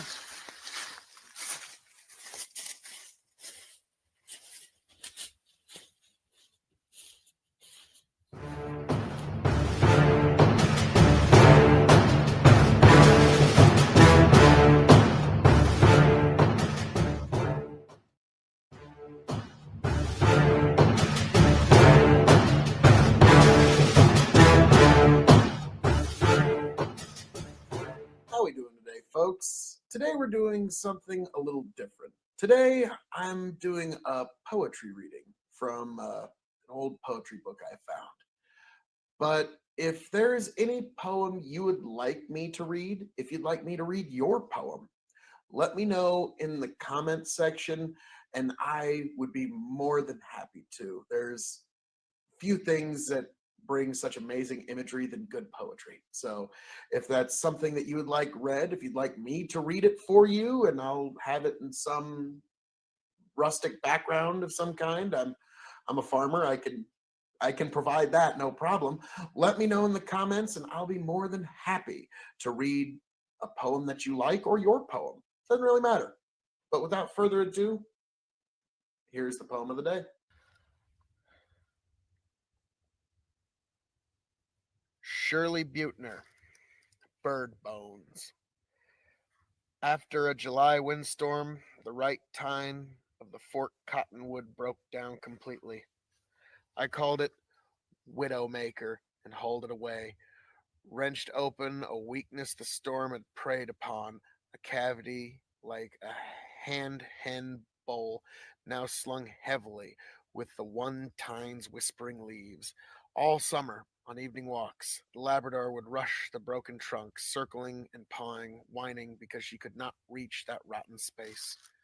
In October, the leaves brittle and brown, I peered into the bowl. A pattern made of bird bones clung there, crocheted into the mossy floor, a stony white star like that starched snowflake I hang each year from the Christmas tree. But this was an unholy arrangement. A tattered intricacy gnawed by something crouched inside the vacant heart, something hidden, uncivil, and hungry. Thanks for joining me, and yeah, just a lovely little time on the farm.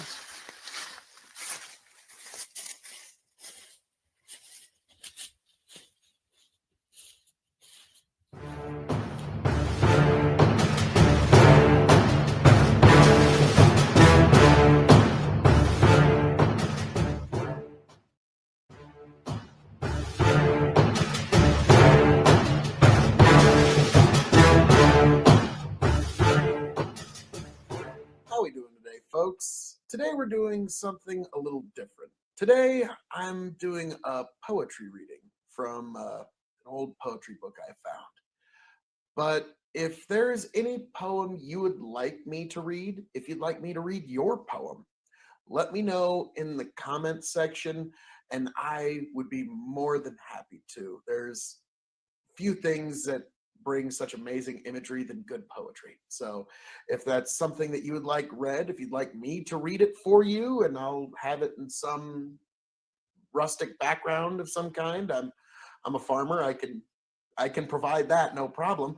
Let me know in the comments, and I'll be more than happy to read a poem that you like or your poem. Doesn't really matter.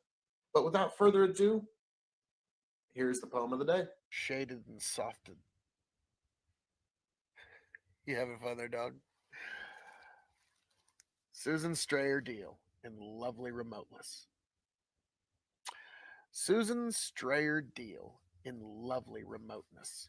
In lovely remoteness, shaded and softened by distance, one flock of resting birds pepper a tree. The sun, dark gold behind, lacquers each feather and limb. I wait for the impulse, the sparkle of flight that will shoot them upwards, a flickering shower. I wait for the crackle of motion and wings. They're happening. I feel it rising down in a lovely remoteness of me. I wound spring deep in the heart like a poem. Thanks for joining me, and yeah, just a lovely little time on the farm.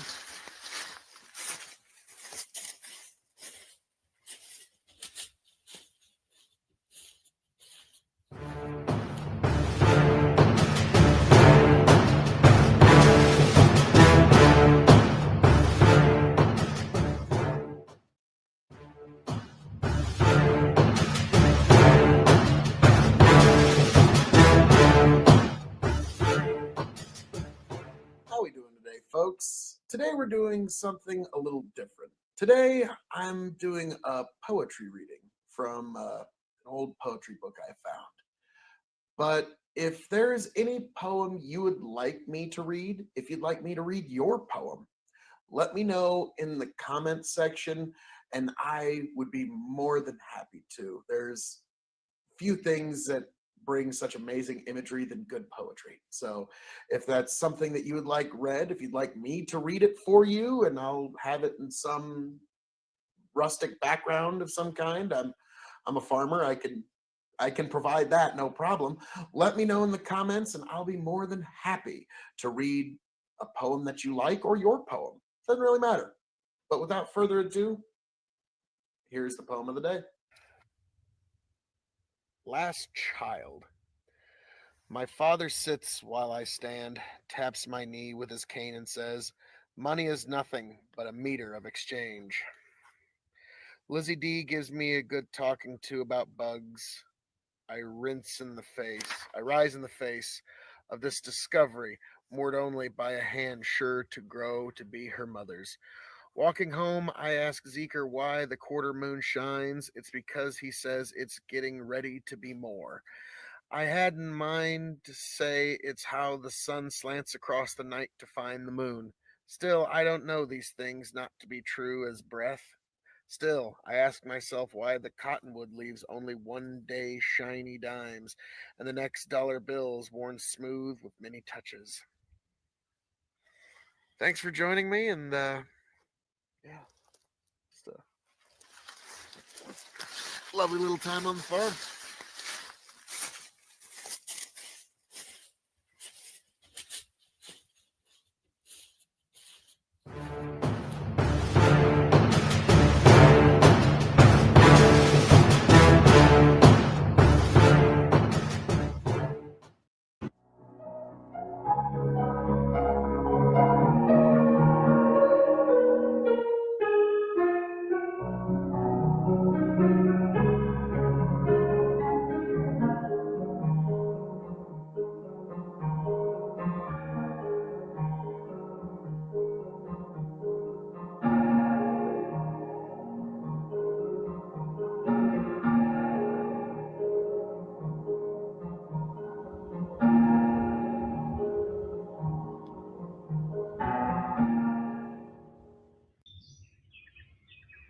How we doing, all y'all?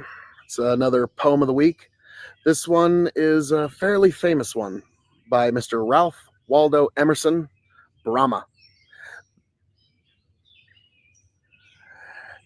If the red slayer thinks he slays, or if the slain thinks he is slain, they know not well the subtle ways I keep and pass and turn again. Far or forgot to me is near. Shadow and sunlight are the same.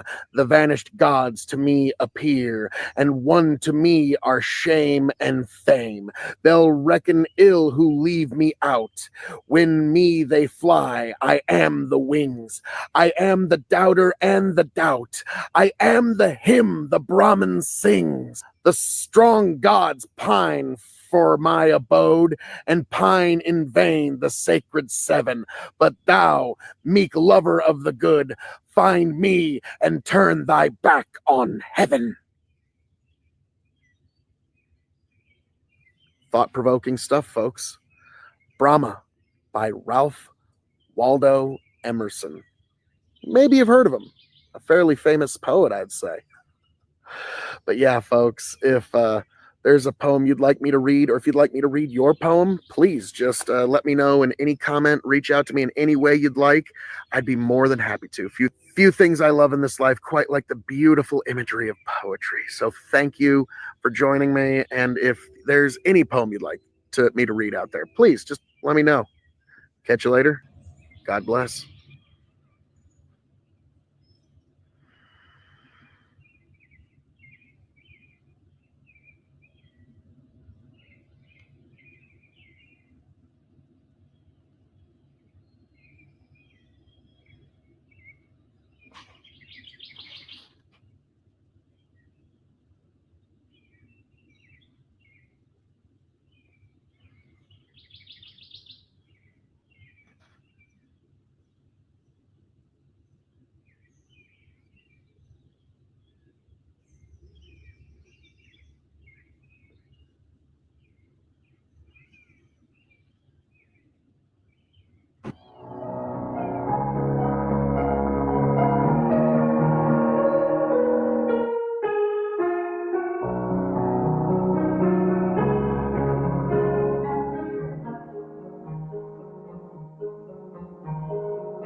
Today we're doing something a little different. Today I'm doing a poetry reading from an old poetry book I found. But if there's any poem you would like me to read, if you'd like me to read your poem, let me know in the comments section and I would be more than happy to. There's few things that bring such amazing imagery than good poetry. So if that's something that you would like read, if you'd like me to read it for you and I'll have it in some rustic background of some kind, I'm a farmer. I can provide that, no problem. Let me know in the comments and I'll be more than happy to read a poem that you like or your poem. Doesn't really matter. But without further ado, here's the poem of the day. Shirley Buettner, beneath the dam, as the Big Dipper tilts its lip over tents, blind boats switch on lanterns. The bay awakes, gnashed with stars. Another one called Hot Pink. Short of breath, her heart pumped like an old church organ, she wheezes. I just can't stand up to anything anymore. So I tuck her arm inside mine and we walk slowly to the atrium to her bygone and black eyed Susan, choking too under a dry sun. And then I tie her pink neck bow once more so she can go to the parlor for a hot pink manicure. Goodbye, she says. Have fun. In the casket, her hands warm with amethyst and old ruby and hot pink polish, should hold 4 aces of the latest Kennedy book. Each other limb is cold. Wow. That went dark quick. I was not expecting that one. Thanks for joining me, and yeah, just a lovely little time on the farm.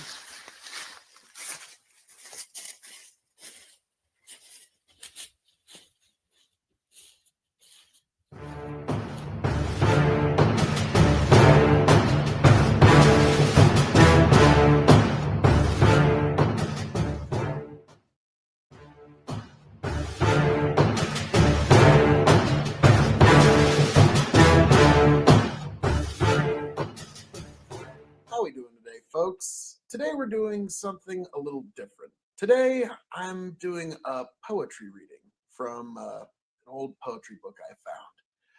But if there's any poem you would like me to read, if you'd like me to read your poem, let me know in the comments section and I would be more than happy to. There's few things that bring such amazing imagery than good poetry. So if that's something that you would like read, if you'd like me to read it for you and I'll have it in some rustic background of some kind, I'm a farmer. I can provide that, no problem. Let me know in the comments and I'll be more than happy to read a poem that you like or your poem. Doesn't really matter. But without further ado, here's the poem of the day. The Dead. I guess it's the song the wind sings, coming off the pole that remembers them to me.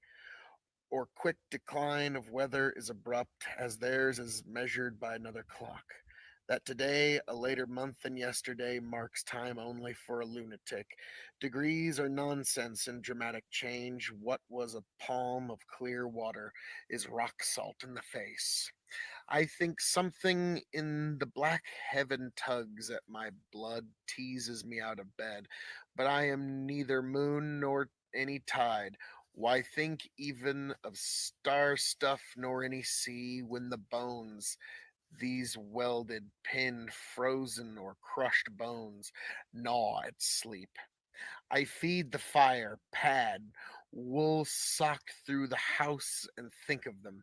Their soddies were their graves in cedar studded high ground, not so different from the burial platform of the crow, though nearer hell.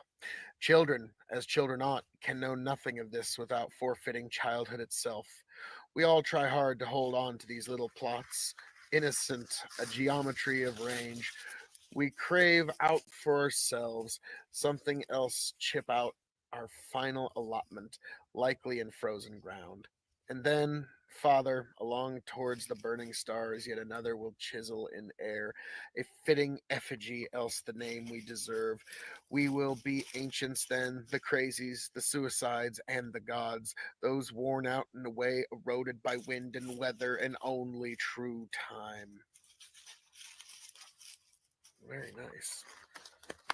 Come here, Doug.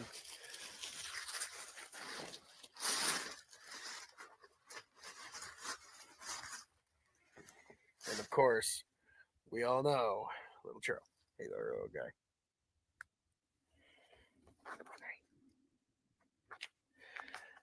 Alrighty. Hey there, little guy. You wanna go play? Wanna go play? Okay, go play. Thanks for joining me, and yeah, just a lovely little time on the farm.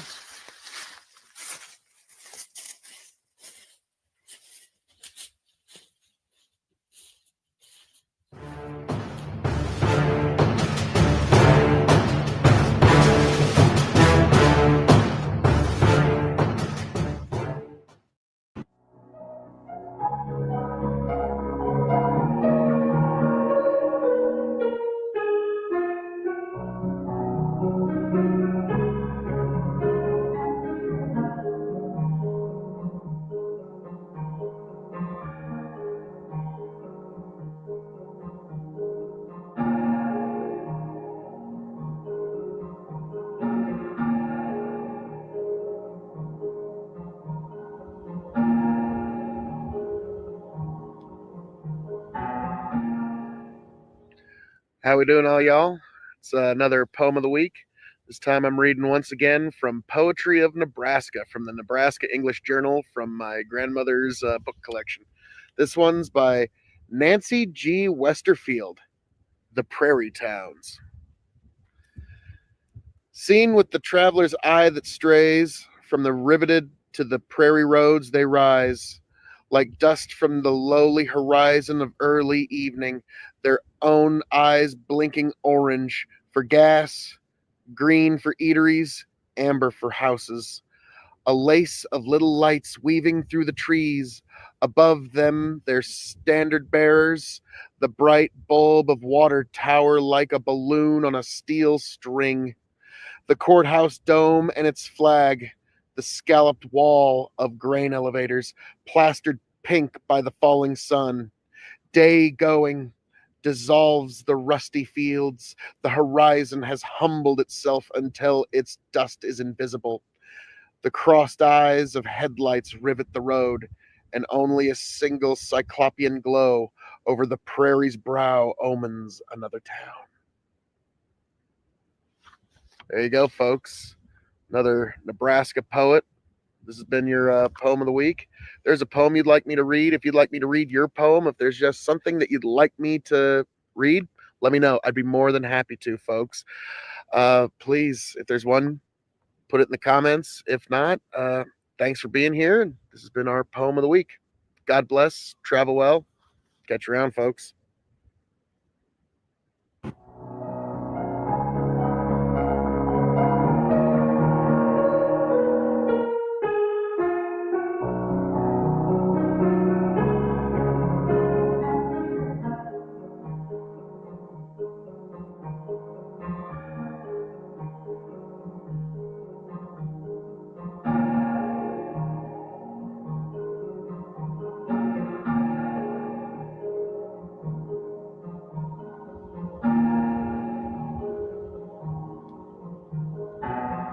Tune here and see if it just smooths itself out.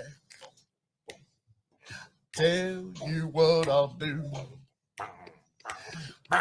if I ever get back.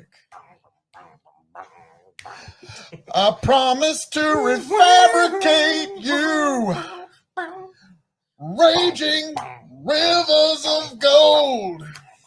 That's what the brochure advertised. And now we're lost. We gotta take it down. Let you down slow It's hard to survive. El Dorado. Oh, Lord. Well, let's see how that one went. Yeah.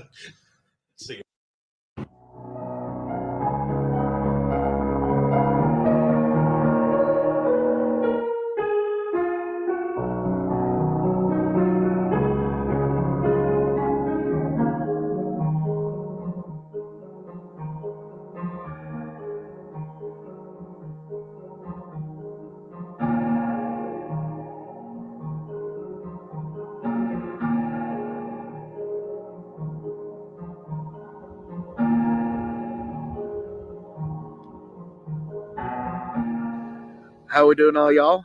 It's time for the poem of the week, and as you can plainly see, autumn is upon us.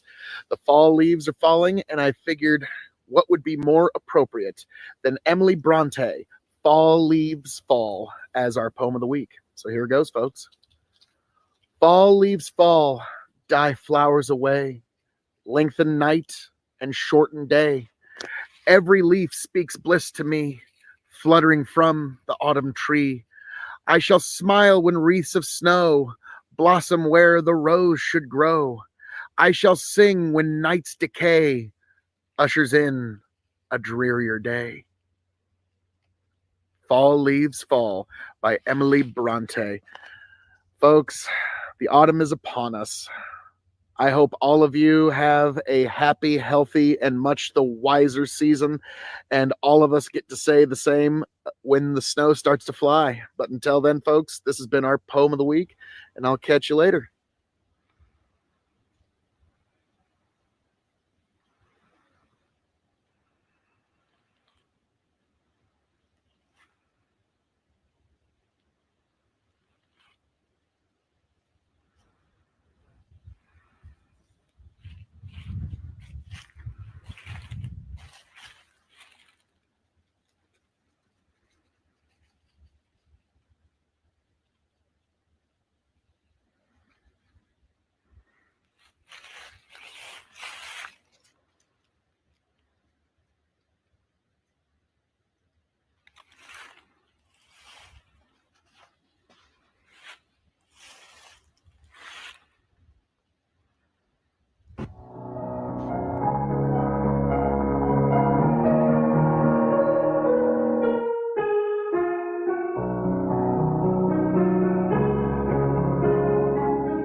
Two here and see if it just smooths Never itself out. get back.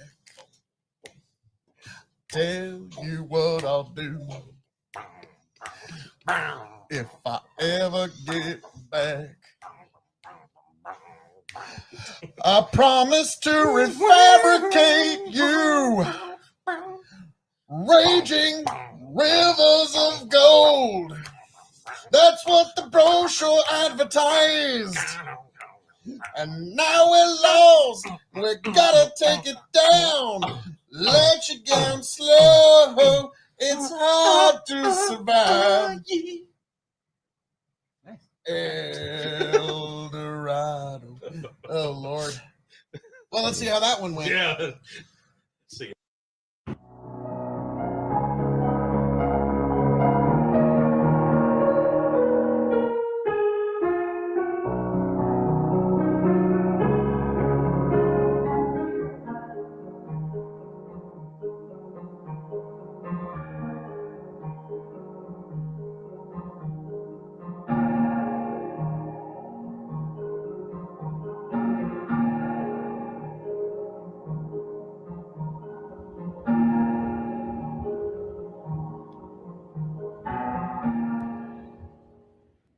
Howdy, y'all.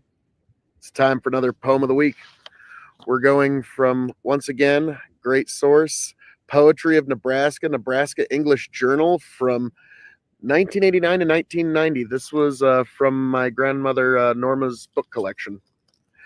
And we're going to be reading a poem by Peter Vandenberg, The White Horse Museum, Stewart, Nebraska.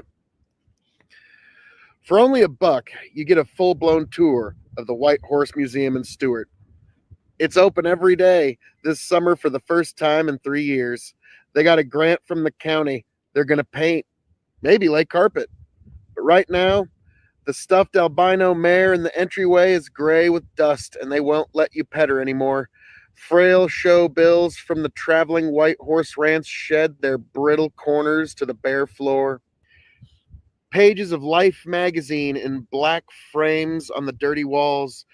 The story there is old, and the ranch is gone. Well, not exactly gone, but they raised the bunkhouse and put in pivots, and well, there isn't much to see out there. In the master bedroom, our young volunteer guide, who can't remember the name of the stuffed horse, tells us that from what he understands, this is basically just more various stuff donated by different people. His name's Mike, he tells us. He's full-blooded Cherokee, works part-time at the nursing home. He likes history. His hair is black and long, and he twists it around his index finger as he stands at the bottom of the stairs, letting it climb ahead, up there near the end of the hall, because this is a museum. I guess there's a room full of memorabilia from 3 or 4 wars. One glass case is filled with articles taken from the body of a dead German, the hand-lettered name of some local veteran and museum patron, community spirited enough to share the spoils stripped from the enemy dead, curls on the wrapped note card. Across the hall, the sun dances into the master bedroom off the leaves of a maple tree tall enough to shade this big wooden house. And on the peeling walls, amid period furniture covered with cobweb doils, a local cowgirl continues to make good. Mike says the 3rd floor is closed off, he says. Maybe with the grant. Maybe if the interstate hadn't cut so far south. Well, folks, there you go. That's this week's Poem of the Week by Peter Vandenberg. Another Nebraska poet, folks. Thank you much, and I hope to see you back here next week for another Poem of the Week. God bless. Travel well, folks.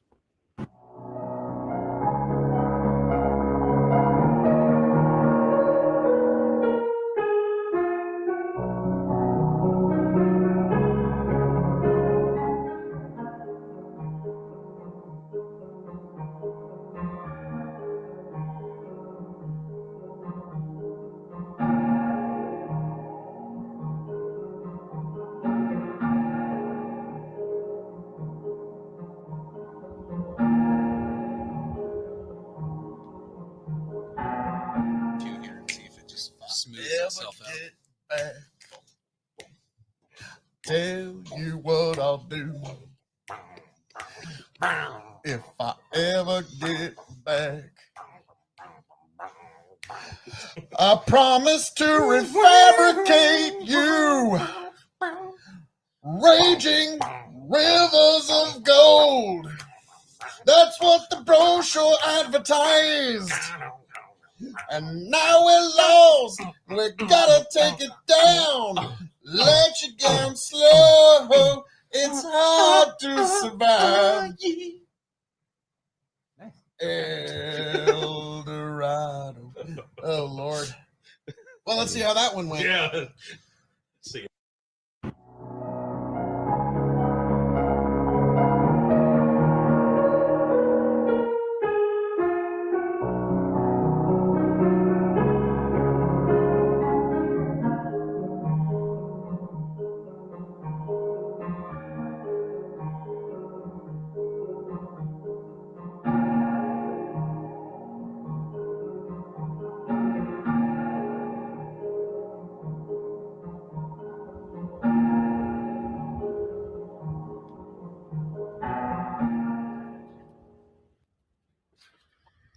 How we doing, all y'all? It's time for another Poem of the Week. It's a windy day in here in Nebraska, but it's a lovely one. So we're going to get a short one from Poetry of Nebraska, from Nebraska English Journal.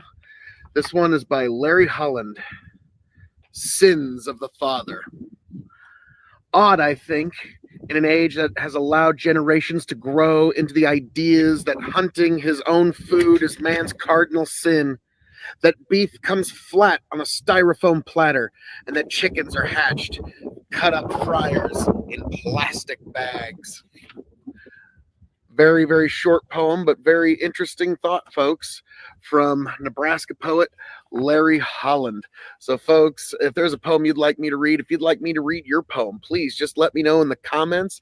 I would love to. I love the imagery of good poetry. But, folks, God bless. Travel well. I hope to find all of you back here at the next poem of the week. Happy, healthy, much the wiser.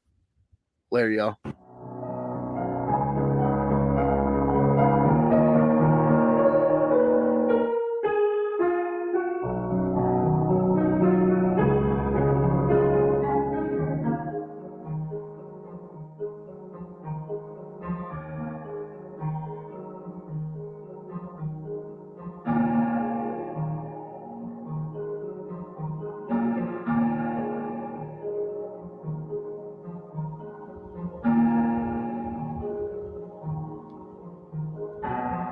Here and see if it just smooths Never itself out. get back.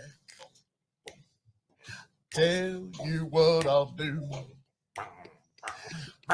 if I ever get back.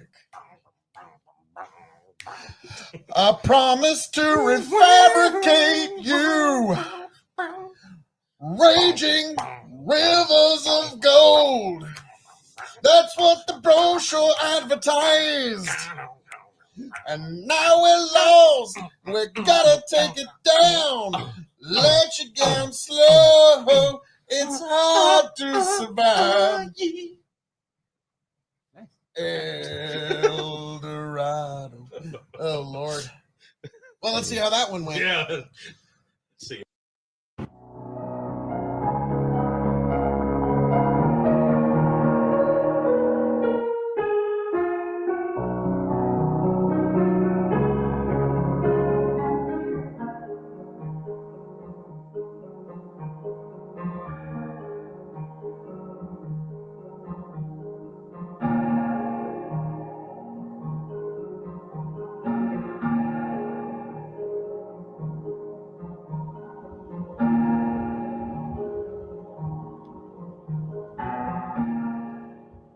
How we doing, all y'all?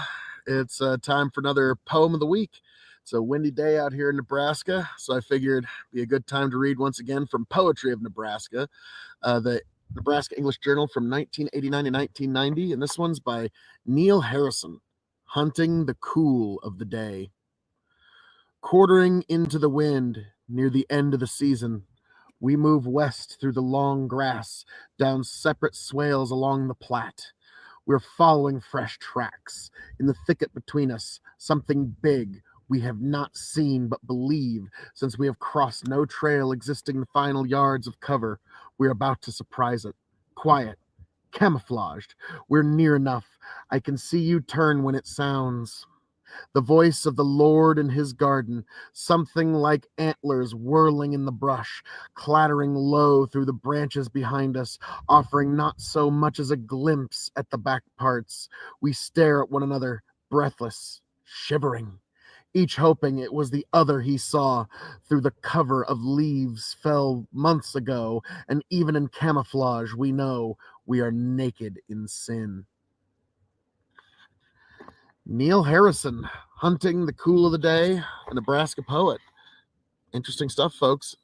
If you've got a poem you'd like me to read, if you'd like me to read your poem, please let me know in the comments. Please respond in some way, whatever way you can get a hold of me. I would love to do it. I just love the imagery of good poetry.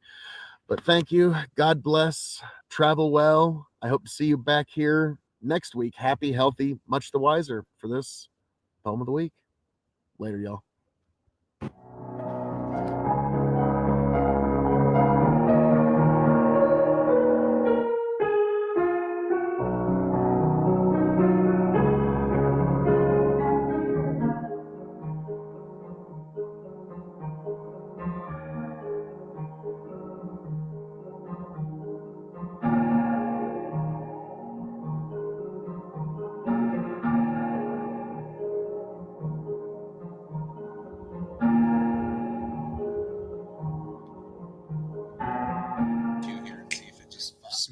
yourself out. Get back.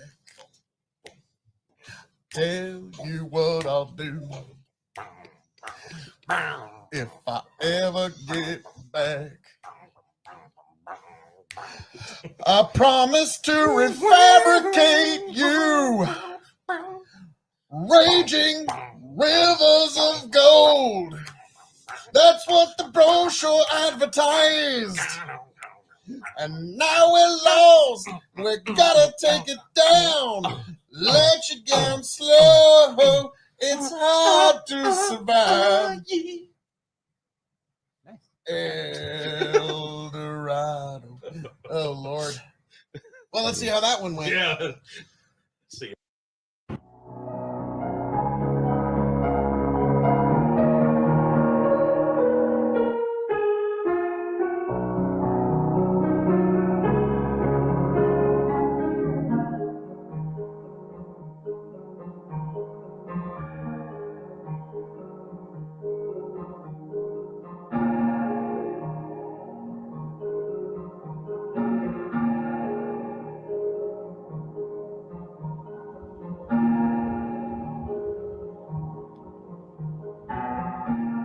How we doing there, folks? Thought it's time for another poem of the week. This time we're going once again from Poetry of Nebraska from Nancy G. Westerfield. Once again, great poet. This is called Going Somewhere in Nebraska. Sounds like she was kind of from pretty close to my neck of the woods. With the widow in galoshes getting on the Greyhound in Aurora, who has lost her husband just last Christmas, and now passing the muddy acres of her brother's combed curves of corn, comments on needing dry weather soon to move the combines in. A year ago, his wife died, but his son lives 2 farms on. The rain declines beyond the misted safety glass still to give in. The wet and endless green edging the road is measured by mile signs, steadily diminishing the distance east. While widowhood waxes scriptural, quoting the Psalms to our somewhat comfort, the river of God is full of water, she recites. There shall be a heap of corn in the earth high upon the hills. They of the city shall flourish like the grass, the city that should raise a head like Zion, built upon the plains in cubits of gold, is nowhere to be seen. Nothing but skyline. Nothing capitoline of sower on this dome, who slings instead of seed this sloth of downpour. So what is sown over Nebraska is the steady rain drummed to the psalmist, promise of somewhere a gathering of good grain, a gathering in again of all who should go shouldering the sheaves of sorrow, singing a harvest king.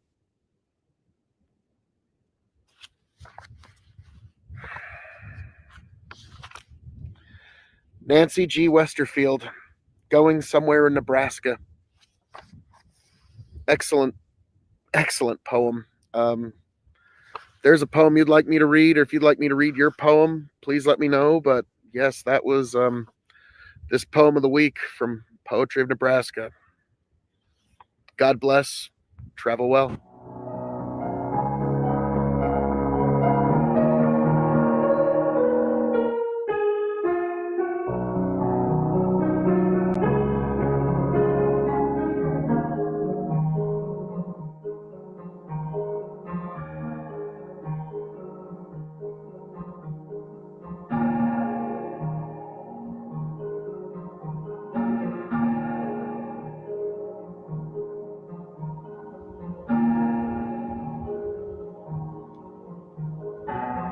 Here and see if it just smooths Never itself out. get back.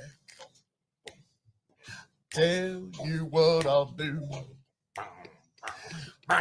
if I ever get back. I promise to refabricate you, raging rivers of gold. That's what the brochure advertised. And now we're lost. We gotta take it down. let you down slow. It's hard to survive. El Dorado. Oh, Lord. Well, let's see how that one went. Yeah. Let's see.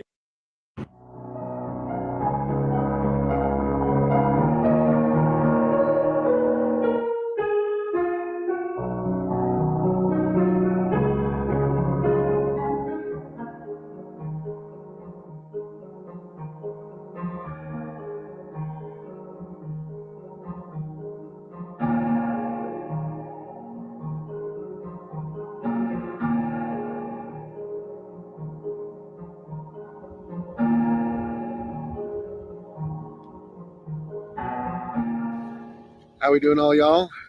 It's another poem of the week. This is another one by the great William Shakespeare. Blow, blow, thou winter winda. Blow, blow, thou winter wind. Thou art not so unkind as man's ingratitude. Thou tooth is not so keen because thou art not seen, although thy breath be rude. Hi ho, sing, hi ho, unto the green holly. Most friendship is feigning, most love mere folly. Then hi ho, the holly, this life is most jolly. Freeze, freeze, thou bitter sky, that does not bite so nigh as benefits forgot. Though thou water warps, thy sting is not so sharp as a friendship remembered not. Hi ho, sing hi ho, unto the green holly. Most friendship is feigning, most love mere folly. Then hi ho, the holly, this life is most jolly. There you go, folks. That is Thou Winter Wind, Blow, Blow, Thou Winter Wind by William Shakespeare. If there's a poem you'd like me to read, or if you'd like me to read your poem, just drop it in the comments or in any way you can get a hold of me. I love the imagery of good poetry. But folks, thank you for being here. God bless. Travel well.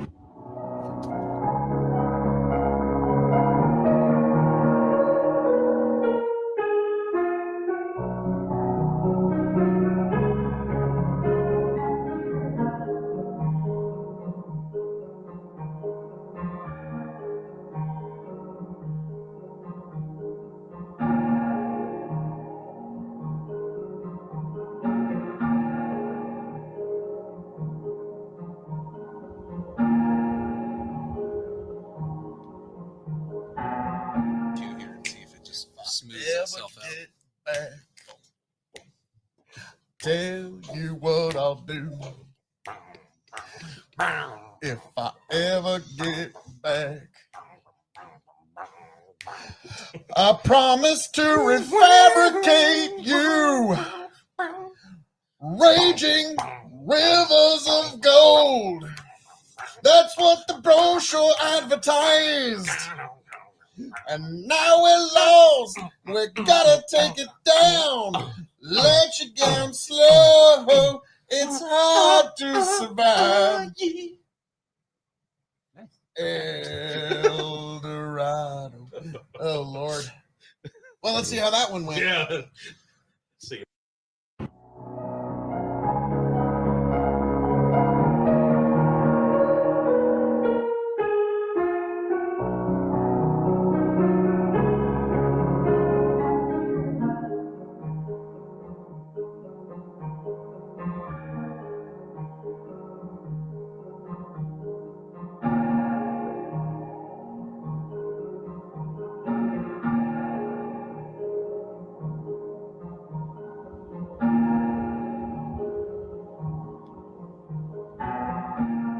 How we doing, all y'all?